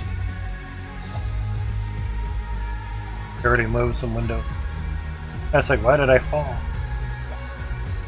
Don't get the lay-down coolers because they can only move so much air, heat. Get a stand-up cooler, if you will.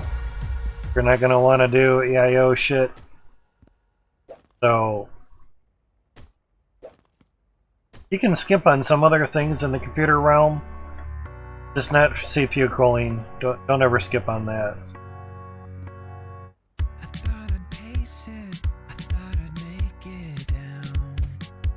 Because the last thing you want to do is go out and buy another $600, $400 CPU. Now granted, it's easy to change. Wrong, changing CPUs out is very simple. It's just you gotta take the cooler off, clean up the paste on the cooler, or have a thermal pad like I use. Put the new CPU in, apply a new paste, hopefully you get the right amount. Do a little, not too much, or use a pad and just be done with it. No more guessing of any sorts. Pads work just as good as the standard paste, so go. Bolt in your cooler again and good. Or you just do yourself a solid and get the right shit the first time and be done with it. Your time's your money, you do what you want. Advise. But I would not advise getting a $400 some computer CPU and put like a $40 or $50 cooler on it that barely does the amount of wattage that is on the TDP of your CPU. My TDP, the thermal design power, is 95 watts. I used 205 watts the other day on the damn thing. Quite a bit. So make sure your cooler can do double the wattage. Sure. 2.5 times, that would be even better. CPU can do 100 watts. Get a 200 watt cooler. Cool. Get a 250 watt cooler. Good to go. Now, have some overhead room for computer stuffs, temperature things. It's not going to kill you, and by spending basically double the money on a cooler, you're going to be rest assured, and we're down. Actually, you're going to be rest assured that your stuff's not going to overheat or anything. It's going to work out quite nice for you.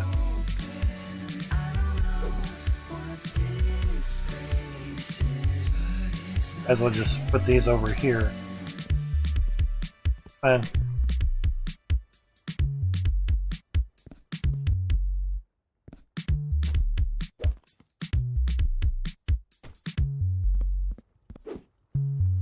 I have to work off of this side.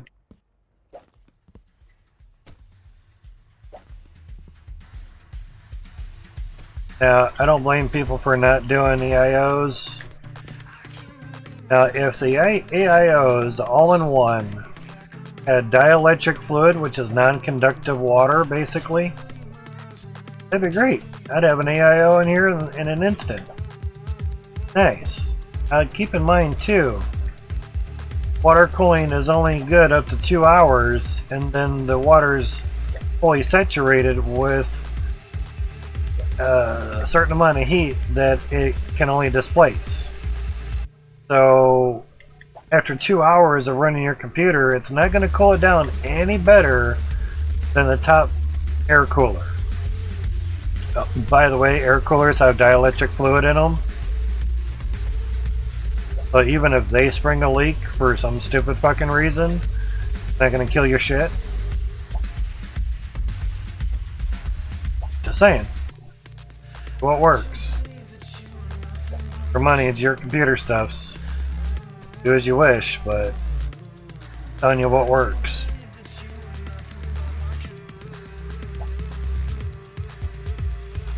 Now, if you like how AIOs work, and money is not an object, you could get the Ice Giant Pro Siphon cooler for about 160 bucks. That works like an AIO, but uses dielectric fluid, and there's no pump. 10-year warranty on the fans and the cooler. It's just not great for the small form factor of Intel CPUs. It's really good for the AMD CPUs because they're 40 by 40 millimeter and bigger. Now, newer Intels are a little bit bigger, at least in one dimension. Hopefully it's where it counts. Hopefully, yeah.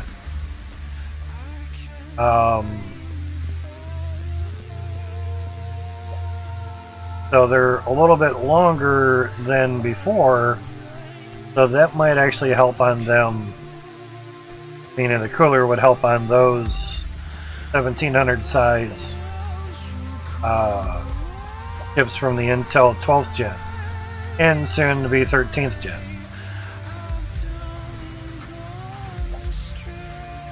So the cooler is great for Threadrippers, but you don't game on Threadrippers. At least if you're smart, you don't. Programming stuffs, coding stuffs, all that, you know, video rendering, all that stuff, video processing. There's programs that only use the CPU for that. So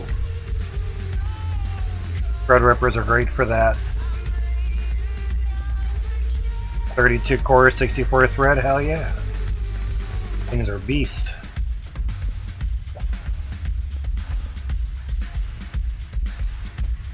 Yep.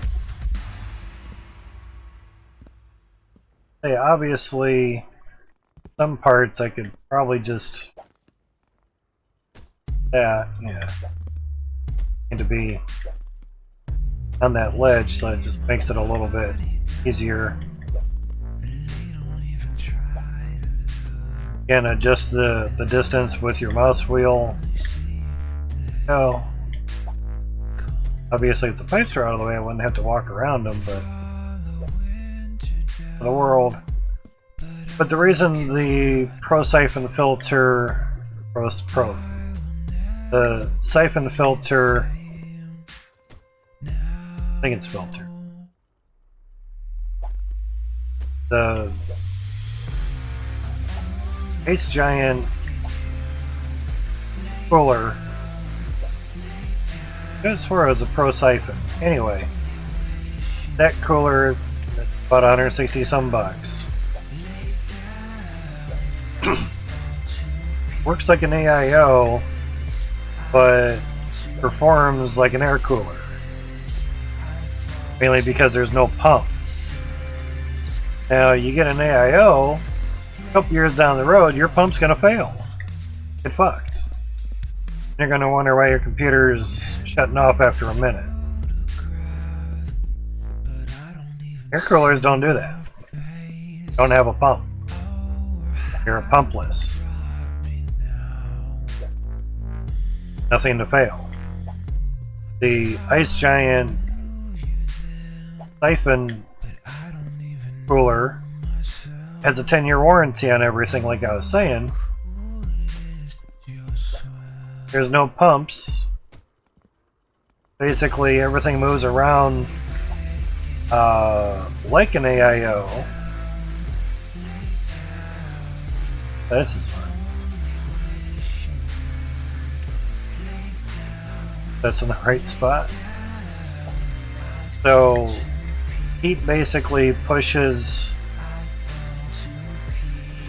the hot dielectric fluid from the CPU area and basically works like a pump, but without a pump. So the hotter it is, the faster it moves. Sweet. And it's good up to 280 watts as well. Some of those 12900Ks can get pretty high in the wattage. That. Just have to be careful with all that you have and how you're running it, basically. You have there, EJ. You're sitting with a pump running for over 5 years. Nice. I mean, not saying that they're going to die in 2 or 3 years, but they can die. Yeah. Maybe the cheaper models do, I don't know. And in the meantime, broke 2 ventilators. Ventilators?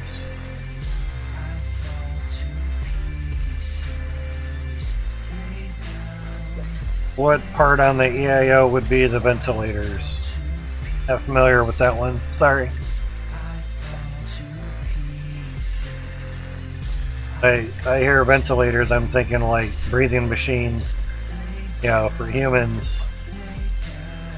He's on a ventilator. We don't know how long he has to last, but you could say your goodbyes to him. Oh, thanks.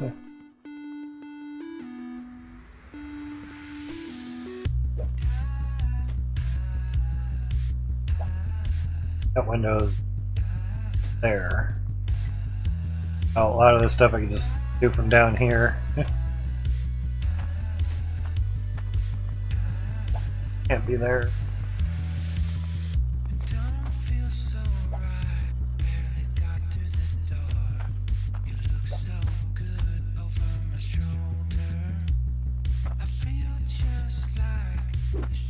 Dirt will pass through. I don't.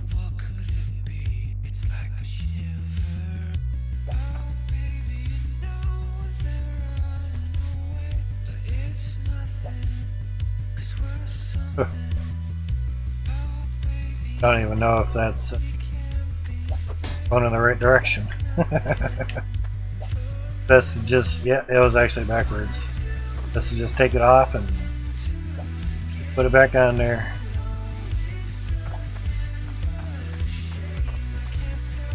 Your window? Okay. Guess so.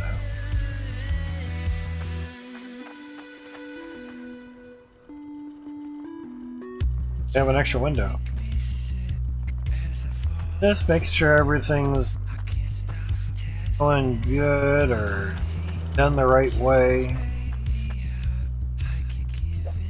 Have an extra window. Yeah, that'd be fine. Yeah, that's one whole funnel moved over and 20 hours later. Too bad. Now, if you mean ventilators by fans, fans are running a lot. If you mean fans, then that's fine. Fans are kind of cheap. They will go at some point, but basically I'd rather replace fans than whole cooler, so to speak. You know.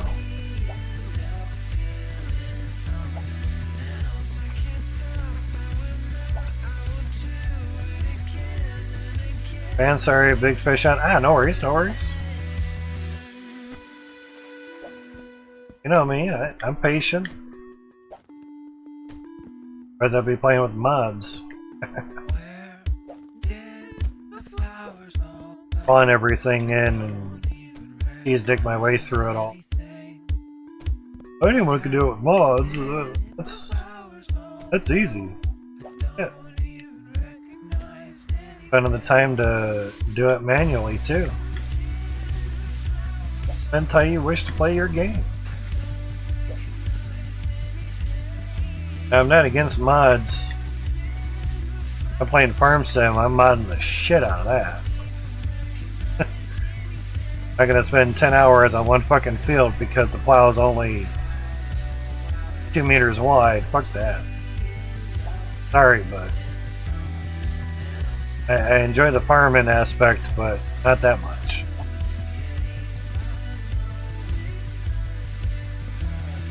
Sure, we're gonna fall off or anything.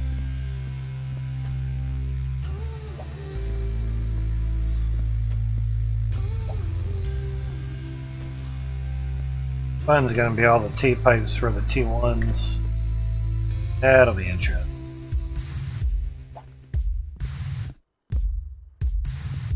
Yeah.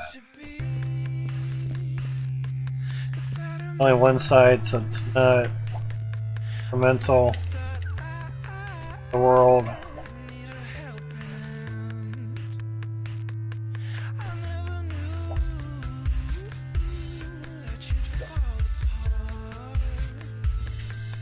Could have to that at some point.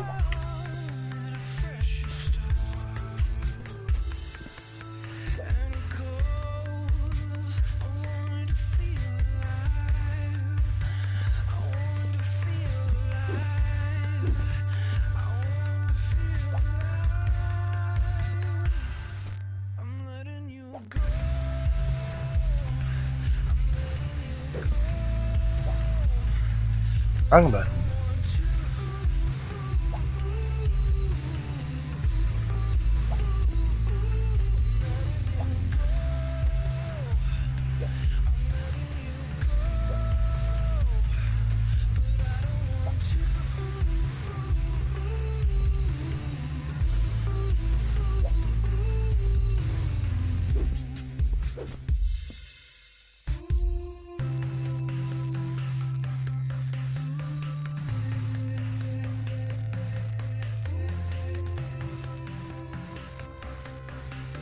The stream health was moving around a bit. 4 hours, 14 minutes. 15 actually. Too bad.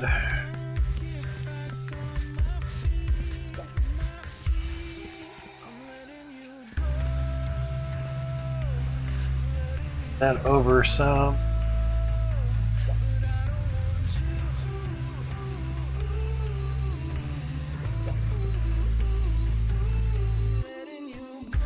Explorers really play havoc with the hitboxes.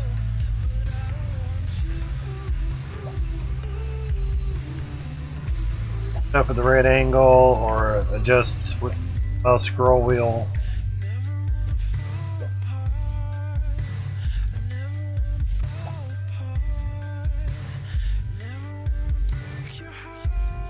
Crouch. Got your jump. However it works.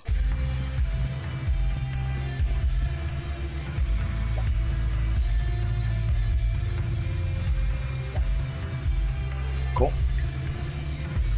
On it. Definitely gonna have to move the ladder over some. Yeah.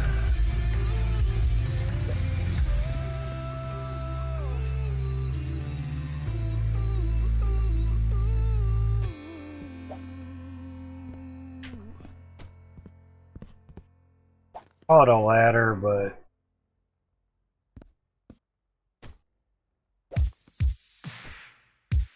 okay.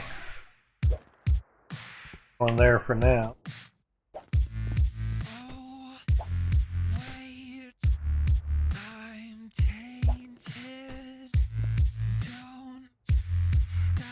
It's only supposed to be one.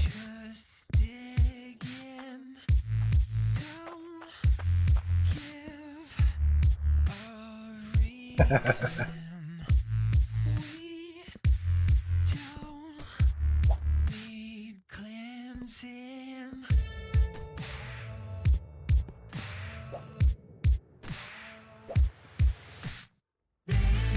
So bad.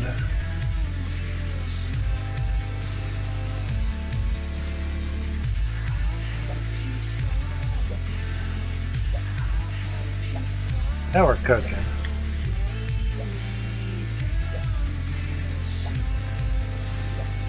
There we go. Better than nothing.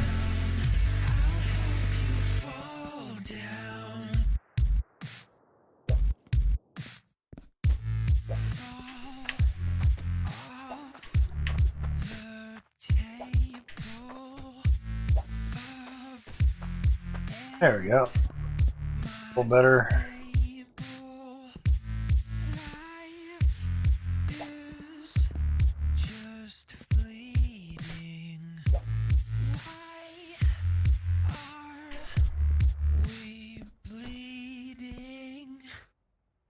Alright.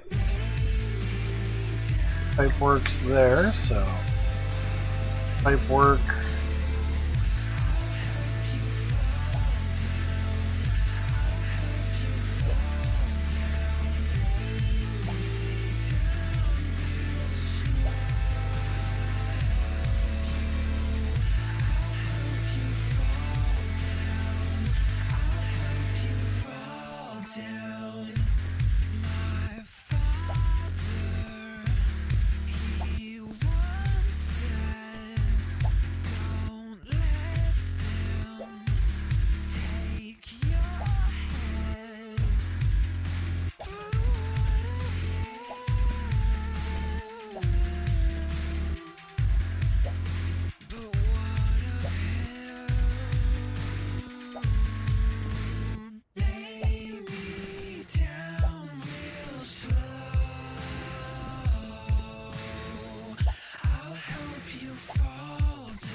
It's always easier when you don't have to keep turning everything.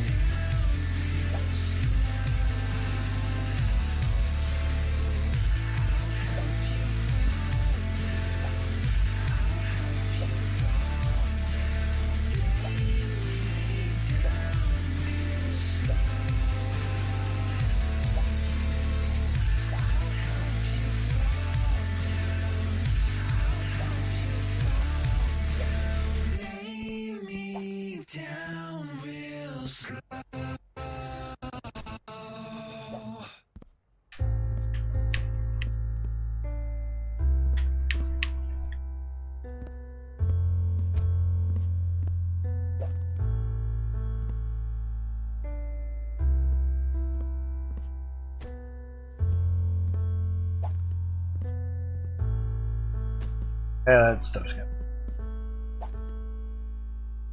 I'm true. I proved it to you. But what else do you want from me? What else do you want from me? I'll be you. I'll be anything you want to. But what else do you want from me? But what else do you want from me?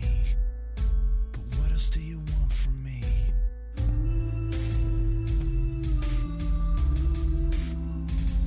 Yeah, we can move this.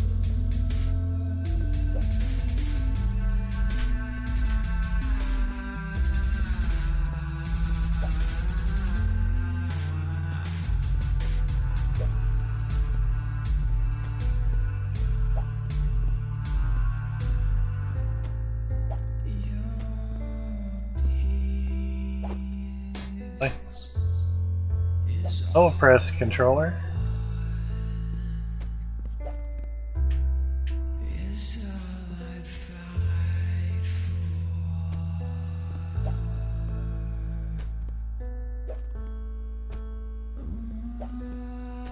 There's nothing that I wouldn't do, but I don't even know you.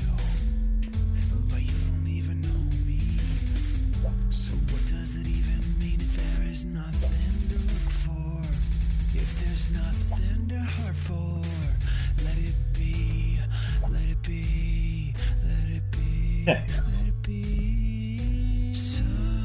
Not too bad to move one funnel one notch over.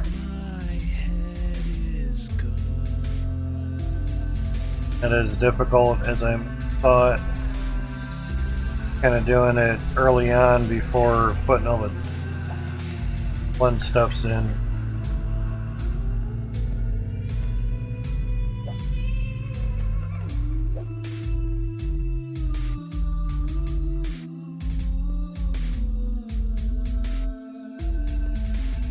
There you go.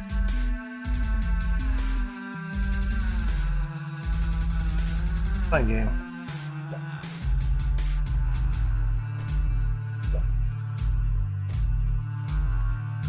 And up there. And we're off. Backing up enough, you'll be off platform.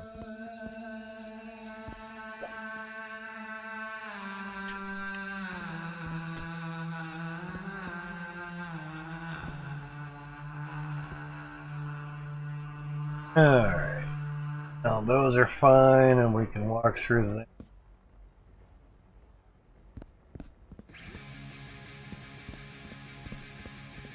Basically the platforms are there to help put the dirt on for the T2s and to put the T2s there obviously.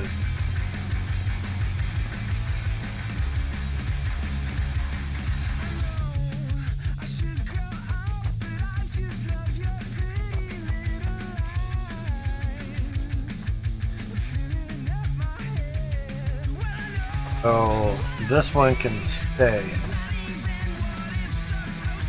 Really wanted to add another funnel. We can move that one over one square. Lots of machines too.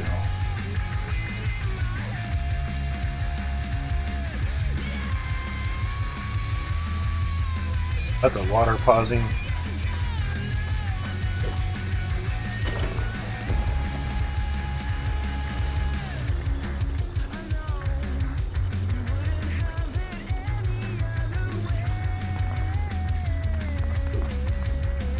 Gems are looking good.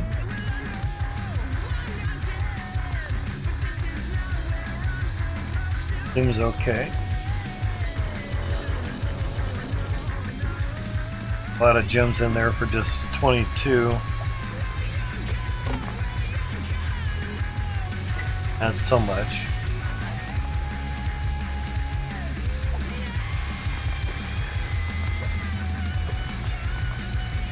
A little better. I think any are getting trapped. Oh yeah, there they are. It's still matter. Oh. The gem grinder isn't great. Issues that go on with it,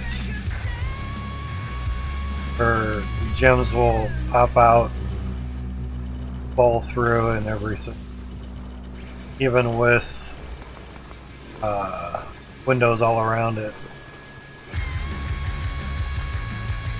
Basically it kind of gets loaded up on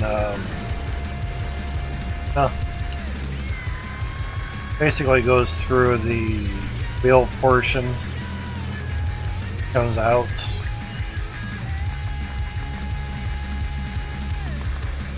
But, oh, okay.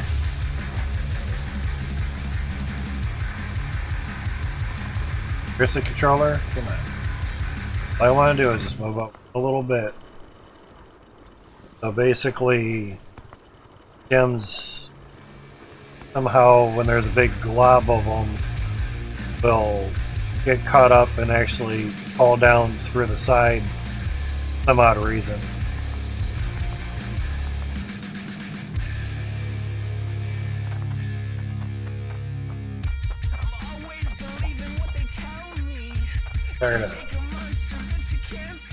Trying to walk and then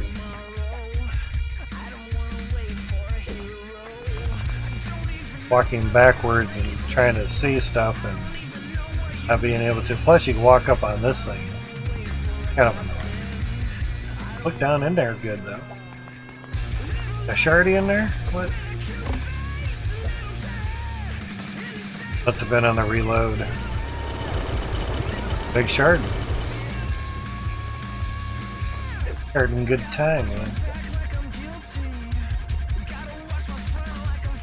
Go on that. Okie dokie. Go.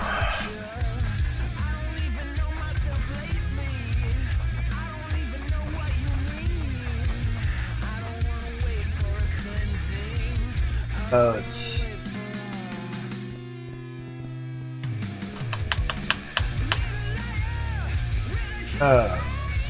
did have T1.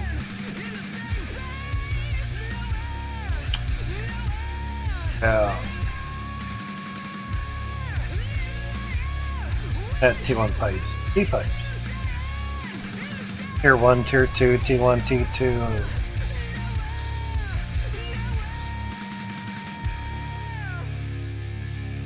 Isn't after a while. It's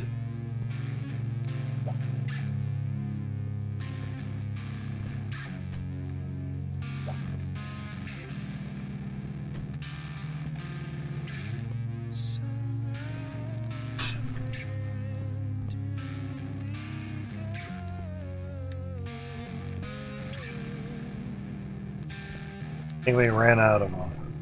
That was the card I already threw off to the side. There. So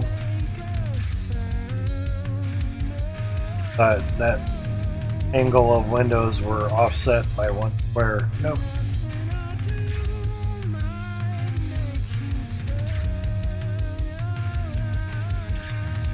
Figure if you have lag issues from your scene stuff working, if you go to something where like a wall of dirt where there's nothing to really process for the engine and you're still getting a lag, then yeah, you have a backup somewhere.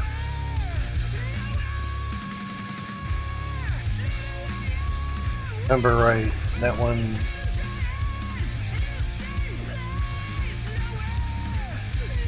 so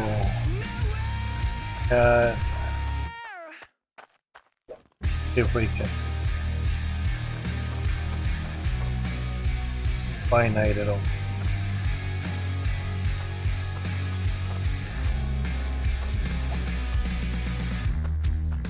I see your stare. It's everywhere. I know I Trying to can't think. escape this fate that keeps me here.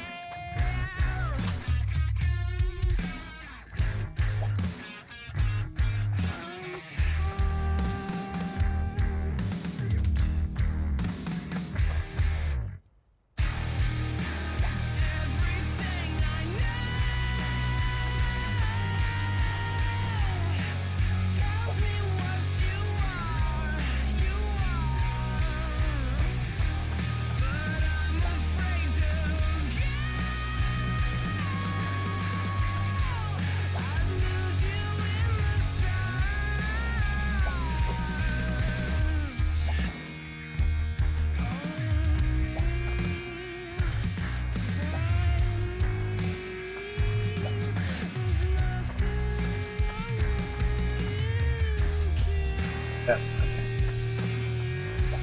Figure it out.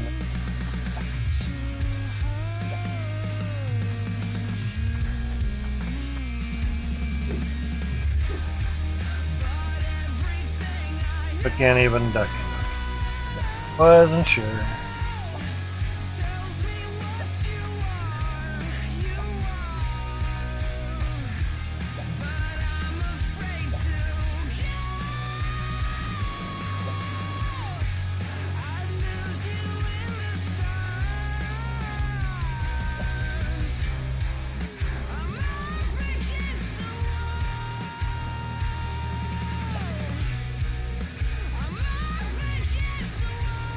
Have a workaround for it.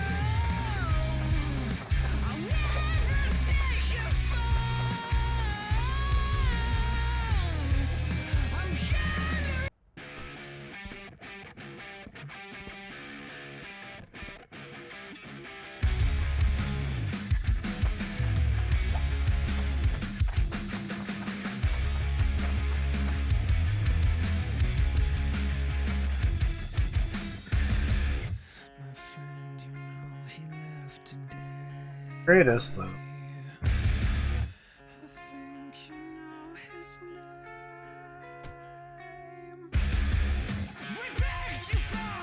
Oh, because of how wide we did that. Okay.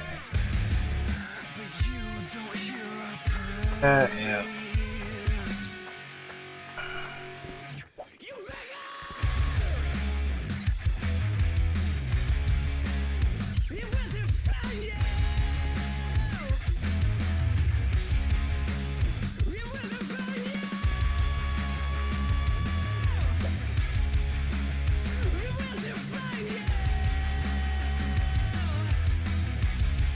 It's even.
More stairs.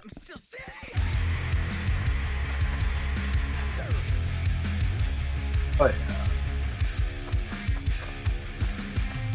Lagging out.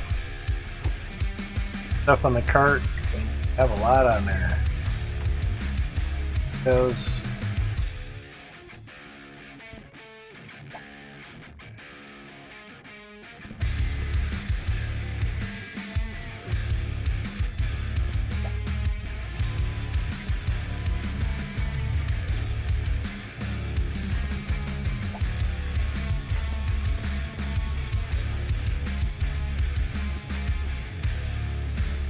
Still off by one.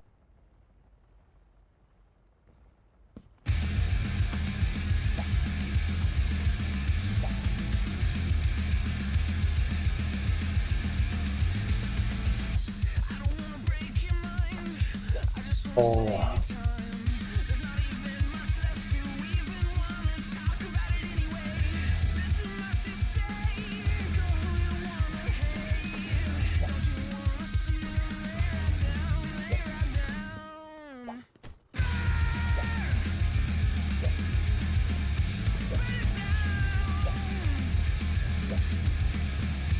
Working again.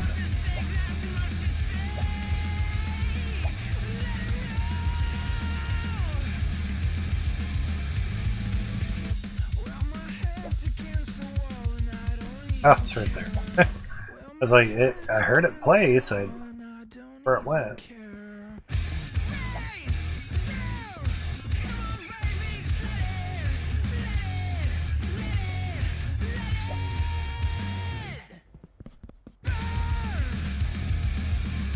There. One square off of everything that's not terrible. Oh. That was going off of the floor that we had here, so that's the best way of doing it.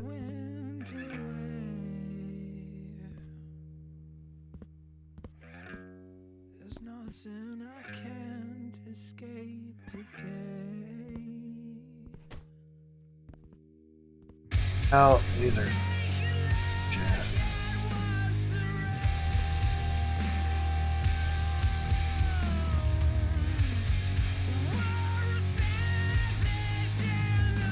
Have the stairs here. I can put one more up.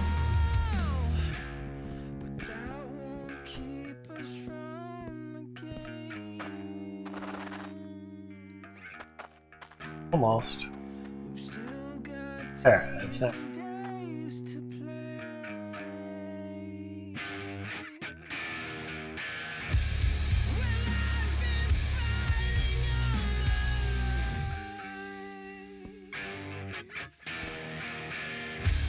Now for the cheap one,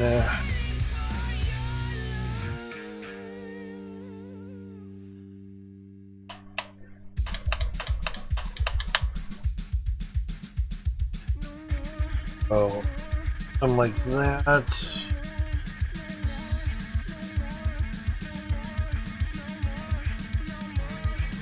Basically, back.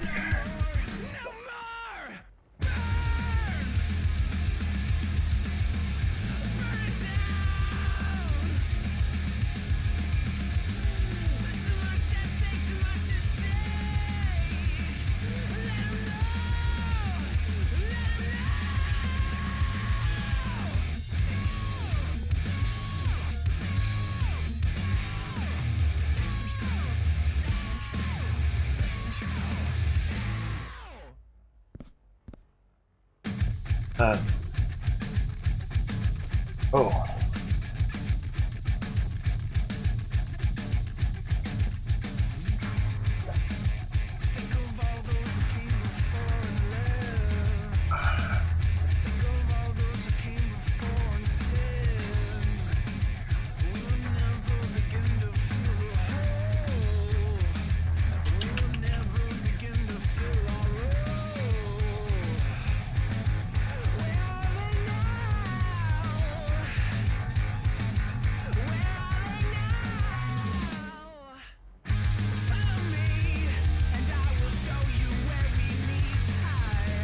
Don't have tanks over here, but we can.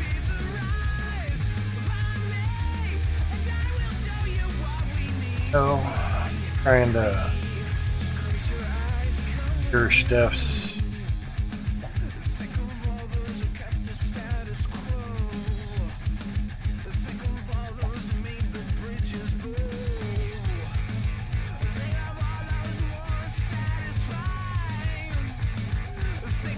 That's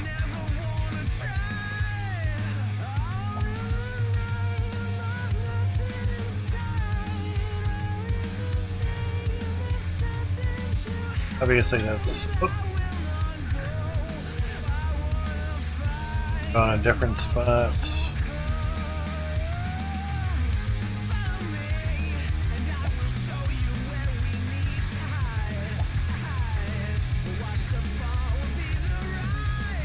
Pressure tank right there. Well, sure.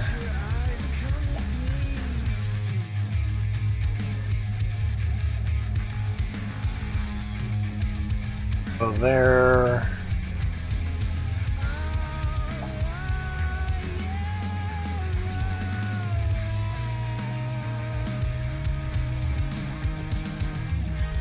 There.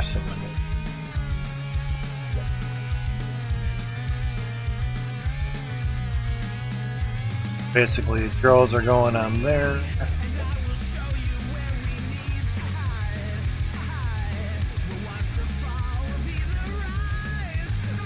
So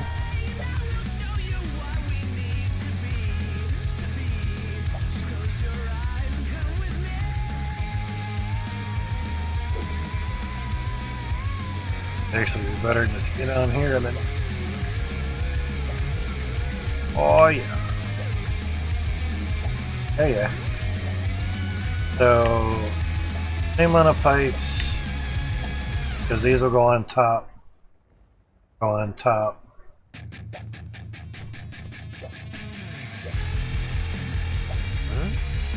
Oh yeah, I know.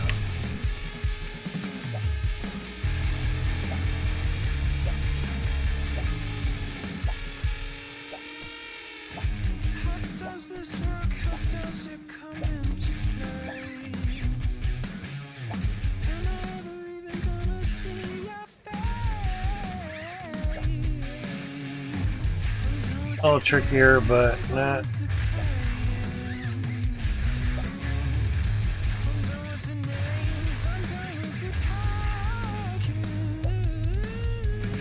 Sure, don't grab the floor, that's all.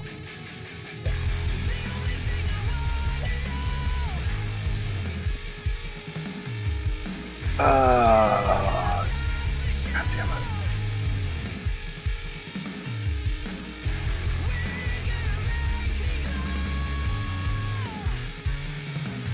remembering why I wanted to separate it that way, because fuck.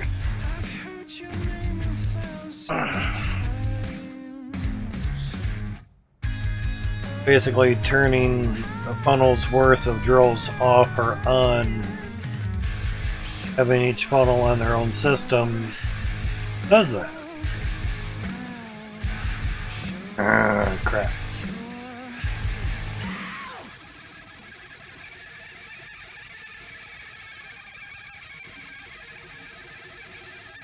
Well, 6 of one, half dozen of another. It's really just the amount of machines it turned on. No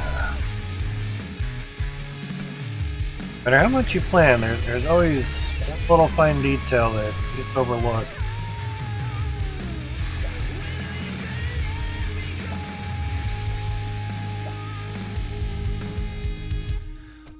Makes things a little bit different.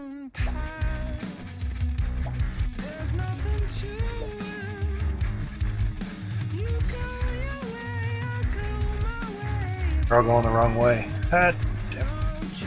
Thinking.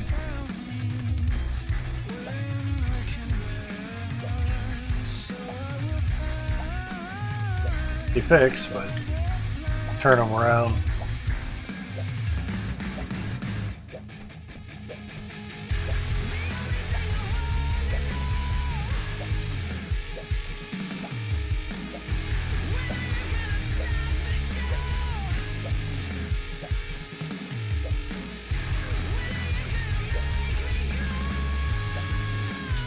Good. Have it for it sometime.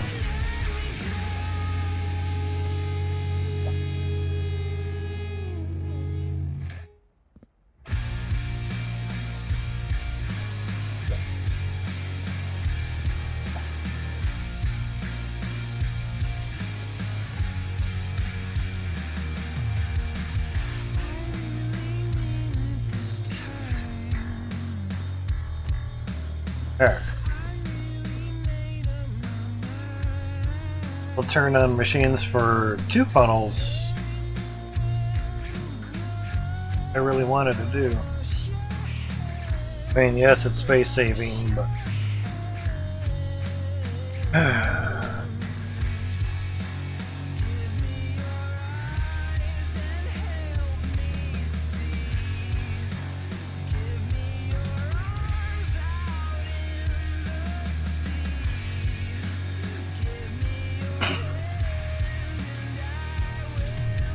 downfall is with elbows, you can't have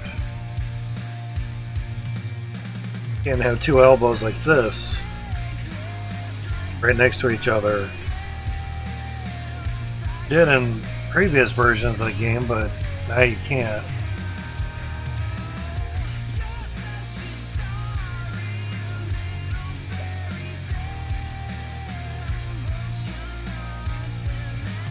In other words, you can't do it like that.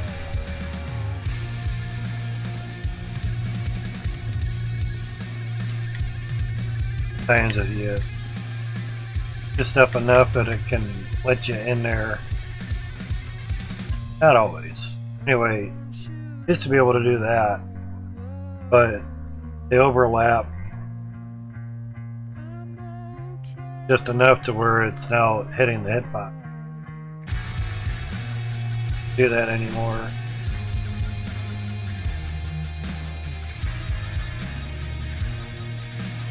Basically, if we set all the funnels up that way,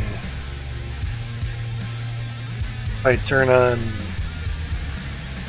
first this ends, it'll turn on all these drills. But if we set this one up the same, it'll turn on these drills and those drills.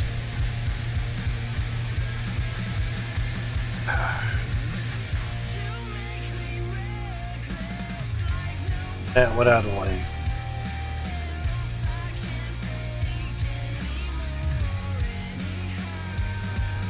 Just watching the drill lights there. They're going on and off. T2s should stay constant.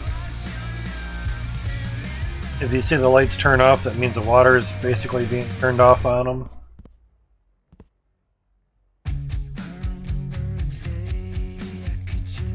It's space saving, but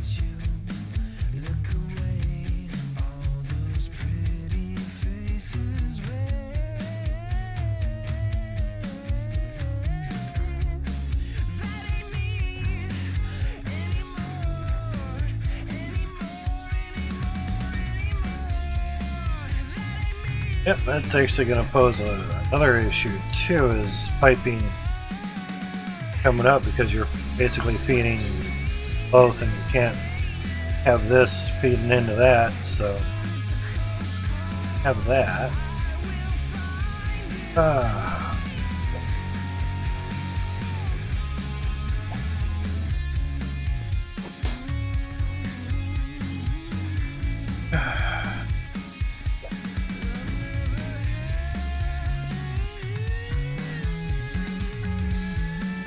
End of the world, though. Difference.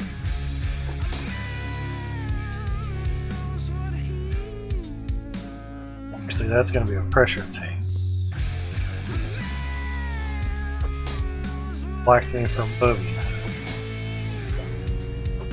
Gotcha.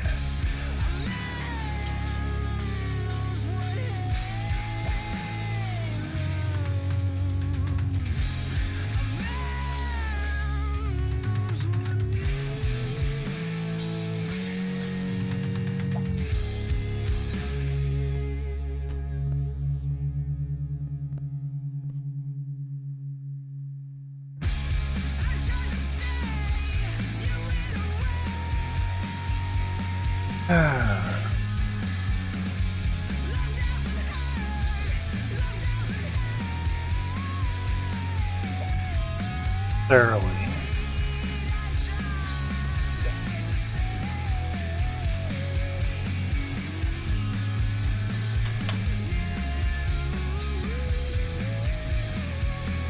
Pressure tank there.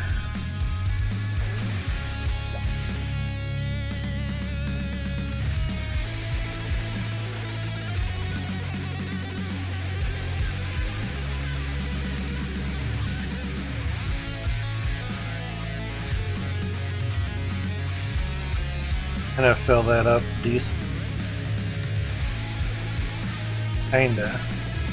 Bird.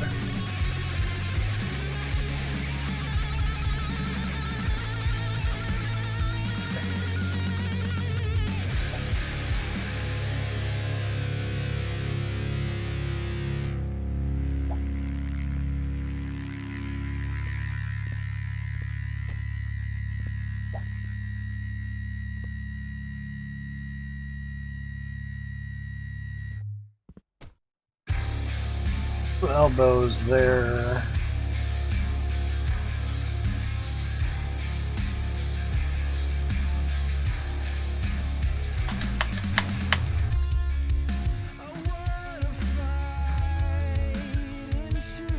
Definitely complex.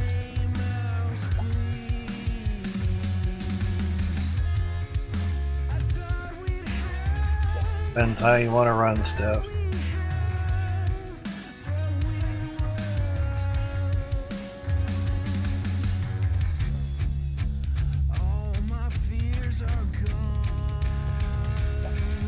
Pressure tank.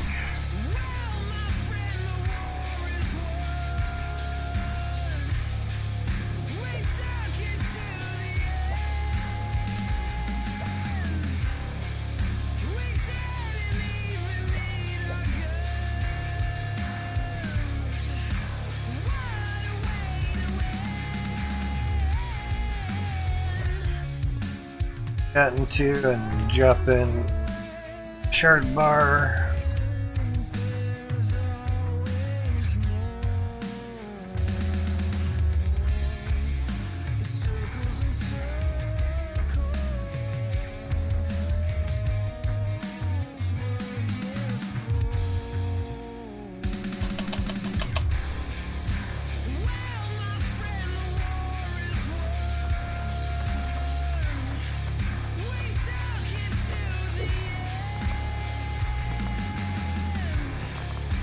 Alright, cool.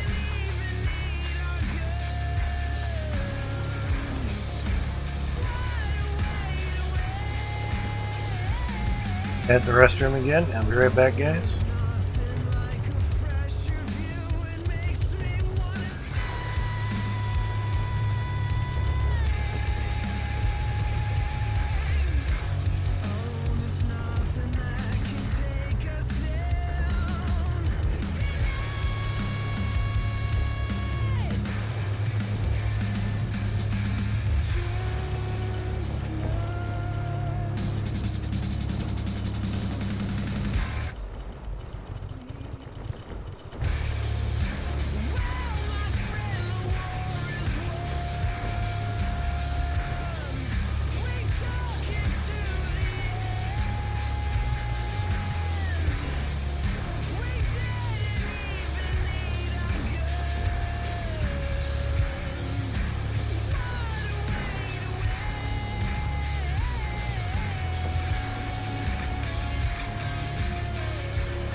Alright, I'm back. Sorry for that delay, guys. Grab something to shepherd the gamble on the wind. Very nice. Water like dirt. Alright. Back to what we were doing. Take it. Staircase. What I will do and when to you for all your fun and when we tear into Certain things I would like reposition if who will ride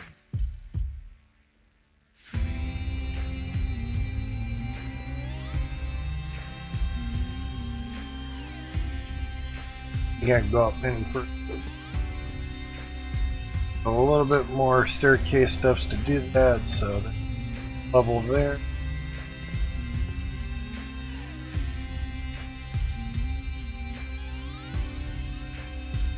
Trying to make things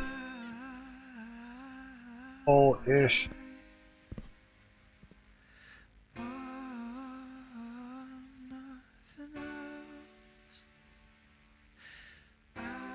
Actually moved in some.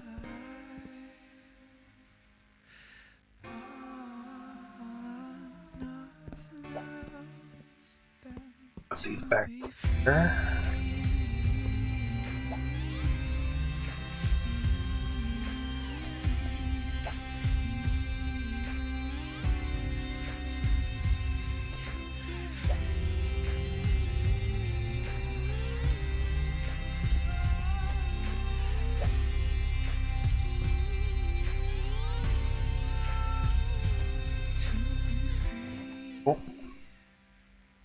Enough to like get on and then need be, or even just like you're jumping on in there.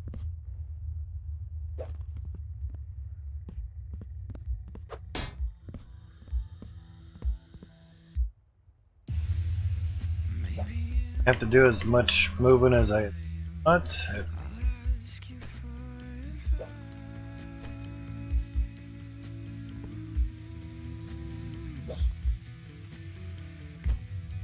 Hopefully your guys' Friday or Saturday morning's going well for you guys.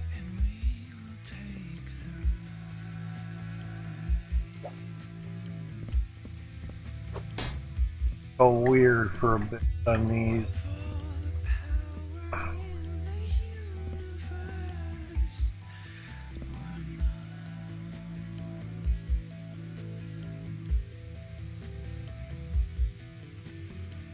Redesigning stuff's funky.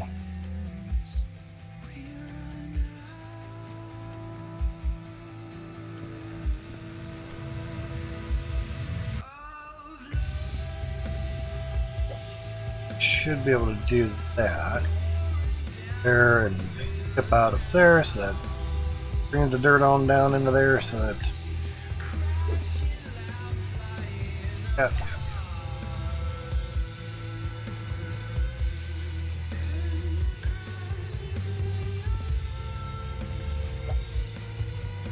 Back where it was originally. Bit easier doing it that way.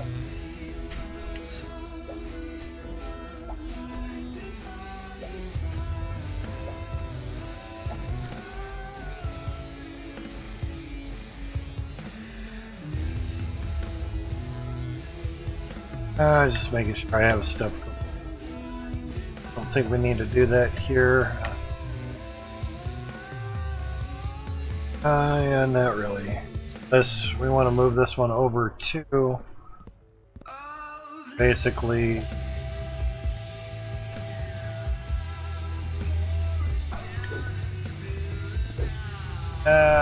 no.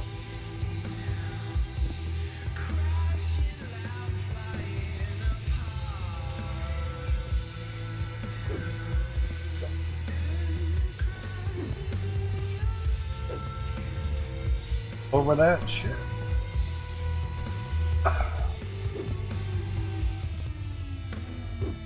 Or it is easy as that.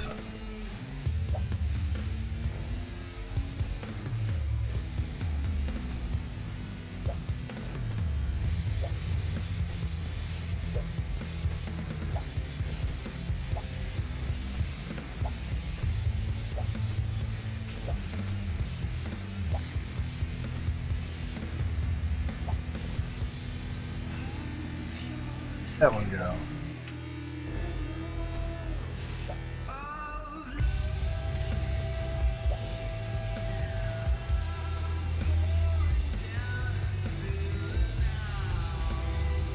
On the right direction.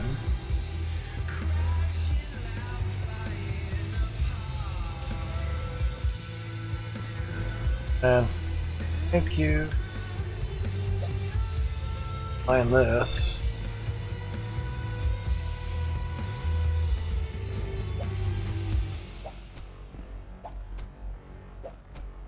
Wasn't hard to move a funnel over one square. Bit tedious. End of the world.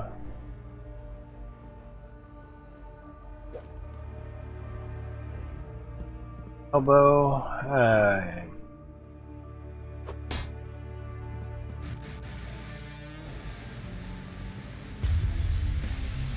So what kind of need?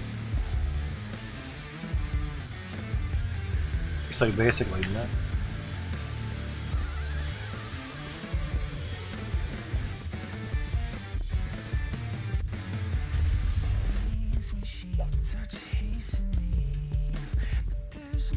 That's gonna be a pain.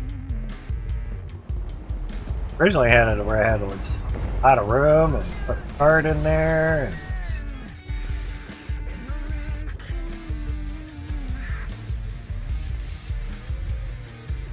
so that'll do that.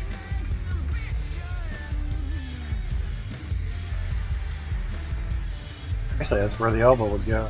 Ah.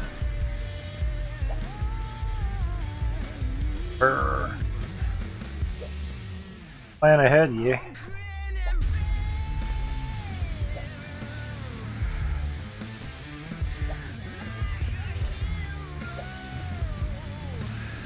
Move all those machines and the dirt. Or a pain in the ass than anything.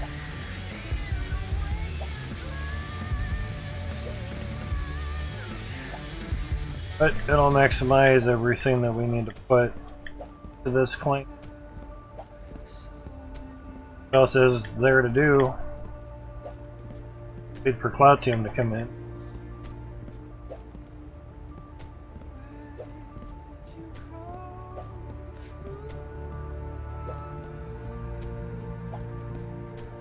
And the old saying, if you don't do it now, you wish you did it later, and later it's way too much work because you're having to move twice as many funnels over as you wanted to before. You know.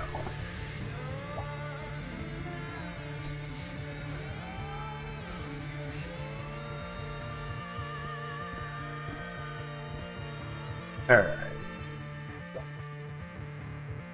That controller, fuck with me. Told nothing less or more. I think I need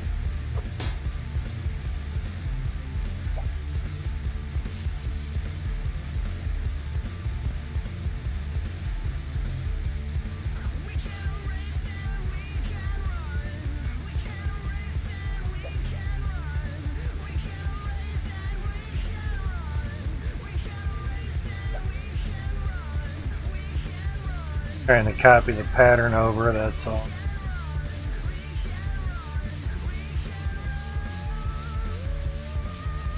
Now I know do it differently, but kind of get done. Well, catwalks aren't going to be on there. So the outer ones, sure. These ones. So loading up pressure tank third bar is not going to be that terrible.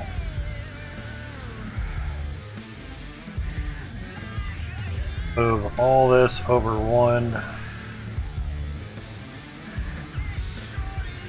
Ability.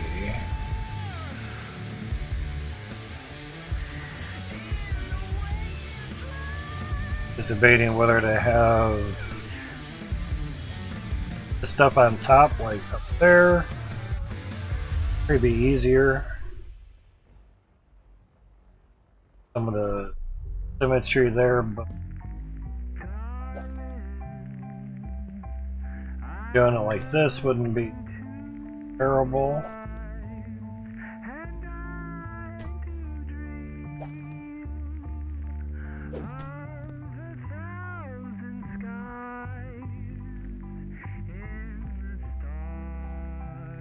At least where the consecutive layers up shouldn't be.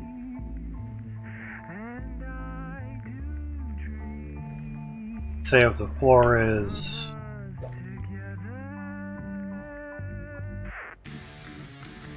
that level, it's kind of hard to walk through or do anything with.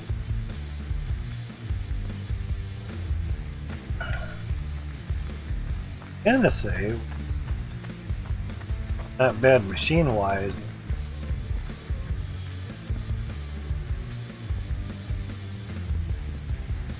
At the wrong level. One more. Floor wise, it's why I like having a lot of floors fall off of them easy.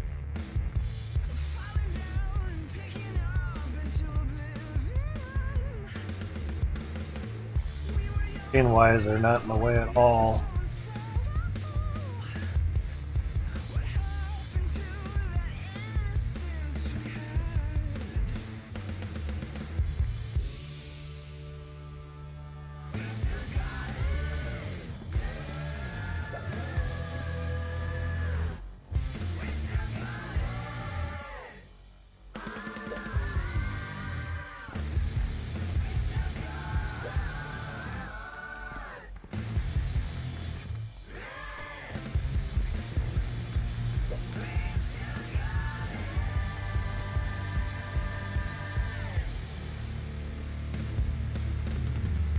The only downfall is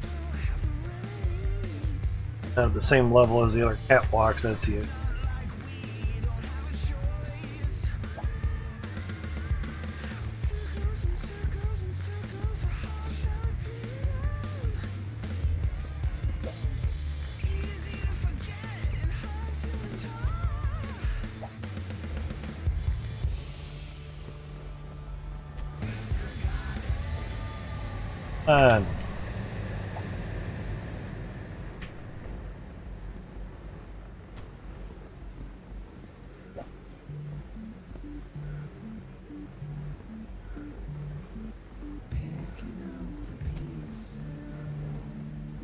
These things are getting it.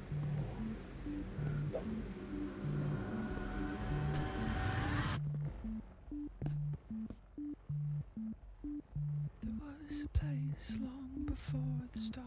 Nothing was, and clarity was all.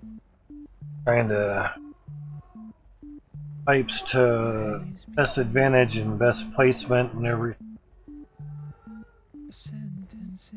down the road as what.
This funnel we already moved over one square.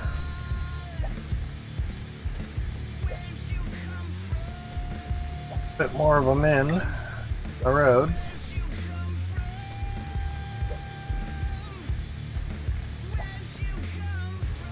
Basically using the same amount of T-pipes. Or funnels in.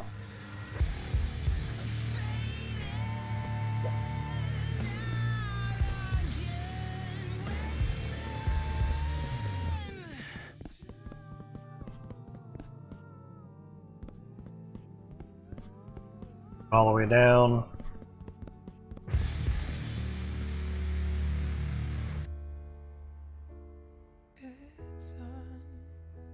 Basically, too, with the wood here, we could put the dirt glob basically on the wood, but kind of have to tag it just right. We get the machines up.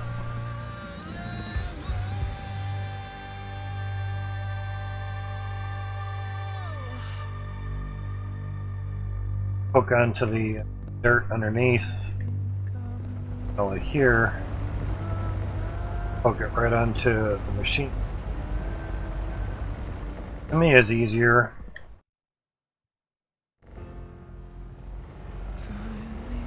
I'll do it from down here, which is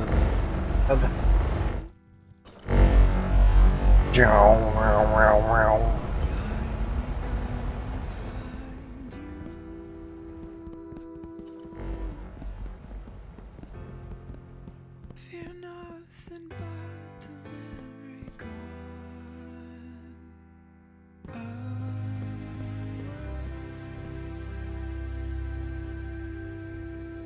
all this moves over one.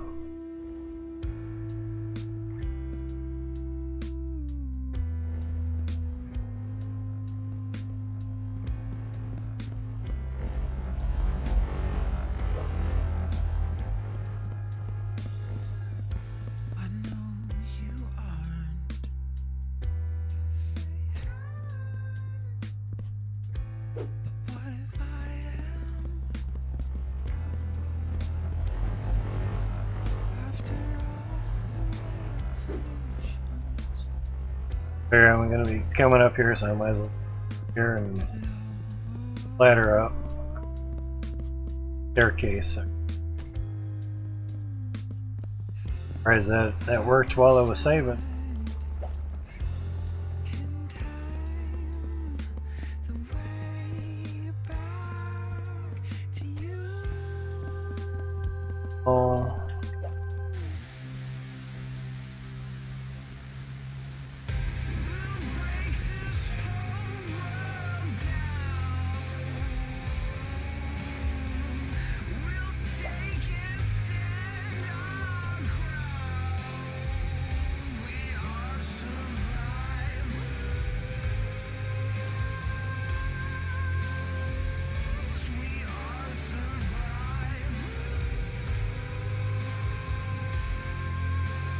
Those three worked, but this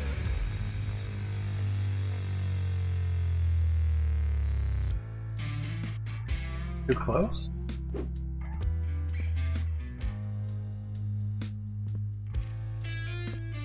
Yeah, I guess so. Makes sense.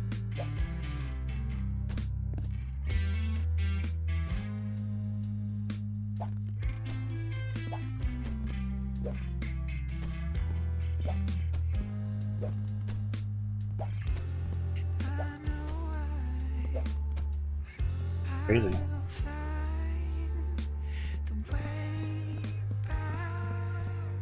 Got it done up decent.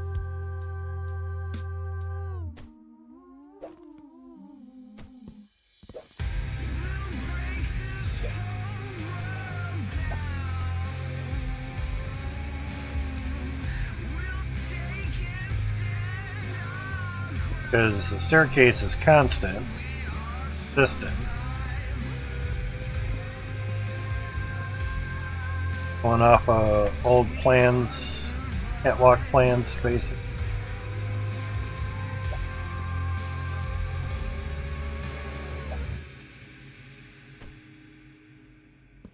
much. Think that they got the best of us. We have just begun.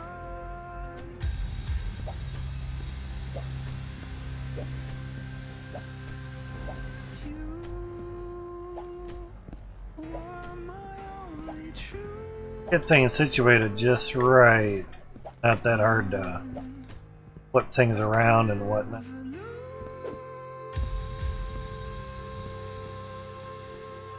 There's our tea pipe.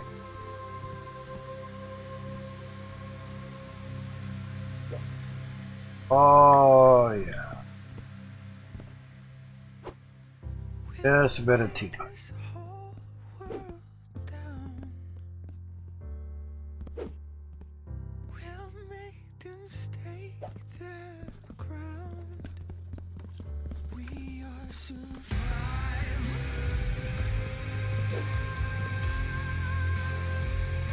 We are survivors. Here for now.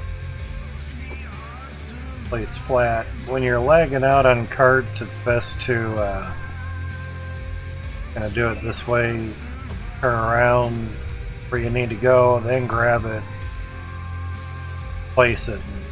Good. Higher floor. Makes sense. Where we stopped last time. Is this a dream? Am I waking up from the quiet, clean afterlife? Clearing rooms, clearing doors, and hoping that you'll be there when you to be here. My hands are warm and my heart is cold with the fear of hunters. Now, seeing the pipes underneath. Hope is just a word, but that don't mean that we have the ground. Just yet.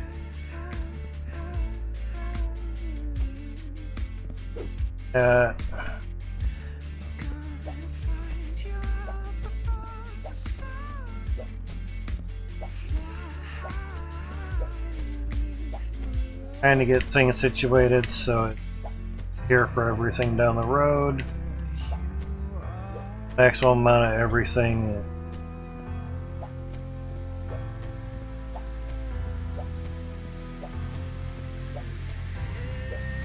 Like proper planning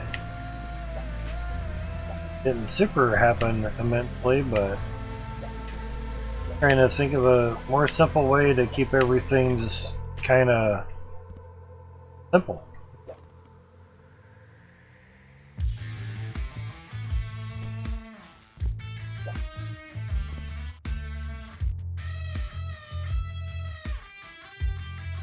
Closer.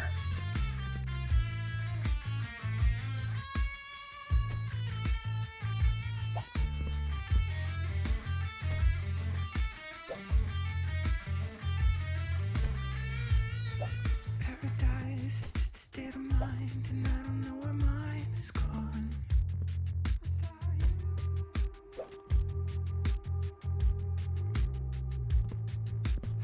Scrolled in as far as I can. For you.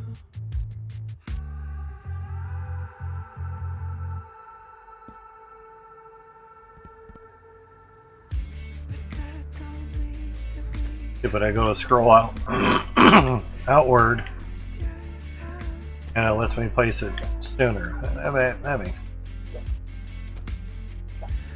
Gonna find you up above the sun. Fly beneath my love.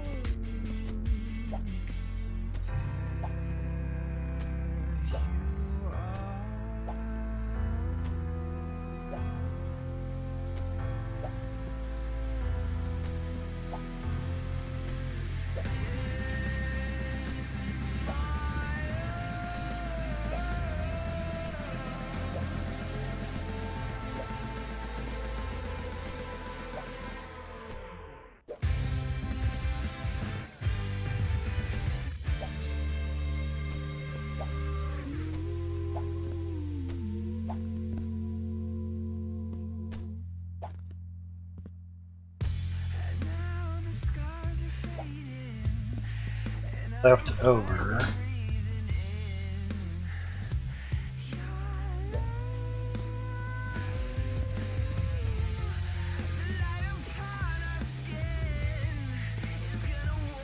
Now it's basically just trying to repeat what we have down there.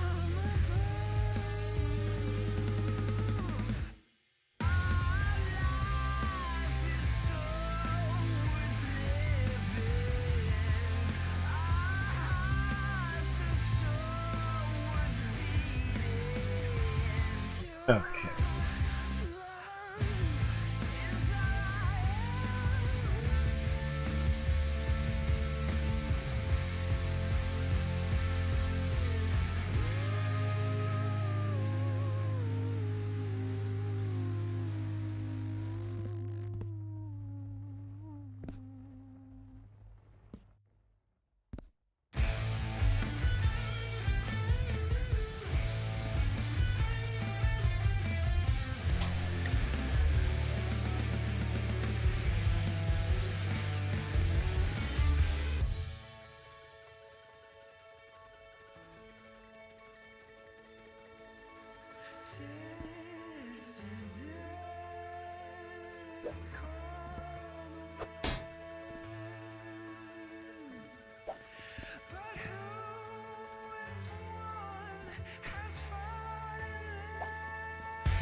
Just try to survive.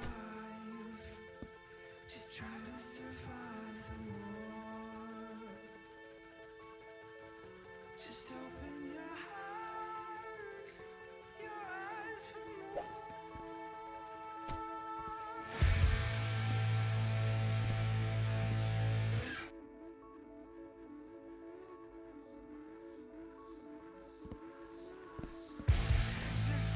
Don't have an elbow on there, gotcha. Looking to see how stuff was done down there.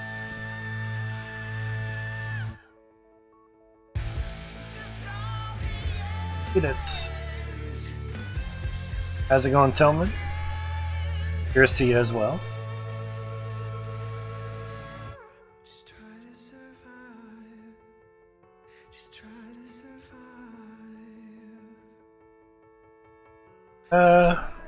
Same amount of drills as before, just more funnels.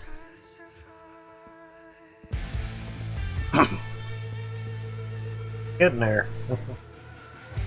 We're just trying to maximize it to where we can get more funnels basically in it.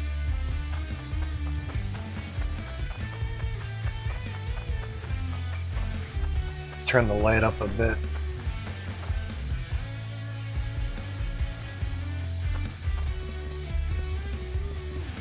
Run upstairs is not the greatest, but have a little bit more dirt cleared out, maybe since last time you were in.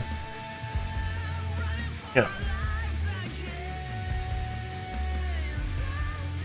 The windows that are spaced here on the ground, if we'd continued the way it was, yeah. Sun never sets an ice on, yeah. We were only able to get 4 more funnels worth. If I combine them together a little bit closer, we can get 5 in there. And an extra one between funnel 1 and funnel 3. So we would gain 2 more funnels basically before we reach about the end of where the claim starts to go upwards. It wouldn't fit height-wise, that's for sure. That's is. But I would still do a funnel system there and wouldn't be very tall. Yeah, it's very short. Ice helm is deep, not tall. It's deep horizontally, not vertically. But I think people in the Discord kind of forget. Deep is however you want to organize it or classify it, basically. You know, Depth is depending on other factors involved. Water freezing the, causing the belts. I thought a gem got stuck or something. Chugging away. We now have 2 funnels worth of T2 Cloutium or T2 drill Cloutium. Cloutium for tier 2 drills. That 21,600 needed for each funnel of 72 T2 drills. So there's that. Now we're just basically getting more. Such an optical illusion. It looks like this one's closer. Yeah. Well, I actually have 43,400 counting.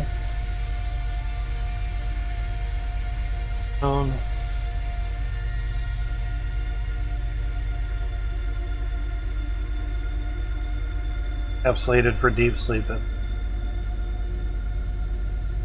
Nice that it kind of does that. But just trying to organize it. Basically, we move this funnel over 1 whole square today. You position everything just right. Basically, you can get T1 drills on either side. And of course, room here for the pressure tank. But just one nice thing is the floor fits in here. One spot decently. Have to move some floor stuffs around a little bit. Nuts. Moved all the T2 piping over.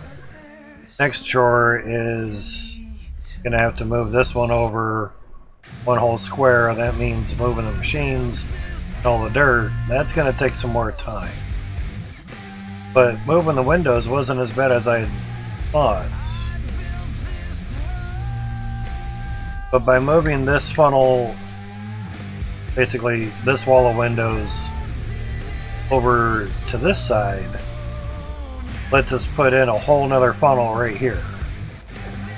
That's that advantage. So if we look down here, the other side.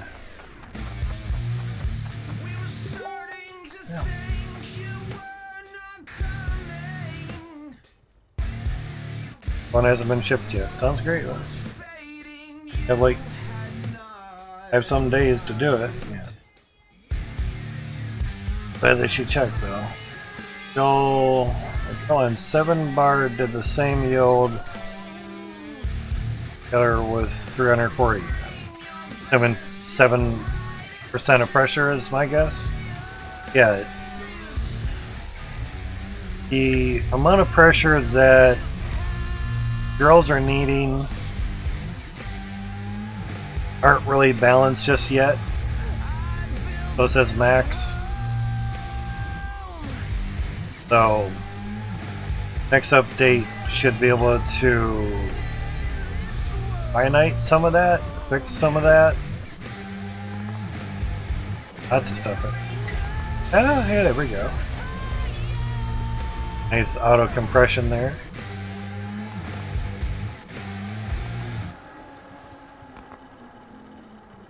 Alright, so I was getting at, these windows are basically representing funnels. This one doesn't need to move, you know. Pressure, yeah, it's gonna get fixed up a little bit. Not so much reintroduced, but just fixed to the way it's supposed to work. Not so much the standard operation of games, get it out there and then spend a year while you fix it. people are willing to play a game even if things aren't super perfect. They just want something to enjoy and kill time. So a lot of game developers will basically put a game out a little bit too early just so it's out so people can enjoy it, and then kind of fix the finite issues that the game has, knowing that the dev knows about that. You know, does the car run? Yeah, but it squeaks. But does the car run? Yeah, but it squeaks. Turn the radio up, you won't hear the squeaks. Okay, but people aren't gonna like that, you know. So it just kind of depends, you know. The parts are only gonna last, 6 months on a brand new car. That's not good. Well, it's not a safety issue, so we're allowed to, just tip it. We'll fix it on the next model. We're used to that with things. Yeah, exactly. 2.0 was a complete rebuild, which also lets them fix things a lot quicker and easier than before. And like Max had mentioned sometime last year, like by redoing the game, I've learned how to recode things a little bit better. He had gotten some information from others to help him, and he sees where his mistakes were previously, and now that there's new code, he has new ways of fixing those things, which makes it faster and quicker updates and everything. It's for the better. Yeah, started 1.7 some days ago, and clearly seeing it's better now. Yeah, exactly. Only one thing that I wish we could still do was this. Wish we could still do that. That was nice.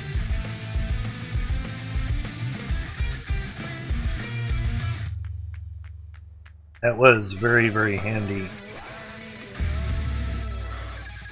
Oh, you can put two elbows together? Okay. Yeah, that saves some space. Cool. Nice. Alright.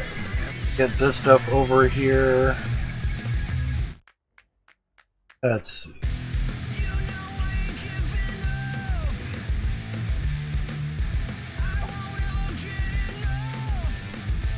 Right there, I was thinking I could move it over some, but trying to copy what we had there.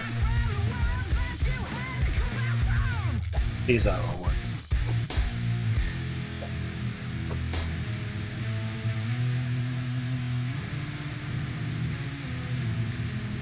Grades.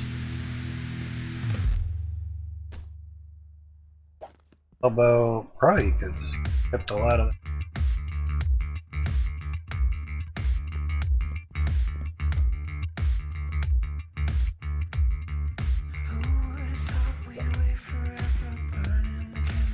Don't really. Everything always has to be in the.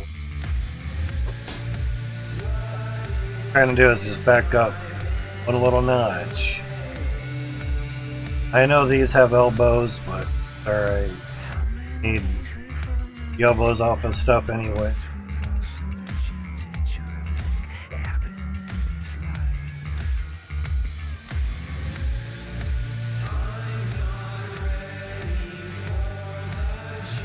Do that. I had it done differently. 6 one half dozen of another, it doesn't really matter.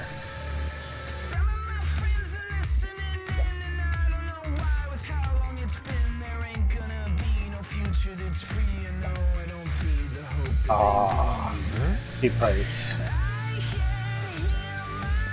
Great.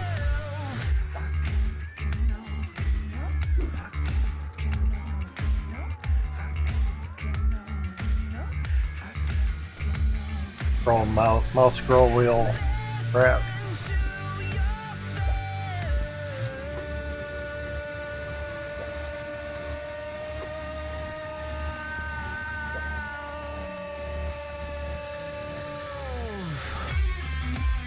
But soon the water stuff will be fixed. That's right, that's a pressure tank anyway. Forgot.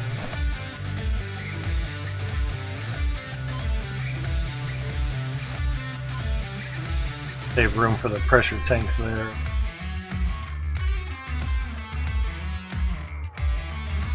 Oh, I'm trying to crack my neck. So yeah, this one's, you gotta get moved over one whole square.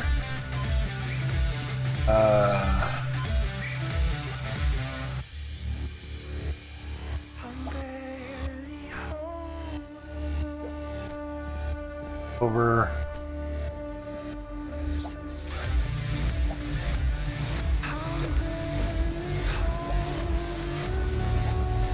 You can delay the gem compressor.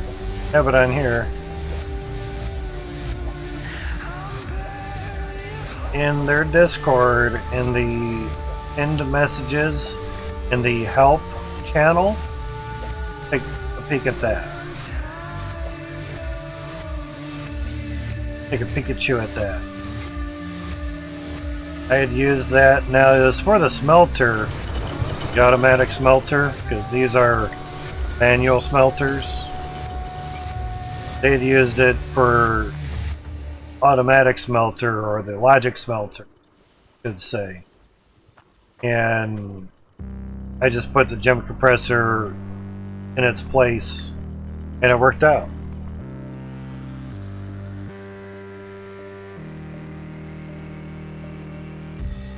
So basically,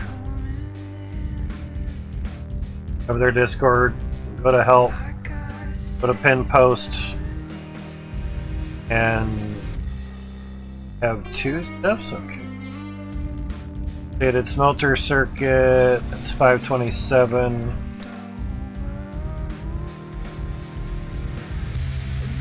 Magnet, yeah. What you basically want is the one with the valve.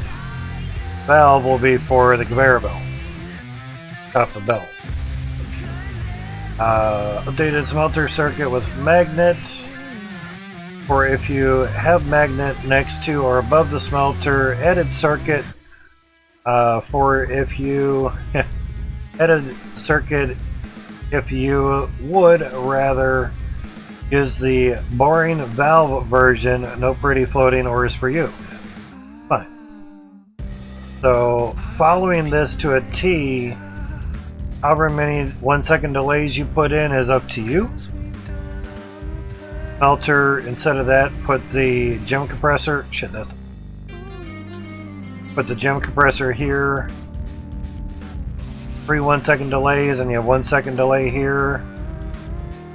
I have 2 1 second delays and 1 second delay here, and it works just fine. Same signal that stops the belt, delayed, and the gem compressor starts. Yep.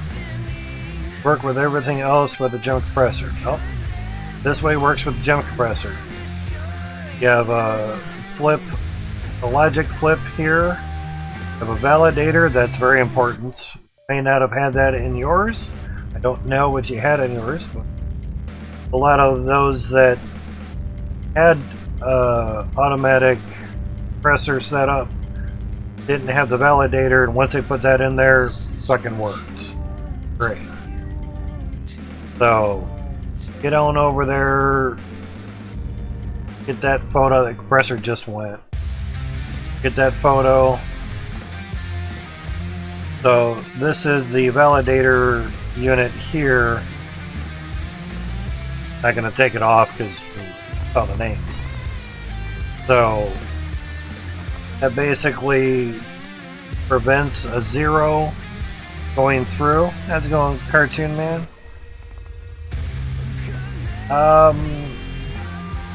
Can. Whether people will click on it or not is up to them. But it's a very simple one in a sense. Generally, what they also say too is to put delays after a diode. And my delays before a diode and it's working fine. You know. So I tried turning everything certain ways so we could see them and everything. Good images with it, nice. Images help. You know, I do okay if it's just a standard schematic as well too. So mine's with the keypad, and it just counts how many units, how many gems pass through, not the weight. Two shits on the weight. I just want to know. Now, there's 100 stops, pressed. Basically, was only having 2 1-second delays here. Then diode, and you got the T, go to the compressor, and then a 1 second, another 1 second delay, which basically is giving it another whole second. Oh, we got some stuffs. A whole another second to the off valve, which is right up there. Even though it turns this water off for this conveyor, it actually turns it off for these. But a display in front of the compressor shows a 1 arrives, doesn't execute the compressor. If there's a delay somewhere, if I take it out, it works. Okay. Some delays in some spots work really well. Delays in other spots don't. Try not to put things on T's either. You say it's not super reliable if things are on T's. Yeah. Follow that schematic in the help end message on the help channel and literally do it to a T, and it'll work for you too. The only thing I found is, because I played around with the delays, is if I had equal amount of delays on either side of the compressor, it didn't work. So have a greater number of delays before the compressor and a lesser amount after it. Chris over on the line, gotcha. Gotcha, Cartoon Man, gotcha. So yeah, I even tried putting a diode here. Yeah, just thinking like, okay, well, the signal comes out here, it's coming down, and we actually need a signal traveling both ways on here, which is weird. So as long as you put everything exactly as it is in that schematic, it'll work. Now they had 3 1-second delays here, then 1 over here, just to basically slow the belt down more. So I took 1 out. You know, it's not at the end of the world, and it seems to work out pretty well. Have a spot here. Okay, so we're at 78, so basically it's going to get there pretty soon, as long as the water stays lit, going. So I found 3 seconds to work really well. Now if the water pausing happens when it's supposed to go, there we go. So that's working out. Timing it just right. And of course it depends on how far back you're stopping the belts too. You know. I tried to just 2 belts and it wasn't really enough because some stuff wanted to keep coming, and by the time signal triggered and stopped the belt, and by the time the belt stopped, there was still stuff kind of bopping into compressor a little bit too early. Controller. Sitting there moving the controller stick and it's not doing anything. I don't have the money for a new controller. Spend it all on the computer stuffs. $60 for a new controller. But as far as I know, it could just be the Bluetooth receiver too. That was only $6, so. I have another one in case I wanted to use it on the streaming computer as well. That one's from Asus. I could give that one a try. That too is only $6. So give that a try, and then have to link the controller into that one. How that goes. So I set it for 100 counts for one funnel, which fine. It 2 funnels worth of T2s. I usually pop it down to 50.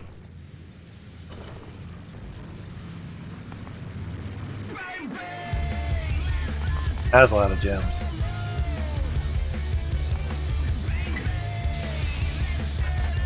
See, that stopped it right before that one was going to come in, which was a good test in a sense. So follow that schematic and it'll work for you. You know.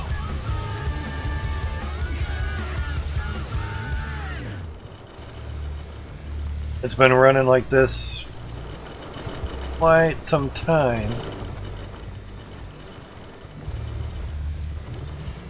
That out. There's actually 2 bars in there. They used to pop out of there like crazy. Well, actually, the hot ones, the recent ones, way that. I dipped out the bars because I had Alt F4 it before it basically auto-saved again. I had a pipe that disappeared on this conveyor belt. Basically, everything was put down here, put down there, but it was turned that way, and to do that, the pipe disappears. I had to basically close out the game so it wouldn't save it in that state, because I tried to put another piece of pipe going the correct way in that spot, and it wouldn't, because there's already a piece of pipe going the other way. So while doing that, everything was basically running and a lot of stuff clogged up. So I basically, before fixing the clog, I dipped out a lot of stuff here because there was iron clogged up. There's a clog right at the start there, top of the vertical conveyor belt. There is a big old clog right there.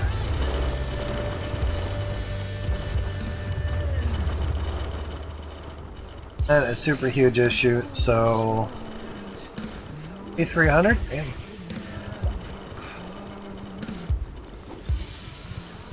These are kind of going to be in the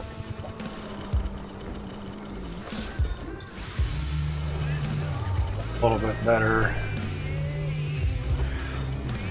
Basically, these were 2 tests.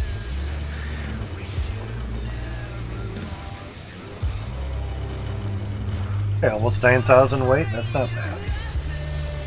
Getting there.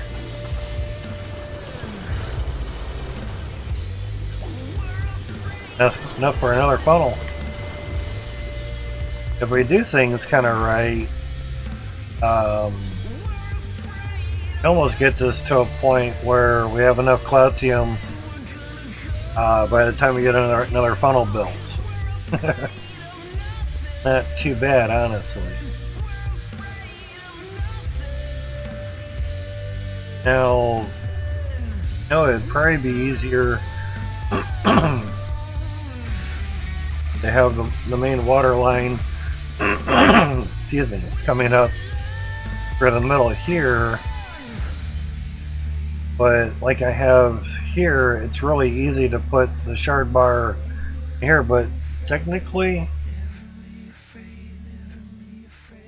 get a 2,000 weight shard, never gonna have to change that bar. Won't have to change it for a long time.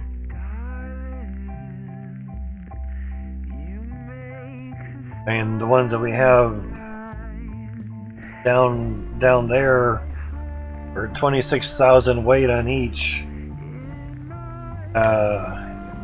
Or they haven't even gone under that. I know what the weight of this one is. 282,000, geez. Yeah, we're there. Compressor just went again. I heard the valve shut off. That may have went. Seemed like it was top of stuffs. Grab it there.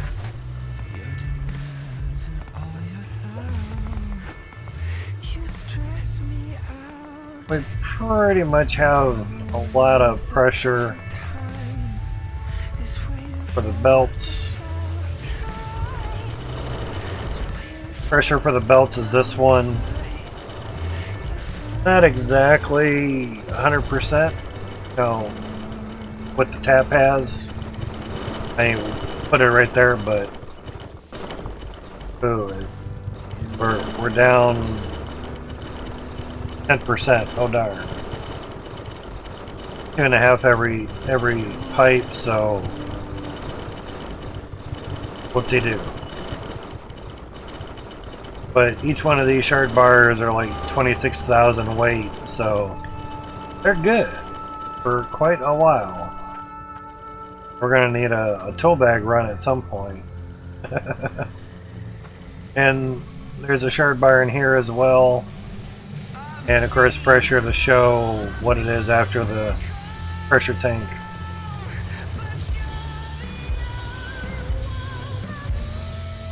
But I'd say as soon as all that stops, we can get some more, or we just get more right now and let her rip. All depends. Some were also saying that it's depending on orientation. I probably wouldn't be able to do it here, but you're able to take a cart, flip it upside down with tool bags in it, and put it across the inner hurlers, and when it gets down low enough, it was able to take another one out, but that's okay. Each one holds 20. It's not the end of the world if you gotta get bags and you actually have to do something in the game. Keep things going. It's not an idle game where you have it working for you and you just set it and forget it and come back to it next week or something. This game really is about. Truck's still there. I'd taken one of the trucks and just parked it over there. To me, the trucks are dead unless you need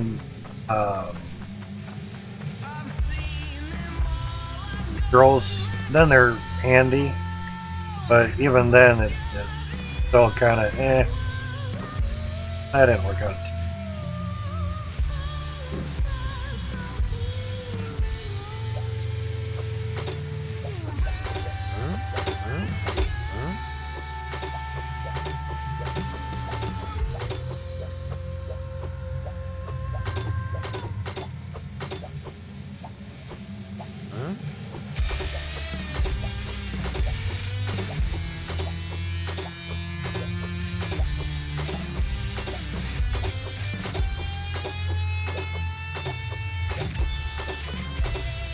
I will.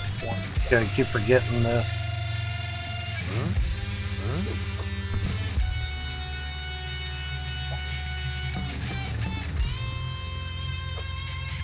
Far enough in there? Cool. 400, 200 grand, sounds great. Now, if you have a lot in your car and it lags it out, get positioned to just go through stuff. You don't have to sit there and try to make a 180-degree turn just to get where you need to go. Plus, the carts can go places the trucks can't. So yeah. And yes, those are diagonal windows going as far as that one funnel is able to go widthwise. We're at 10 FPS, truck's bouncing like a crazy mofo. Drop the cart, now FPS gets higher, and we're good. Pick the cart up again, FPS down to 8, and the truck's fine. It just seems when the truck comes into render range is when it bounces around with the FPS and everything. Odd as that is.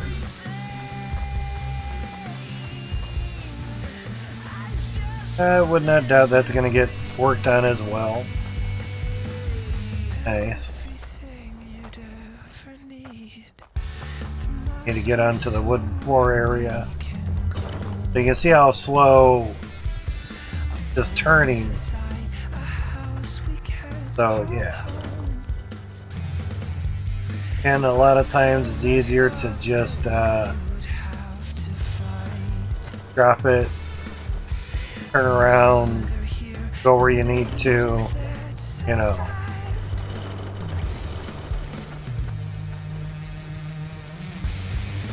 Work for now.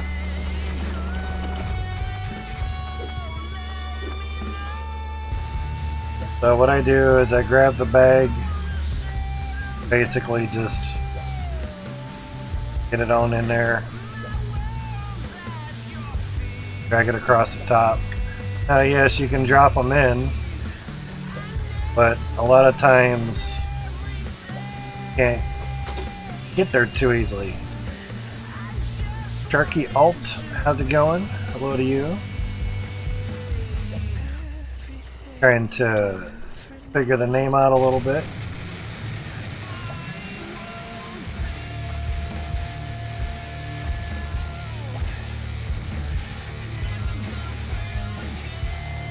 A little too tall for this. Obviously, you can walk across it and do stuff like that. Well, not really, just 6 hours. Usually do 12 plus hour streams. So, tote bags are good for a while. Let's just turn this around. Oh. A little bit closer. Carts are your friends. Really, really are. See, we went to town, came back, and everything's fine. Thank you for the follow, Shark. This would be okay. Appreciate that, man. A little bit of dirt clumping up there. It's not the end of the world. Dirt's doing fine over there. I know it's a roundabout way of getting down into there, but okay for now. And that didn't work. Yeah, I just haven't put a lot of floors into this just yet. But sometimes dirt will pile up. It happens.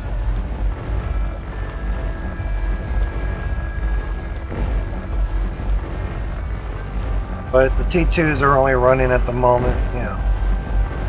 Never played Hydroneer before, but I watch it and it's a really good game. Exactly, man, exactly.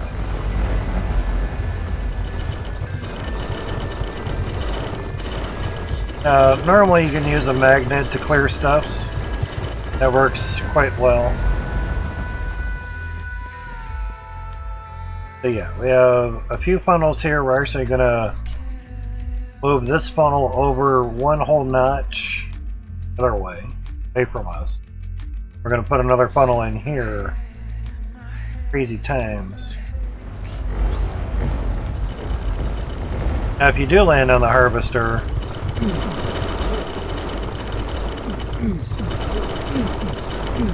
he gets hurt. Kind of nice. He doesn't die or anything, but he gets hurt.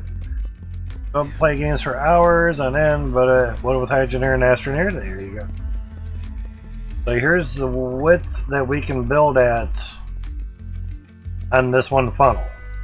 So we're going basically higher with the funnel as well. All of them. Doing something people haven't done before. Why? Why not? Oh, don't fall like this? Exactly, yeah. Falling from that distance doesn't make him go, but getting chumped up or crunched up by a harvester does. So basically we went standard window width or funnel width and placed windows at the furthest width I'm allowed to on the claim. So obviously the wider you can build, the taller, so much the taller, but the more drills you can put in because you can wider. And of course that'll basically if you have a funnel and like on the camera here your funnel goes and wrong one, goes and hits the edge of the camera, but this one keeps going. The maximum amount of drill that you can put, say at the top, has now been increased. You know, obviously if you can center it, you can get a good amount there. It's just if you reach the end like I did here, you just have to go straight up.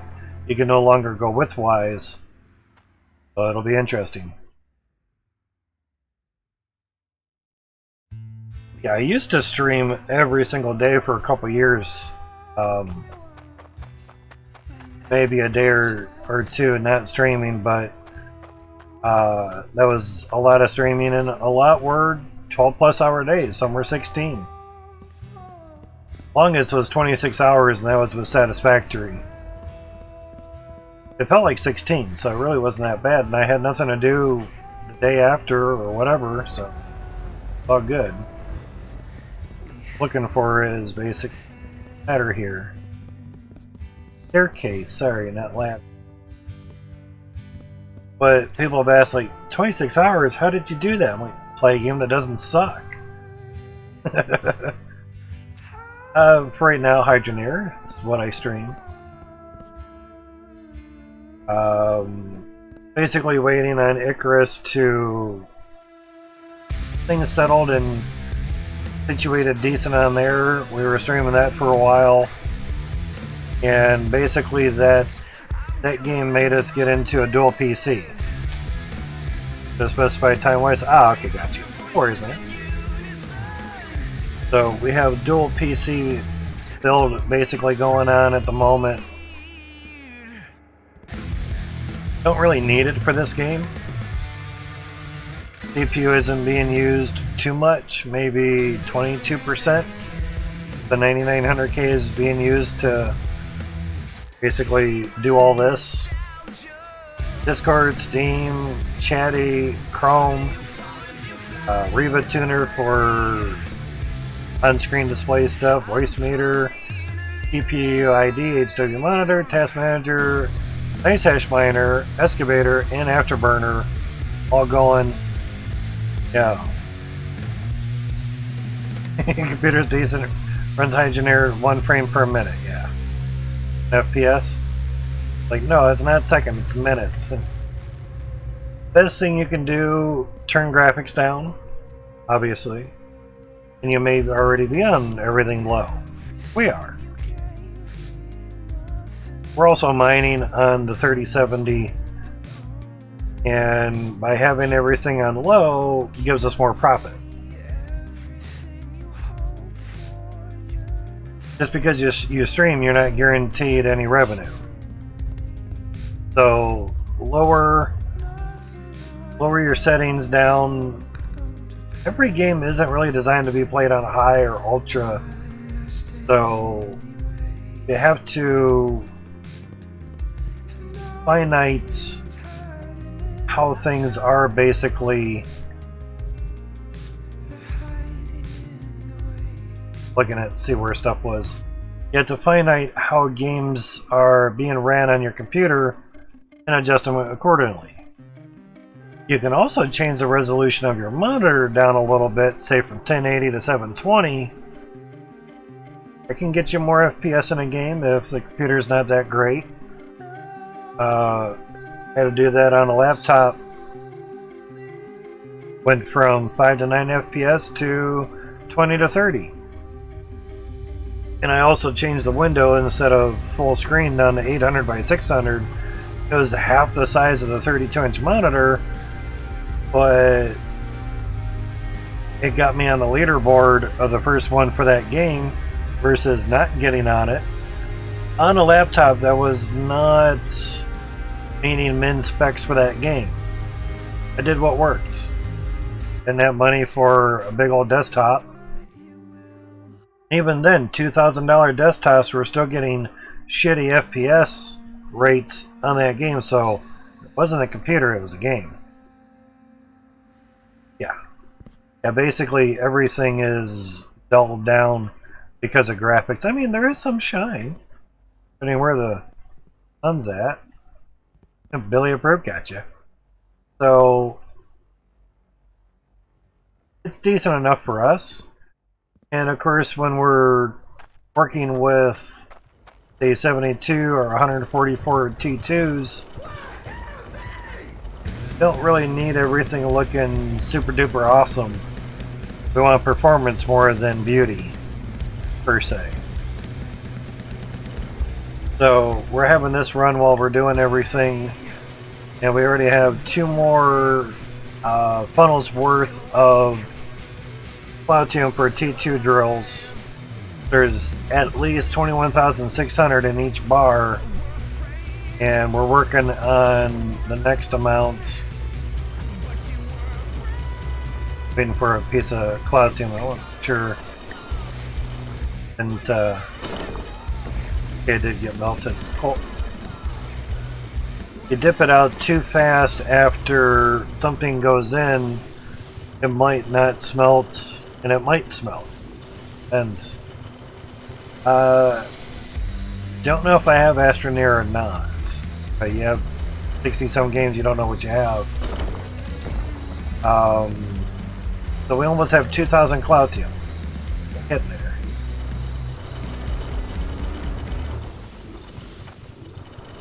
Gold and stuff, it just finally combined. Oh, we did combine them. Cool. Gold.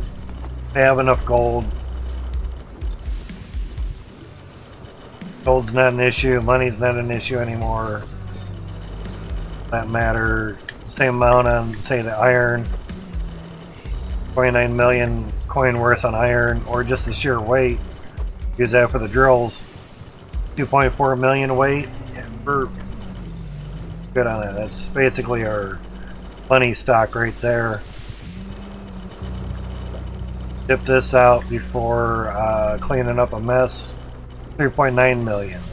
Basically, money is just being used for nukes now. Just to clear the land out. We still have some nukes over here.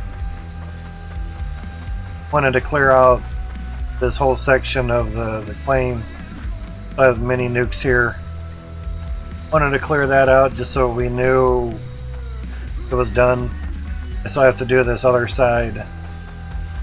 Kind of foggy down here. Is there some point when you beat the game? Yeah, when you stop playing it. The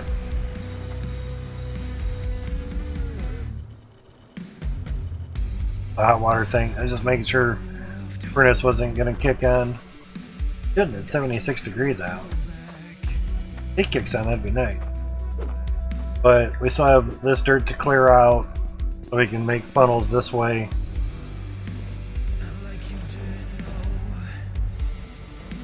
Up here, show it a little bit better. Controller, stop it. So I'm thinking I need a controller because every now and then I'll move a little bit like this and it'll just go like this, and I'm like, that's nice. We already checked dead zones, and the dead zones are good. It's crazy.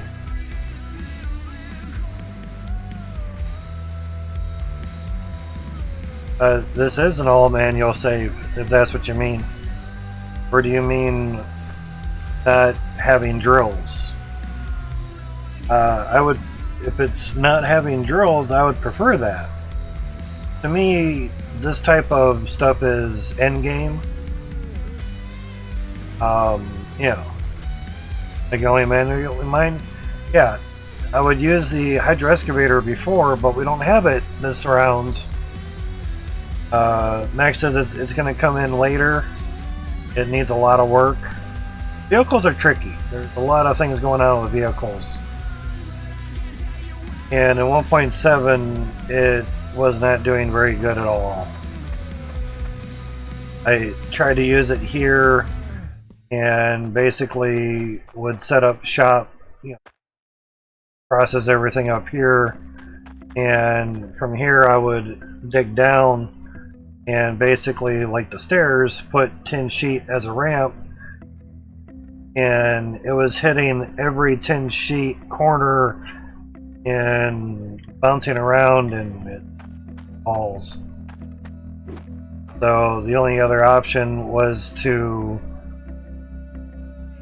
either do machine stuff like here, that I already did with a big ass funnel here, or wait for the truck to get fixed. So for the time being, of course, with newer machines, whoops, we wanted to do stuff to try them out. So here we are. As you can see, the white lights on them, the water turns off every now and then. That bug's going to get fixed sometime this summer, so not allowed to say what month. The way the temperatures have been going for places, summer could last till October. Kind of depends. I have the window open now. I was hearing sounds outside. So yeah, this funnel's moving over one whole notch. So basically, these need flipped really close. That's better. That needs flipped like that. Basically copy and design down there.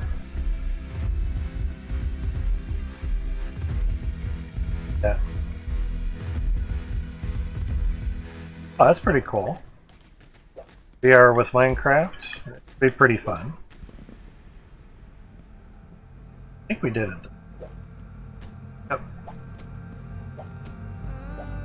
Same amount of pipes, just gonna be on top of each other.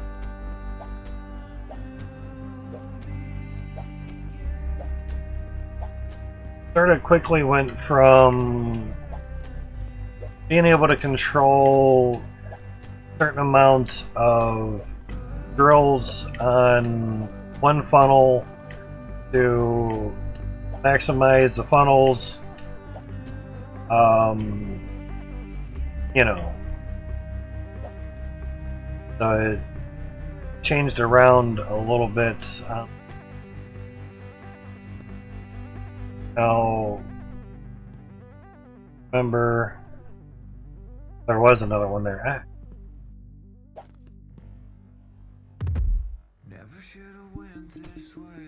That goes down a T, yeah. I gotcha. Careful saying that on Twitch. But I know you're talking about Minecraft. But yeah, game-wise, you can enjoy more realistic type stuff with the VR. Some have asked about VR for Hydroneer, and like that's not in their roadmap at any means at the moment. They basically just remade the game, so they have a lot to refix. Don't know how it's going to act until it's actually on Steam, and that's the main issue with games nowadays. Steam. Specifically Minecraft, exactly that it pleases the Twitch staff. I've never had Twitch staff in here, but hey, you never know. It could be staff without being staff, you know. But yeah, just getting the game to do what the game is supposed to do is more key than anything, to be specific, you know. Get it to work, man. Oh, should we need another one? Okay.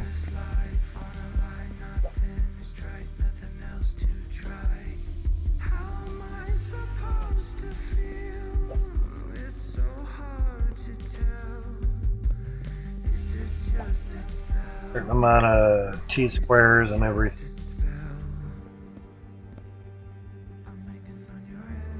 Oh, I had it right. Alright, so yeah. This is all going to get moved over one whole notch. Pretty much go here.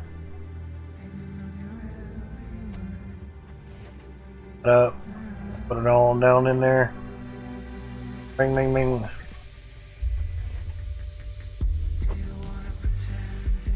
Like that. Come on, close. There. That's why I kind of wanted it here, so it's kind of a rigorous way of doing it, but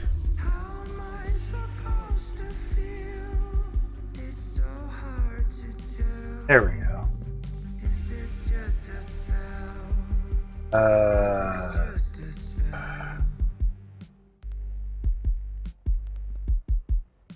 Actually, I'll go there. There. That works. Yeah, this will be interesting. And basically, I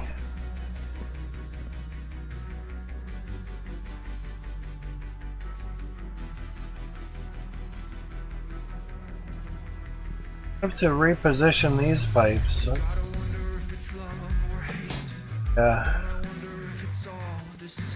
Yeah, mainly because this is going to be moving over some. Head out for now. That goes there.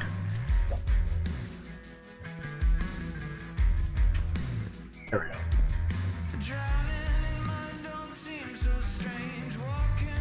we go. Not surprised with Apple, yeah. Apple's one of those coulda, woulda, shoulda, not have done it kind of companies. Kudos for everything that they've done. I mean, the early computers, the Apple IIs, the Apple IIes, they were great. What happened after that?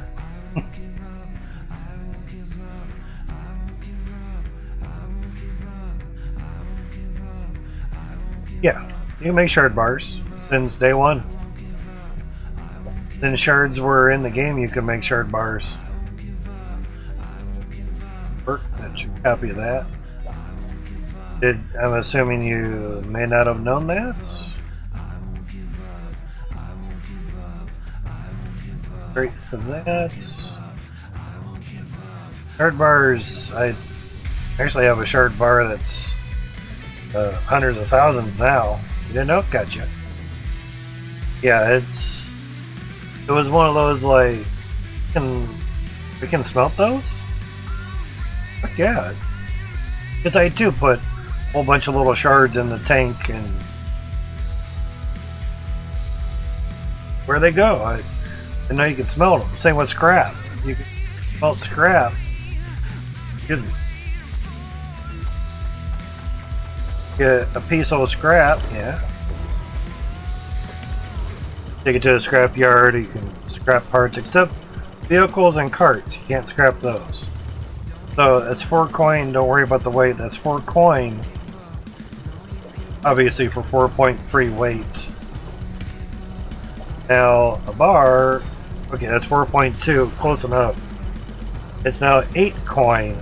So you can double your scrap profit by just smelting it into a bar. Okay, so we might just turn this. We have it facing towards us. Oh yeah, very early release photos. They may not have had the pressure tanks, thus may not have had the shard either.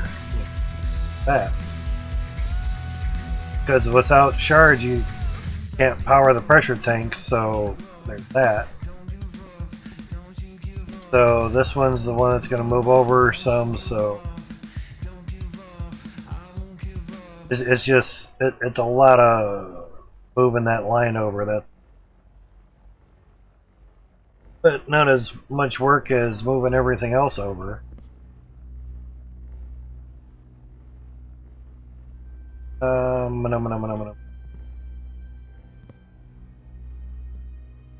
And just think an easy way to get up on that. Super duper easy.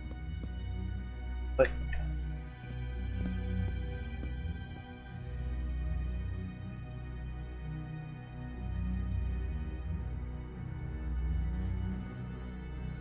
trying to think. Come down here. Take a couple of these out. On in here, but trying to get back up in there is okay. Oh, yeah, there it is. Look at that. Alright, so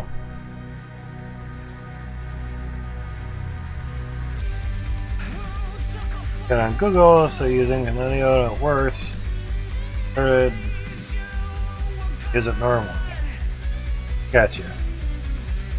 Gotcha. Alright. Basically what we were doing was headed to a decent height spot to where we did that.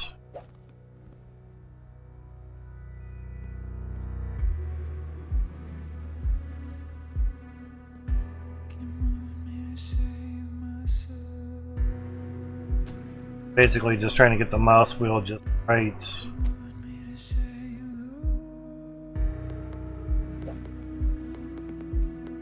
And basically we just walked on this edge here.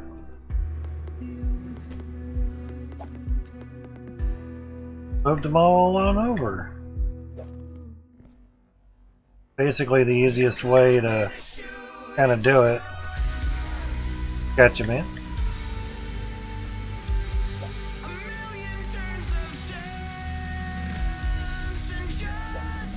Easiest, but works. Basically focusing on the top of this window, working out pretty good.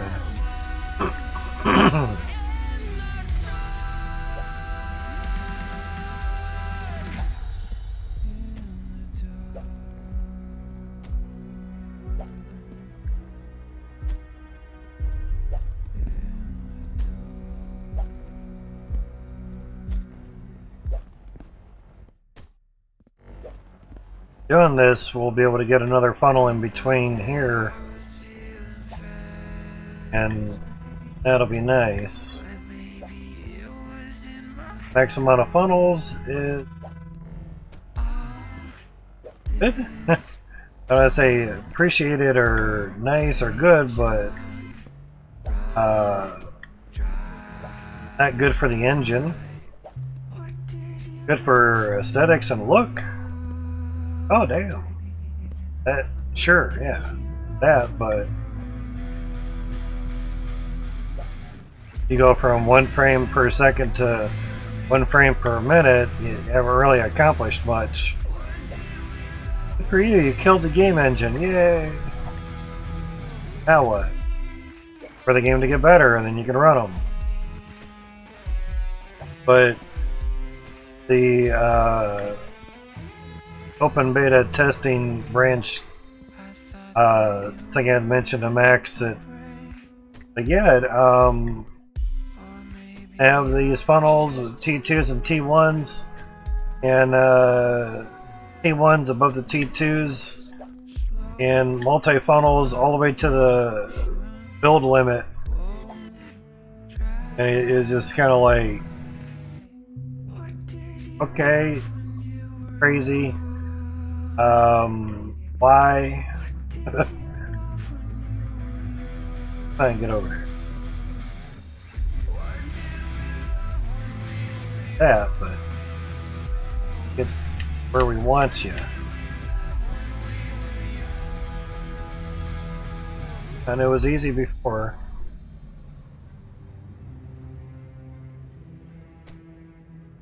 With the mouse wheel. But then he showed me a GIF of a person riding a bicycle and putting a stick in the front wheel and crashing over it. Yeah. Yeah. Hybrid Steel is doing his Cloud Team Stream Part 2, Hydroneer 2.0. Now see, I would put 0.5 because that's what patch we're on. Put it in my title. Hybrid must have found some, I don't want to say downtime, but time to do some streaming, which is good, because he has a family. Wife and kids, yeah. Takes time and energy and what.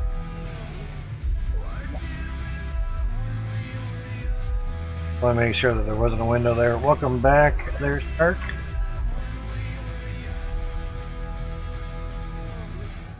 I live in a house that was built in the late 60s, and when the house heats up and cools down, it makes noise. As with a lot of houses. Oh yeah. I hear a weird sound.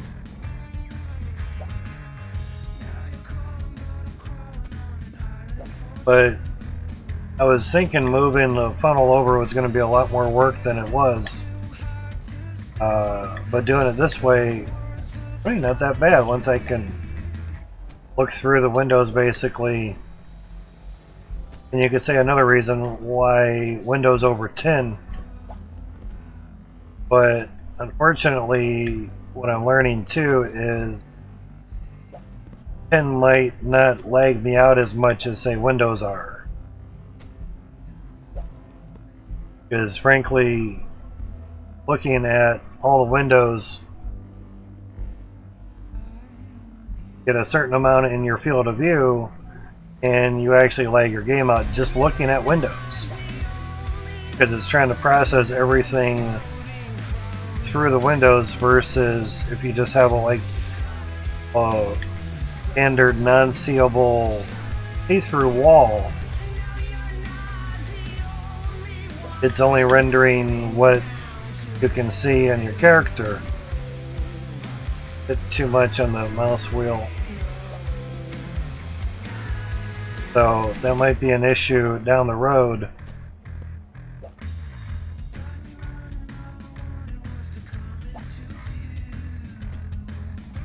Assuming we got all the windows in the right spot, because I assumed I was able to go ahead a little bit too quickly. find out shortly.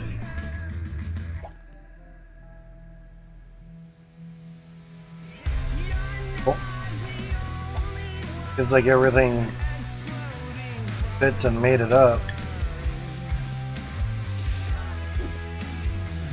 I figured I would have to make catwalks and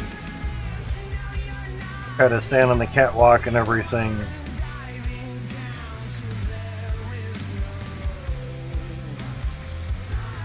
This way is not too bad. That you can jump up at least one square.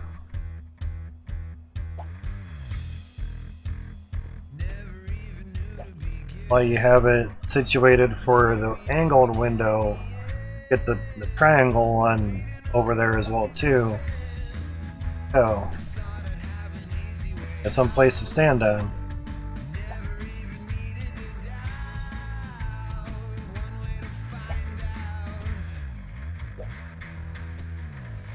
So yeah, doing it this way was not as bad as I had thought, like I was saying.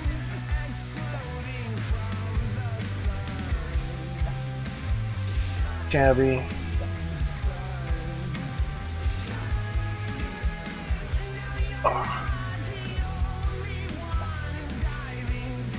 Basically it took about a week and a half off of streaming to upload my Twitch VODs to YouTube.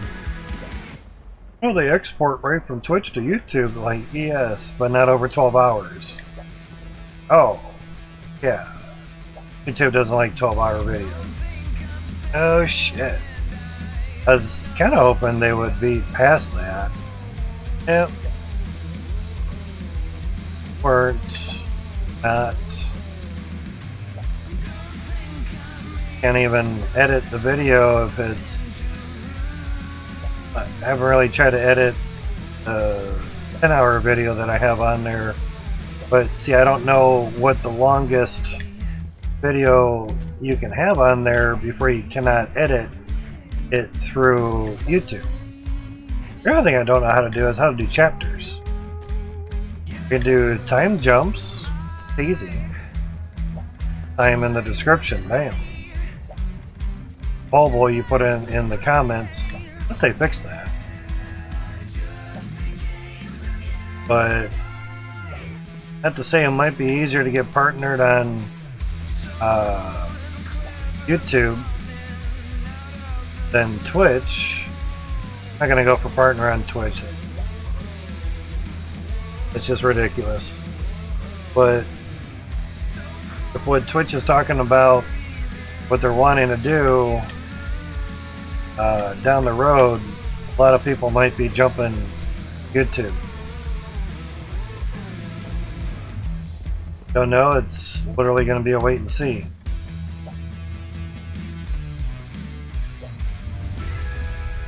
But also doing watching, say, a stream for YouTube is a little bit easier than on Twitch. And plus,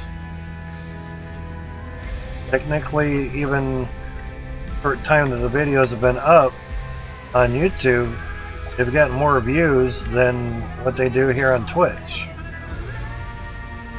Mainly not really a lot of people search Twitch for certain videos, but you have the whole world searching videos on YouTube.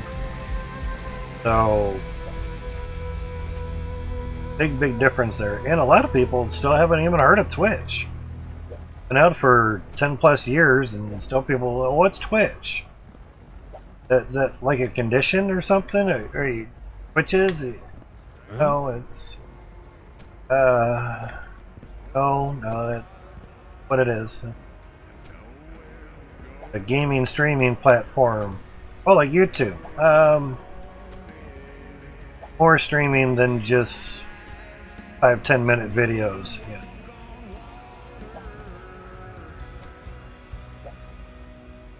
So generally my YouTube is there just to be there.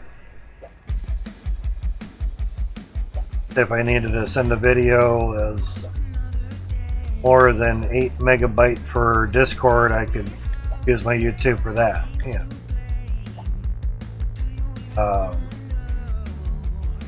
Could upload it to Twitch as well too. It just it's a little more cumbersome, but different.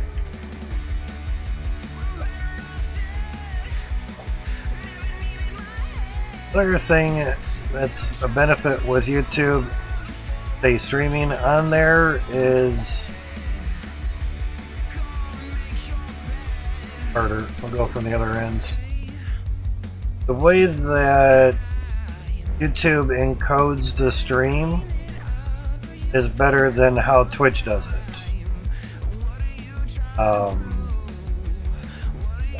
So that's why, even though a lot don't stream on YouTube, but when they do, it's way nicer experience. Your video player doesn't cut out on you as often. Get less lag. Plus, one nice thing that YouTube has over Twitch on streaming is for the sole fact of you want to back up a little bit and like, wait, what'd they do? Oh shit, okay, yeah. To do that on Twitch, you have to access that streamer's VODs, video on demand, if they're recording them, and fast forward to a minute ago. A lot of people aren't going to do that. Oh, we had a double window there. Huh? Gotcha. Picked up two windows there. That's one way to make sure that you can have things on top of another, is pick them up and move them. Drop that window off at the ends. Plus, I guess if you get, I don't know if they call it partnered or affiliated over at YouTube, but you'll get money for your views. There's the extra window. And autosave. Ow. Freaking beard hair stabbed me in the Got you with the alert there, Shark? As you can see, it doesn't take too long to move everything over one block on a funnel. Stick with it. Do or don't, there's no try.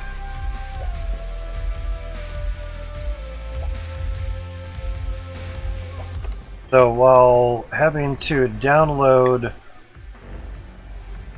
the 12 plus hour streams from Twitch,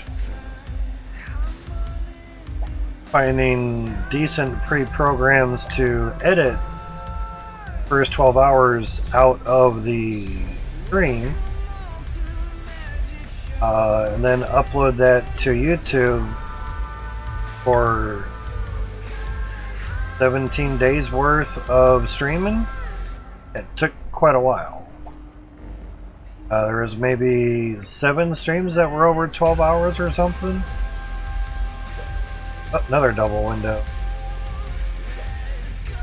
Now, I have an issue with YouTube though. When you export a video to them from Twitch, they don't keep the first 12 hours, but they'll keep anything over that 12 hours.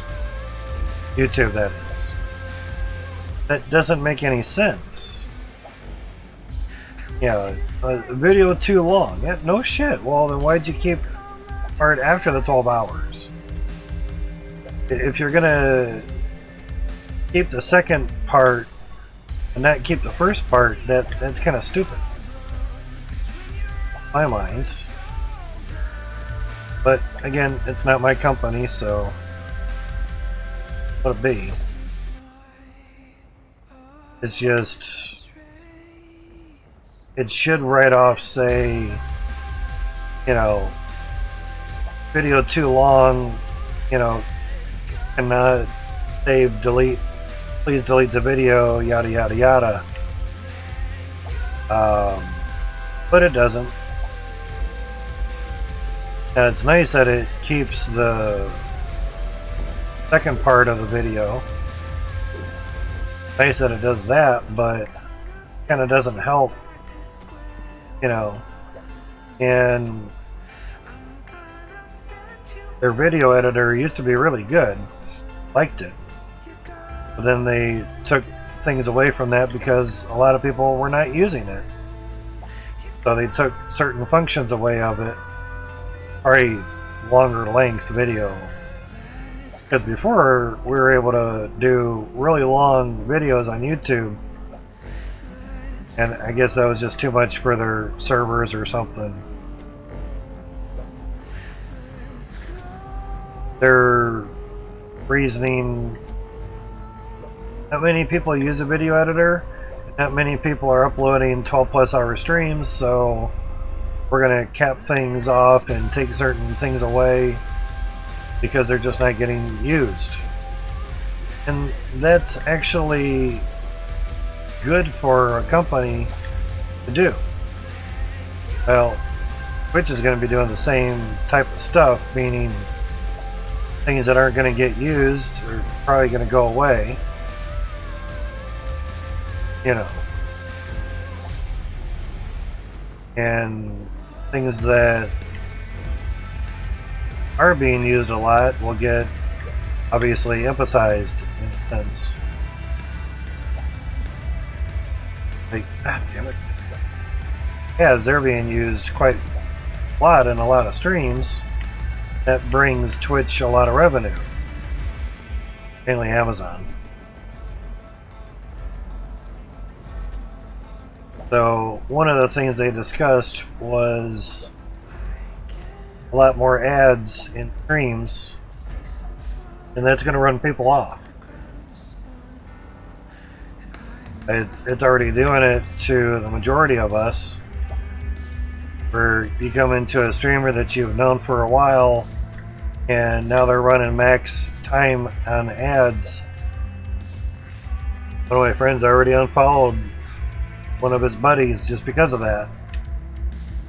I understand money's, you know, needed, but basically killing yourself by running that many ads.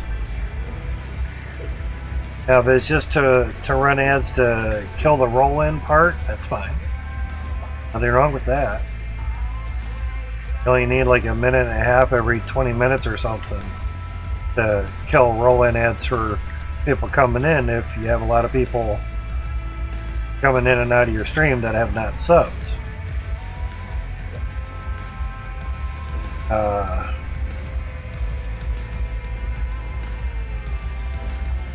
They're running 3 to 5 minute ads every 20 minutes. That's a little ridiculous. I mean, I can see if you're a big channel. Technically, if you're a big channel and you have thousands of subs coming in every month, fuck off with the ads. But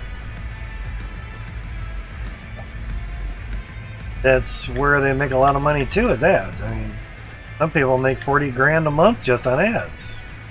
A lot. Now, do you make more money off of subs, or do you make more money off of ads? Maybe for some it's both, you know.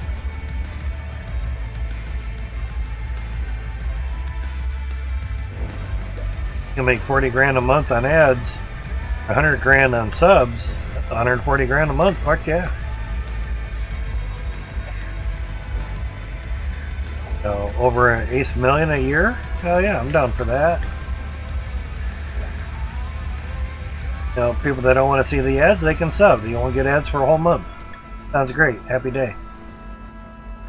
So, it just kind of depends how you do things on your stream. What it really comes down to.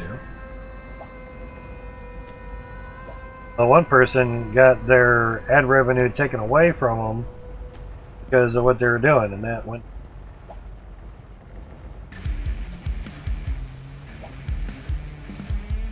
They didn't. Twitch did not want the advertisers to be affiliated with that person's content. So they pulled their ad revenue without telling them. And when they didn't get their 40 grand for that month, they were kind of fucking pissed. Hey, my viewers watch all these ads, where's the fucking revenue? Get 1 penny for every minute watched. Not a lot, but it adds up. You have 10, 20,000 people in your stream, and you stream X amount of days a month, yeah, that could be a lot of money. Oh, I almost picked up that drill. I haven't picked the drill up just yet, sorry. So, basically, they told the person, change the way that you do things on your stream, and we'll bring your ad revenue back. You're borderline being permanently banned on Twitch. But because you make us a lot of money, we're gonna, kind of look the other way and give you a warning. That's what it comes down to, is if you don't make them a lot of fucking money, they'll permaban you and not think twice about it. Oh, you're gonna bitch because you avoided TOS? Well, tough shit, get fucked. We don't care. So it just kind of depends where and how you want to do things on that platform. It really kind of comes down to. They're going to be fun. Well,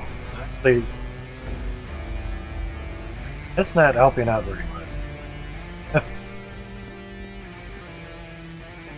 Yeah, alright, let me get the pickaxe up. Down here. We're gonna have to start moving stuff. Here too. Nice.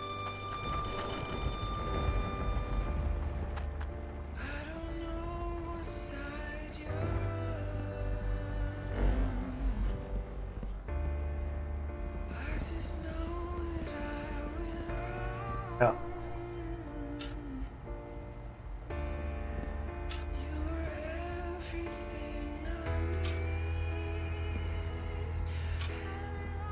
Working pretty good. Do this a lot, so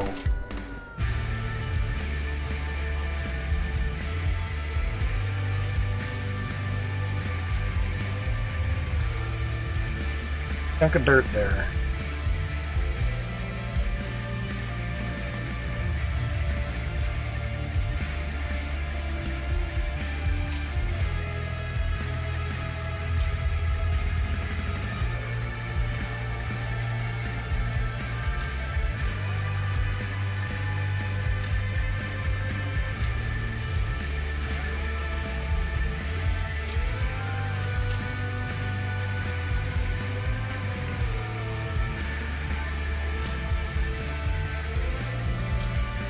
Can't highlight anything else. Take out that chunk of dirt. Ew, the pickaxe just won't work. Ah. Alright. So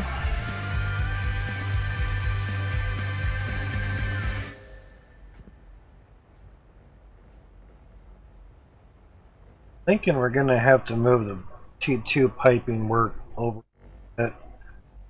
Continue moving the funnel over. They haven't done it with machines on there, so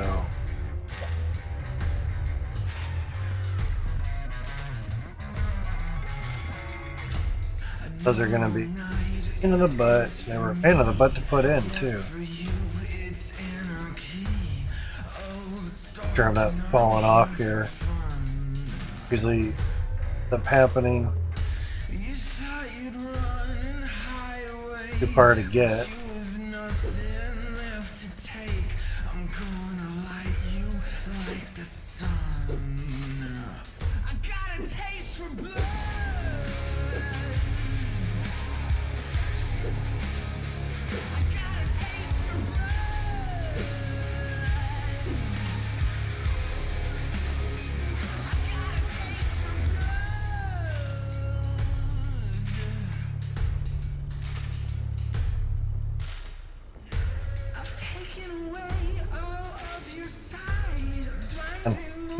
out of the hole. midnight, but it's okay, you don't need to see.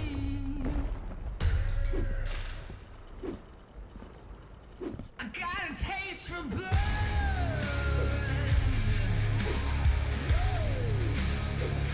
Got a taste for blood. Down pat sooner or later. Got a taste for blood. Pretty much halfway through that switch.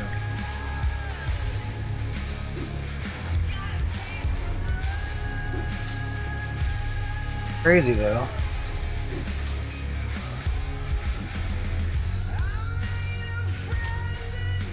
That's easier.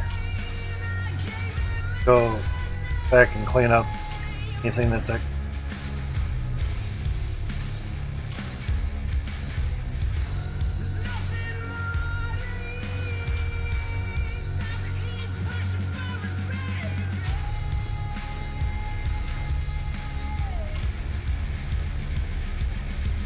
They're crazy, but Got a taste for blood.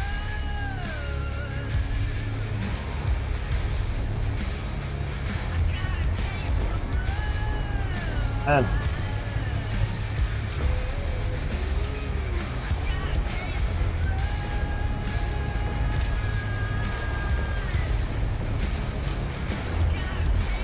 get the right tape kind of situated. Move backwards and forwards a little bit.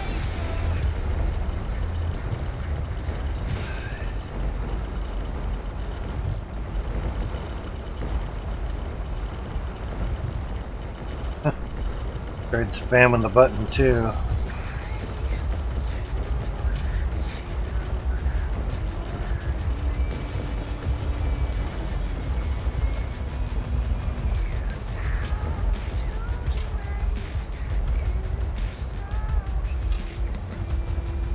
Go to the other side.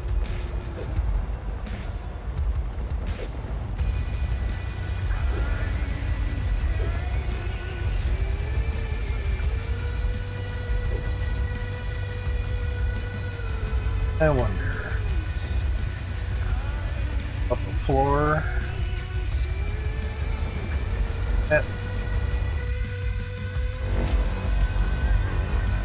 A bit easier.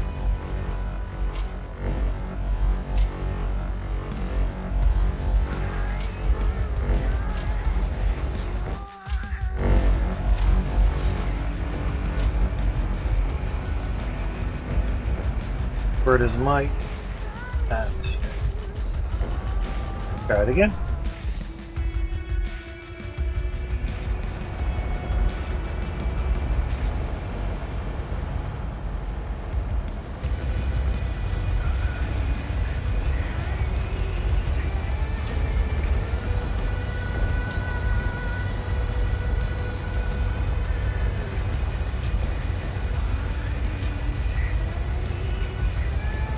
Those a little difficult.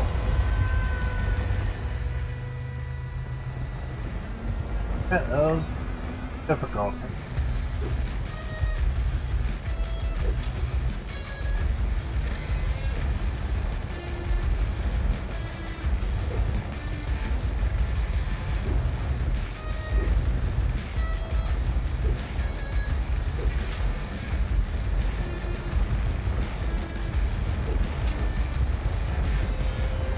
One spot.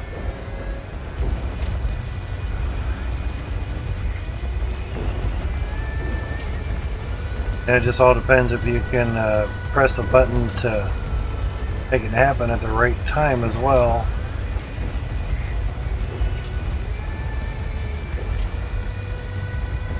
Better than I thought. Alright, that's halfway decent. Pipes over.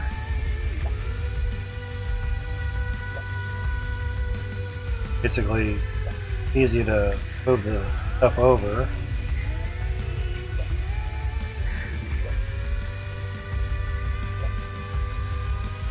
I'm square, so rocket science.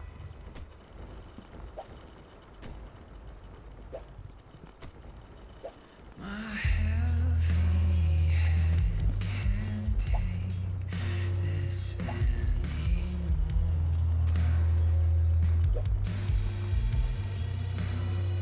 Basically,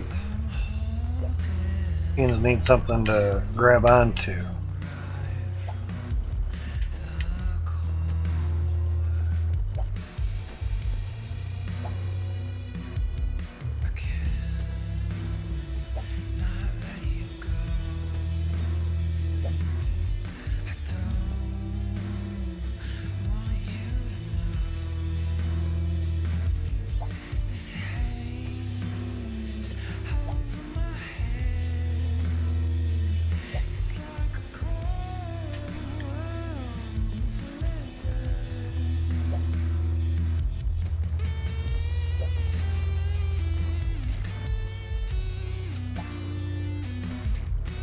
For the button to do action in the game.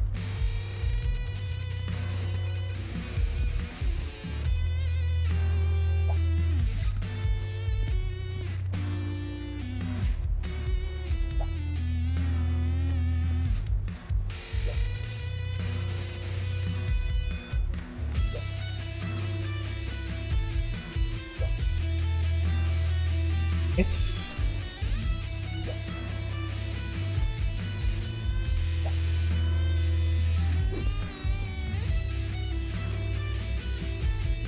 Now comes the fun part.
Oh.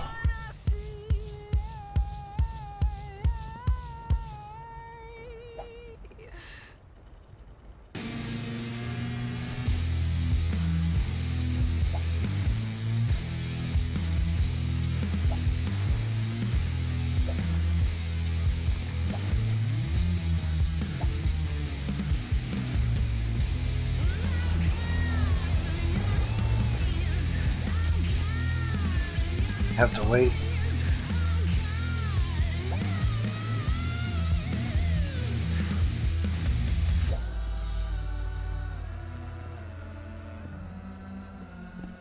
Oh.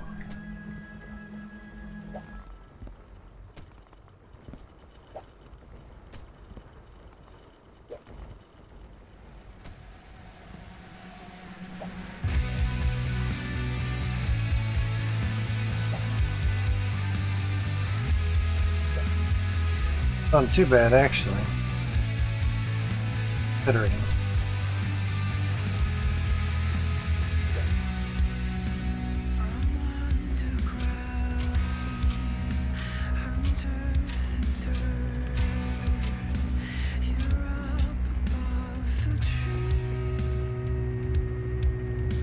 Could've just done this at the beginning.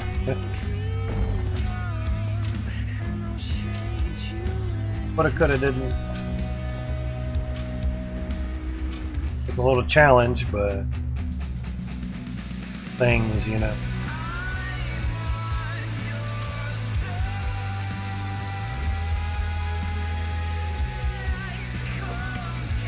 Get up there and move the pipes.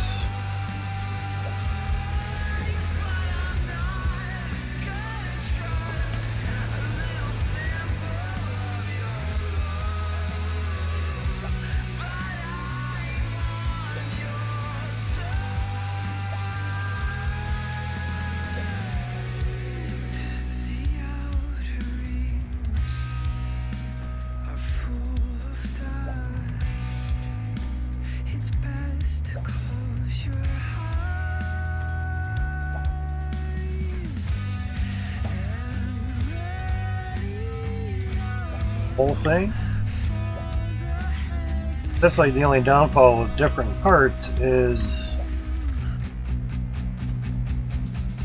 the rotation part is remembered from like the last thing that you've moved around. It doesn't keep the rotation for what you had set when you actually placed it.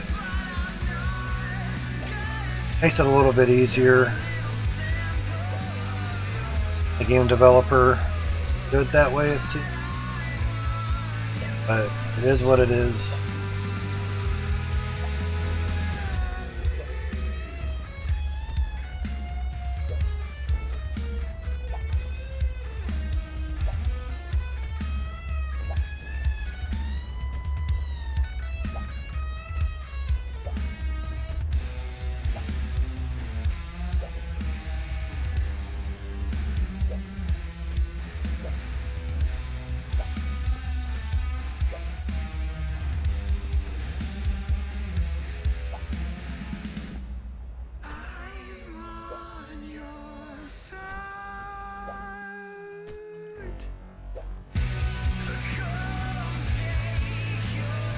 Trying to rotate or place and rotate many different things, orientation can play with you quite a lot. Kind of depends. Obviously there's something up there.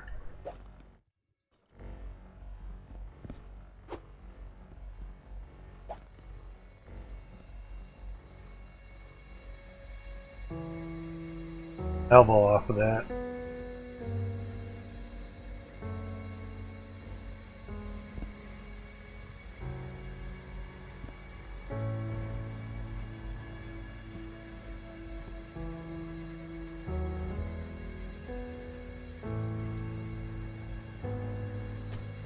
Mouse. Lost an elbow.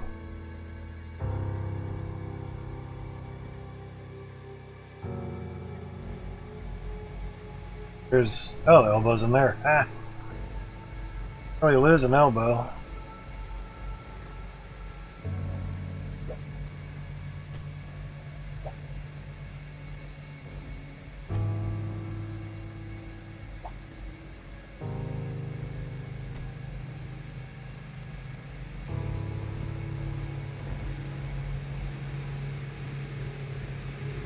Supposed to go there? Yep.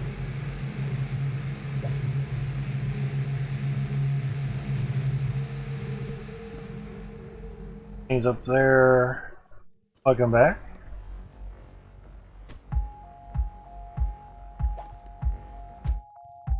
Program to spam off welcoming back thing as an hour timer, folks. There's no unlurk. Keep coming back and saying something is basically coming off the lurk rather than typing lurk again. 5 or 6 hour timer on that shit. Somebody abuse it. Every hour they'd come back in and say lurk. Their excuse was showing support for your stream. Counting as a viewer is showing support more than typing lurk every fucking hour and pissing me off.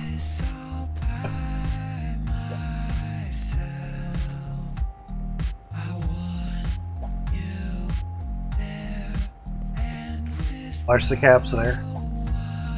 Caps lock. What? There's a raffle! If I don't have the caps block on, because sometimes caps lock button gets pressed. It happens. At the end of the world, but it happens.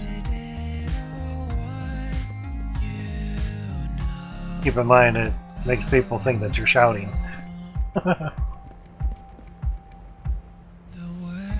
Yep. You have a lot of points here. You know, it's allergies. So I'd rather give a lot of points than not. Making sure those are running. I say I'm running, but make sure that they're spitting out dirt. There's a lot of dirt clumping up there. Like I say, every now and then you'll get a spot that maybe clumps up, but not every single time. That's alright. Now to try to... Shit, where's the pickaxe? Ah, there it is. Oh no, if you're here, if you're in the chat, you'll get points, whether lurking or not. Exclamation point points will tell you how many points you have. Let's try to get these out. Fun part. Not have anything highlighting while you use the pickaxe, because it makes the game think you want to pickaxe that object, and it's designed for that.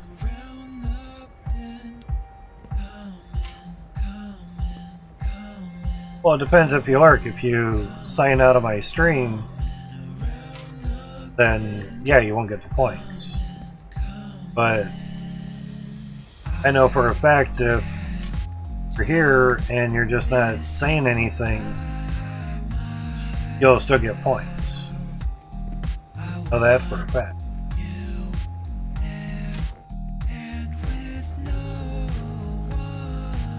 Before I started banning a lot of the bots were the ones with the most points.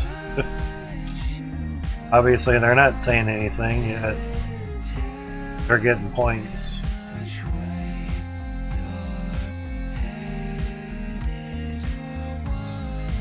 Seems kind of clear. Best way is just move the floor pieces over. Seems clear. Not actually getting the windows there and then looking straight up. Do it here. There we go. I'll make sure there's 4 there.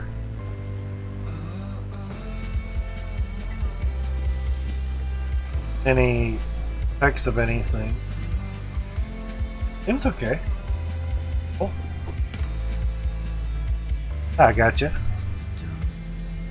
What kind of uploads are you doing to YouTube? Don't mind me asking. Alright, now everything, yeah, it just gets moved over.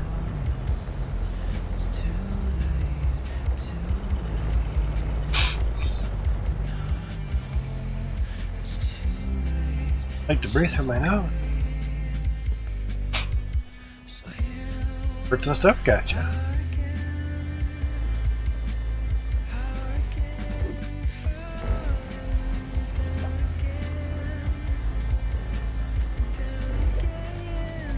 Gonna change around a bit. Oops. I'm putting the window back, but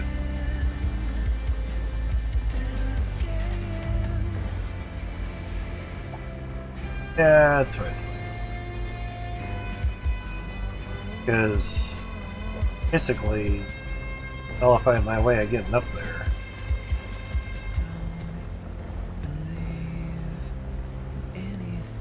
Oh yeah. It's gonna be painful.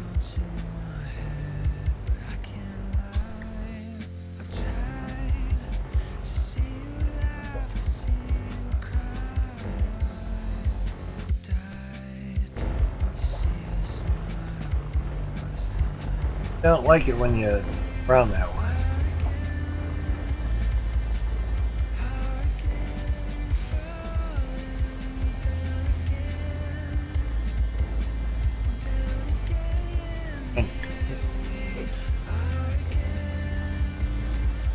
Yeah, it still kicks me out. Okay, it's gonna be.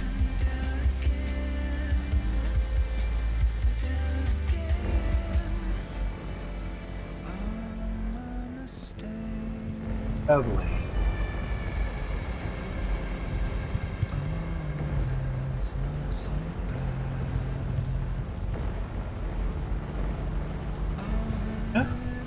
only as difficult as you want it to be.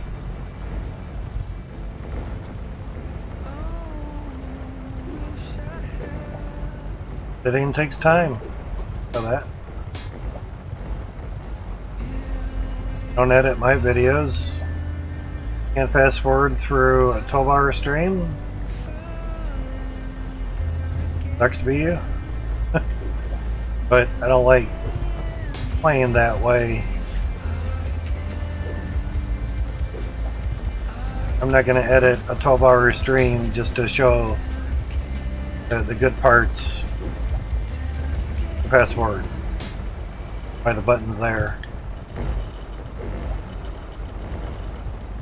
Recently had someone bitch to me about, you know, no one's gonna watch a 12-hour fucking video on YouTube, man, unless you're just doing it for archiving or something. That kind of pissed me off.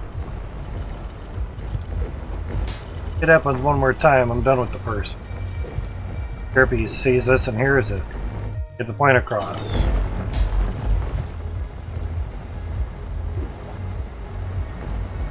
Just because you don't think people are going to do it doesn't mean that people are not. Stop thinking that way. But you think how you want. I can't tell you how to think. You're going to do whatever you're going to do. Can't control people. But what I can control is what they say to me. And you're just gonna fall. That I can control.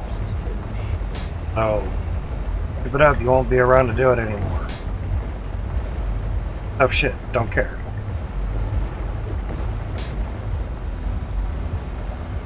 Instead of congratulating your fellow friend and say, hey, that's a lot of uploading you did. Awesome, dude.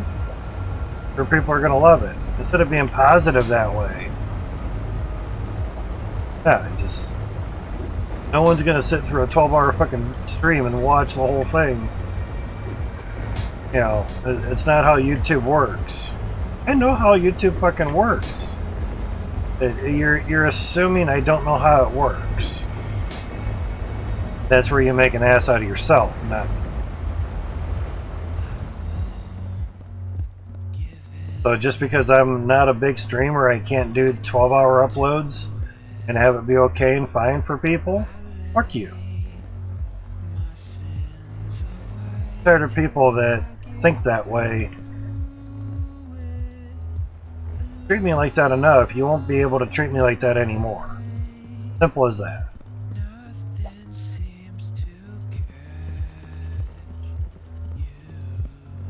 Sorry that maybe your life isn't perfect enough, it doesn't mean you gotta naysay on other people's shit. Really get tired of that shit real fast.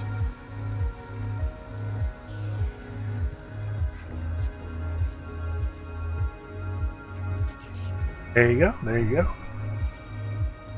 Now, I thought I had back up there. I know it's hard because it's nighttime now. Could have swore I saw a speck. There it is.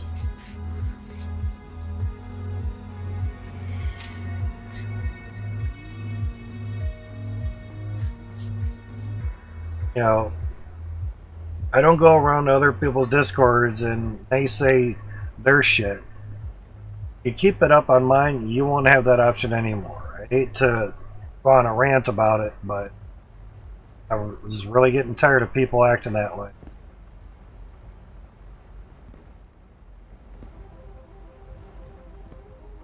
A lot of times I just go with my gut. It's like, you know what? Fuck it. I don't give a shit. He's gone. Don't want to be my friends. Sounds great, but you done been negative too many times, and your easy defense is going to be, well, you're taking it the wrong way, man. That's not what I meant. Then say what you meant. Not what you think people are going to assume you meant. Say what you mean, or shut the fuck up. Seriously, it's really not that hard. It really isn't. And personally, I don't give a shit if you think people are not going to watch a 12-hour video or not. They want to look through for the awesome shit, they're going to look through for the awesome shit. You don't have the patience for that? Have a great day. I can't solve that for you. That's not my issue. That's not my problem. That's not my prerogative or debacle or whatever. It's not for me to decide and figure out for you. You got to do that yourself. Again, you don't have the patience for it, doesn't mean others won't. I know people that are going to sit there all fucking day and watch long ass videos because they have nothing else better to do. I know that. I live with one of them. Seriously. But one person doesn't go for all of YouTube. No shit. That's the assumption that people misunderstood with me. Majority of the time, I don't give a fuck. You like something? Cool, I'm going to congratulate you. You don't like it? Well, hopefully you find something that you like. I give two shits about something that you don't like. You're the one not liking it, not me. I would rather hear stuff that you like rather than stuff that you don't like. I don't like it when, you know, burger is cold. Yeah, right there with you, man. No shit.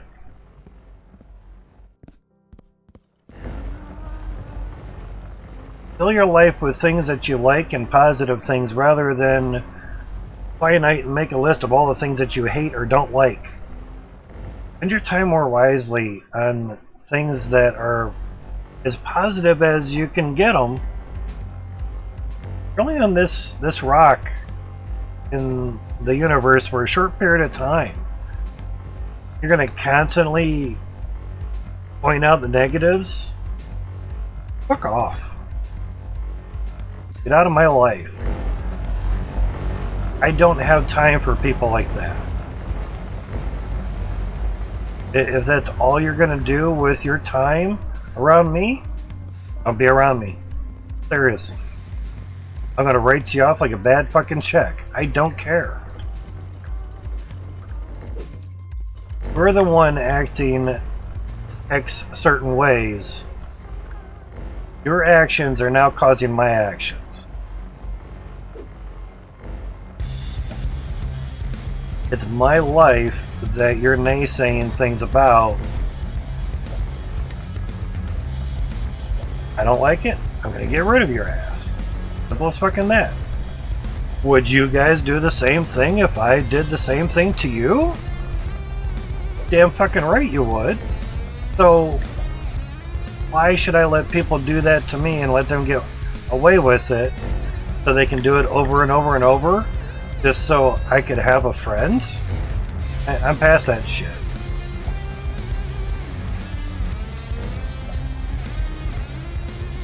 You keep doing stuff like that, you end up getting yourself tagged as a bully.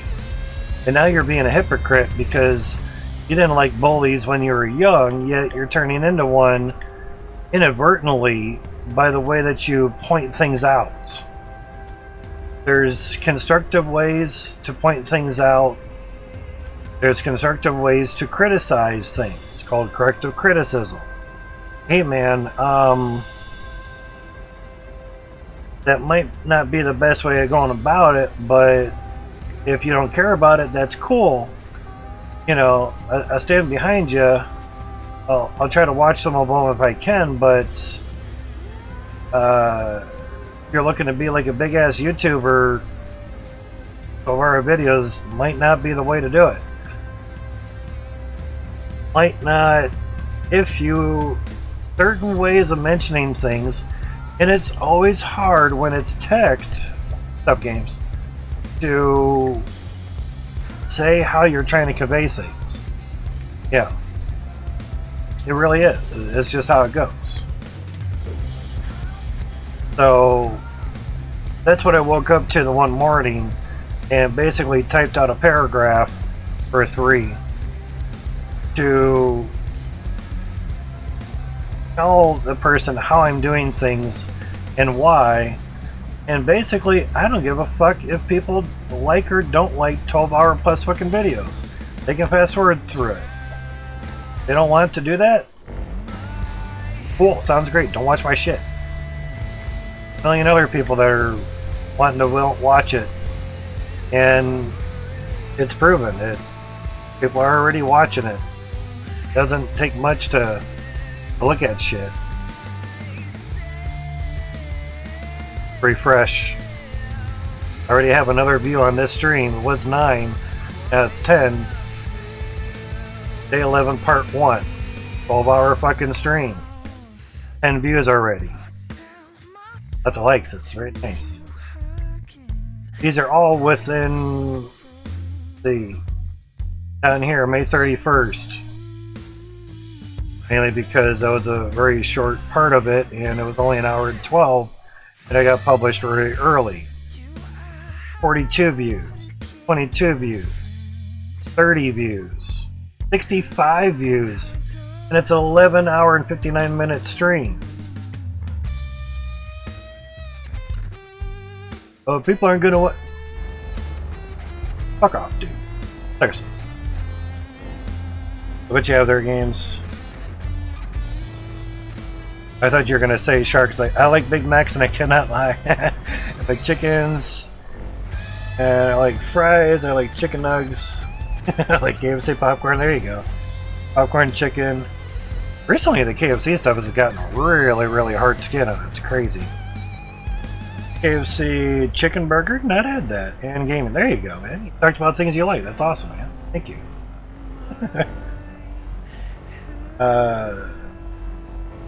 And here comes Game saying, I'm so pissed. No, I'm kidding, man. Get an error code and then on and add on content for the Ori game. Okay. Contacted PlayStation and followed their instructions and still have an issue. Crazy. You sent me over to 2K the publisher game to solve this issue. So frustrating. Yeah, that could be. Yeah, would be, man. That's crazy. People don't like gaming vids. I don't care. People don't like my videos. Well, why the hell should I give a shit? Exactly. Exactly. A lot of time too is, you know, someone thinks that they're going to offend you. Like, well, get that wrong. In order for me to be offended, I'd have to give a shit first. So, being that I felt, in a sense, offended by the person's comment in my Discord, meant that I actually cared about what they were bitching about. Yeah, I put not all this hard work, blood, sweat, and tears. No. I put the time in to do something that I wanted to do, to enjoy, and I think other people might enjoy as well too. And here comes this person basically shitting on my pizza that I just got. Willing to share the pizza with everyone, but he wants to come and sprinkle some turd shit on it. Great, thanks. Yeah. So, give my 2 cents worth. Like it, they like it. They don't. Oh shit. I don't care. It's just, I'm tired of people nitpicking and naysaying everything when it comes to me, but they don't do it to their friends. So that makes me think, okay, so I know where I'm standing with this person. Nice. Okay, well, since I'm a nice guy, I'm going to give you one more chance. You do it again, that's it. Oh, double window. You're gone.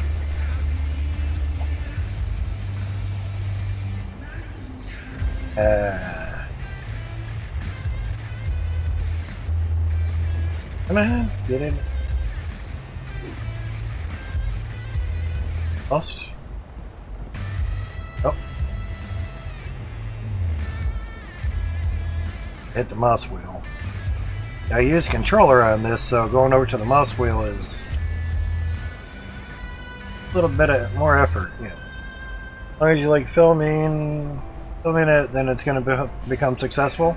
Not generally. Kind of like the old saying, like a stamp collection is only worth as much as someone's willing to pay for it, which is true. So doing other things is kind of in the same route or realm. You know, another double window. Look at these. Placing them, I know sometimes one would disappear and I didn't know where it went. And I feel like taking every single window out and trying to put it back in there. And that's in the wrong side. I wasn't sure if I could jump it. So, you got an extra window. Bye-bye. Yeah, that works. That's an extra window. It's just... I don't make it a point to go around to people's discords and they say shit that they've been spending some time on and working on, and they're posting it in their Discord not to, you know, archive it in a sense. You make your own private channel and put shit there that way. You have one of those, but figured that somebody else might enjoy that or maybe have some questions on it. You know, hey, what program did you use? Oh, he used that. Okay, cool. Maybe I could use that too, you know. I didn't put it there just for shits and giggles. It was there just to show people, and mainly just that, just to show. You don't have anything nice to say about it, go somewhere else. I get tired of people that continue to do that, thinking they can walk all over me just because they can, and I don't do anything about it. They know I'll do something about it. I just won't be friends with them anymore, and I'll block them, and that makes sure that, not make sure, but make sure that they don't have the ability to do it again. If someone purposely is doing things to bring you down, are you going to give them a chance to do it again? Be not great. So why have that happen over and over and over? Gonna have to have a storage of machines here for a while. That's the way it's gonna have to be for a bit. Moving them over on one side was okay, but the other side, not so much. And at least the machines can't get hurt this way, so. Oh, pickaxe might be on the other side.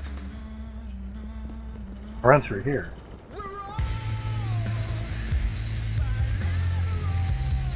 Couple. Might be up higher.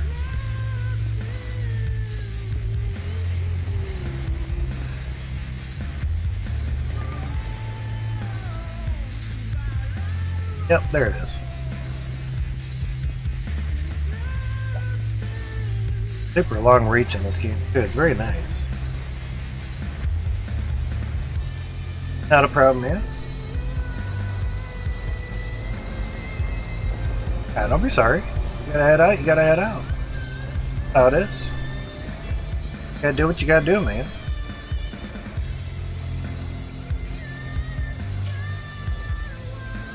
That's gonna be kinda hard to get some of these. Stand on the machine. Fine. Usually it makes it easier.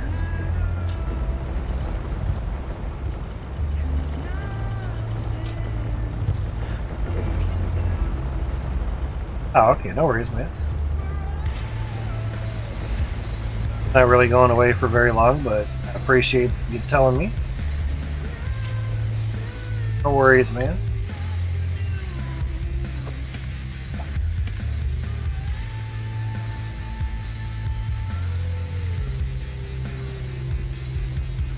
Seeing anything else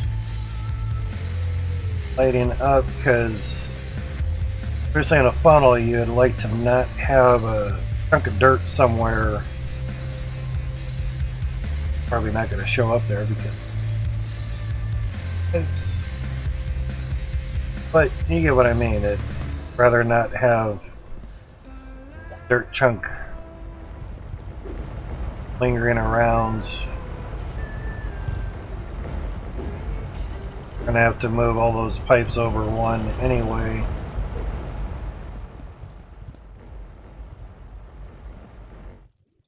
Superseding anything just yet, so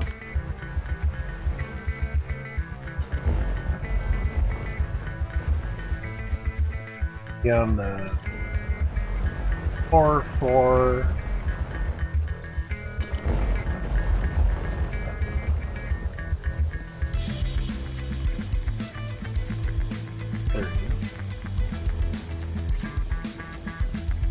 trying to do it that way. It's a little cumbersome.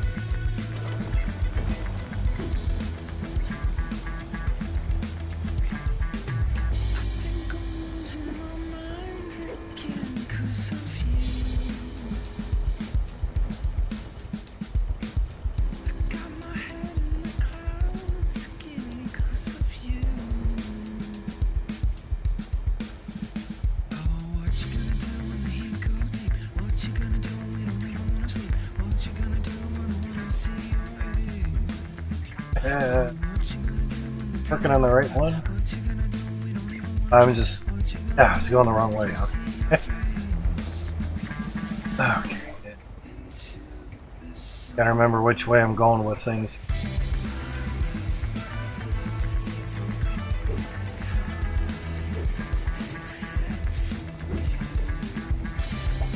But confused me.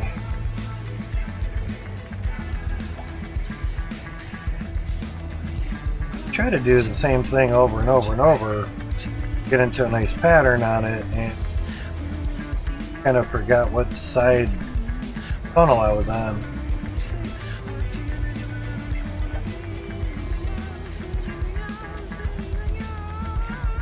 Gotcha, man, gotcha. I try to stream when I can. Appreciate you coming in and hanging out. Appreciate the follow as well, if I remember right. Yep. Appreciate that. I do announce on my Discord in the announcements channel before I go live. I only put things in that channel for the streaming, so basically mute everything else in the stream. In the Discord, I should say. That's way down. I mean, I have channels muted in my stream or my Discord as well too, so don't feel bad. Majority of Discords I'm in, I have muted.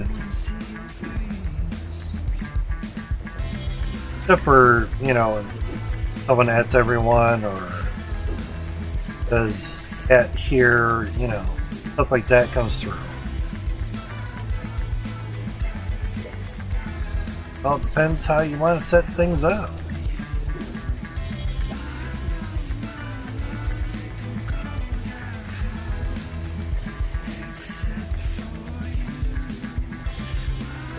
Works.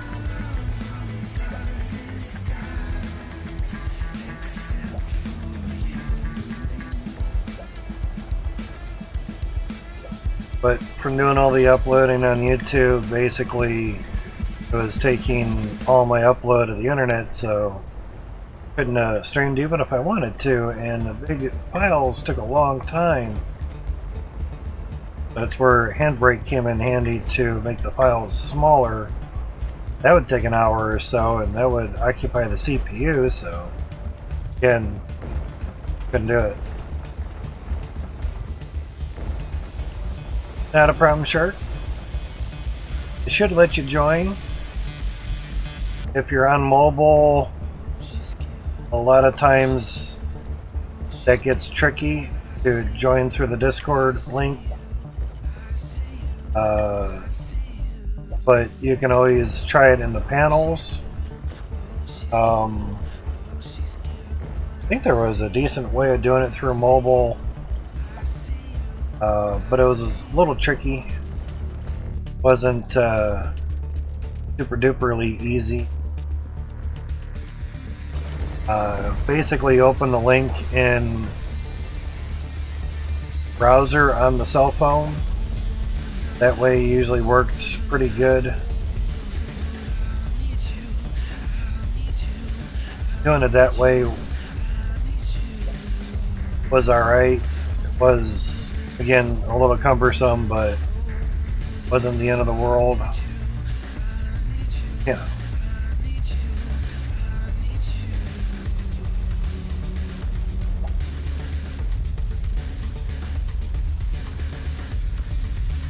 I know I've tried it before and it was just like, oh yeah, that is quite a pain in the ass, damn. But once I basically clicked on it and said, you know, open in browser, then it went through, then it also went through for others as well. Okay, cool. There's a way to do it.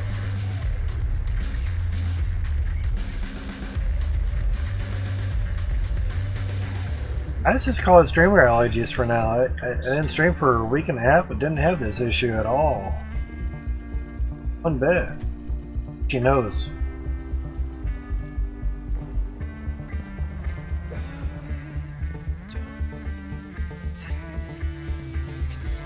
Crazy how that works.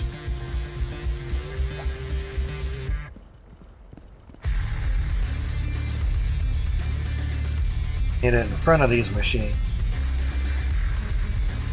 This is what I'm doing. Scratching my nose. I'm not picking it.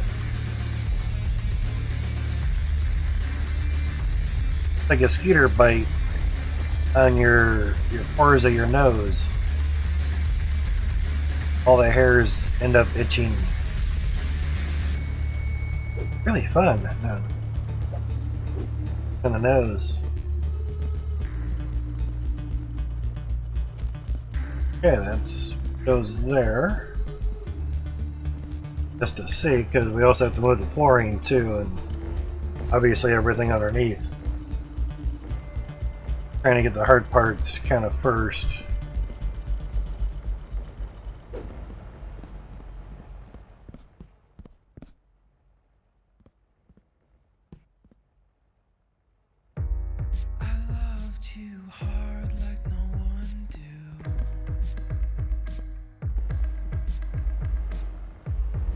Trying to look down the line of the window. Seems alright. Any super major gaps. Oh.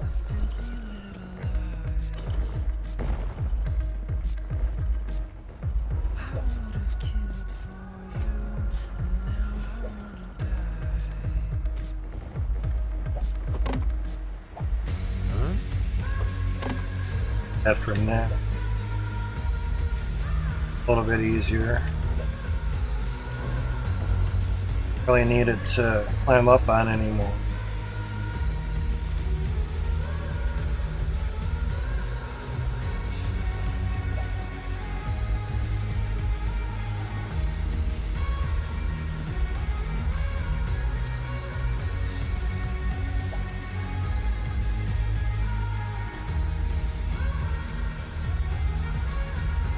It's locked.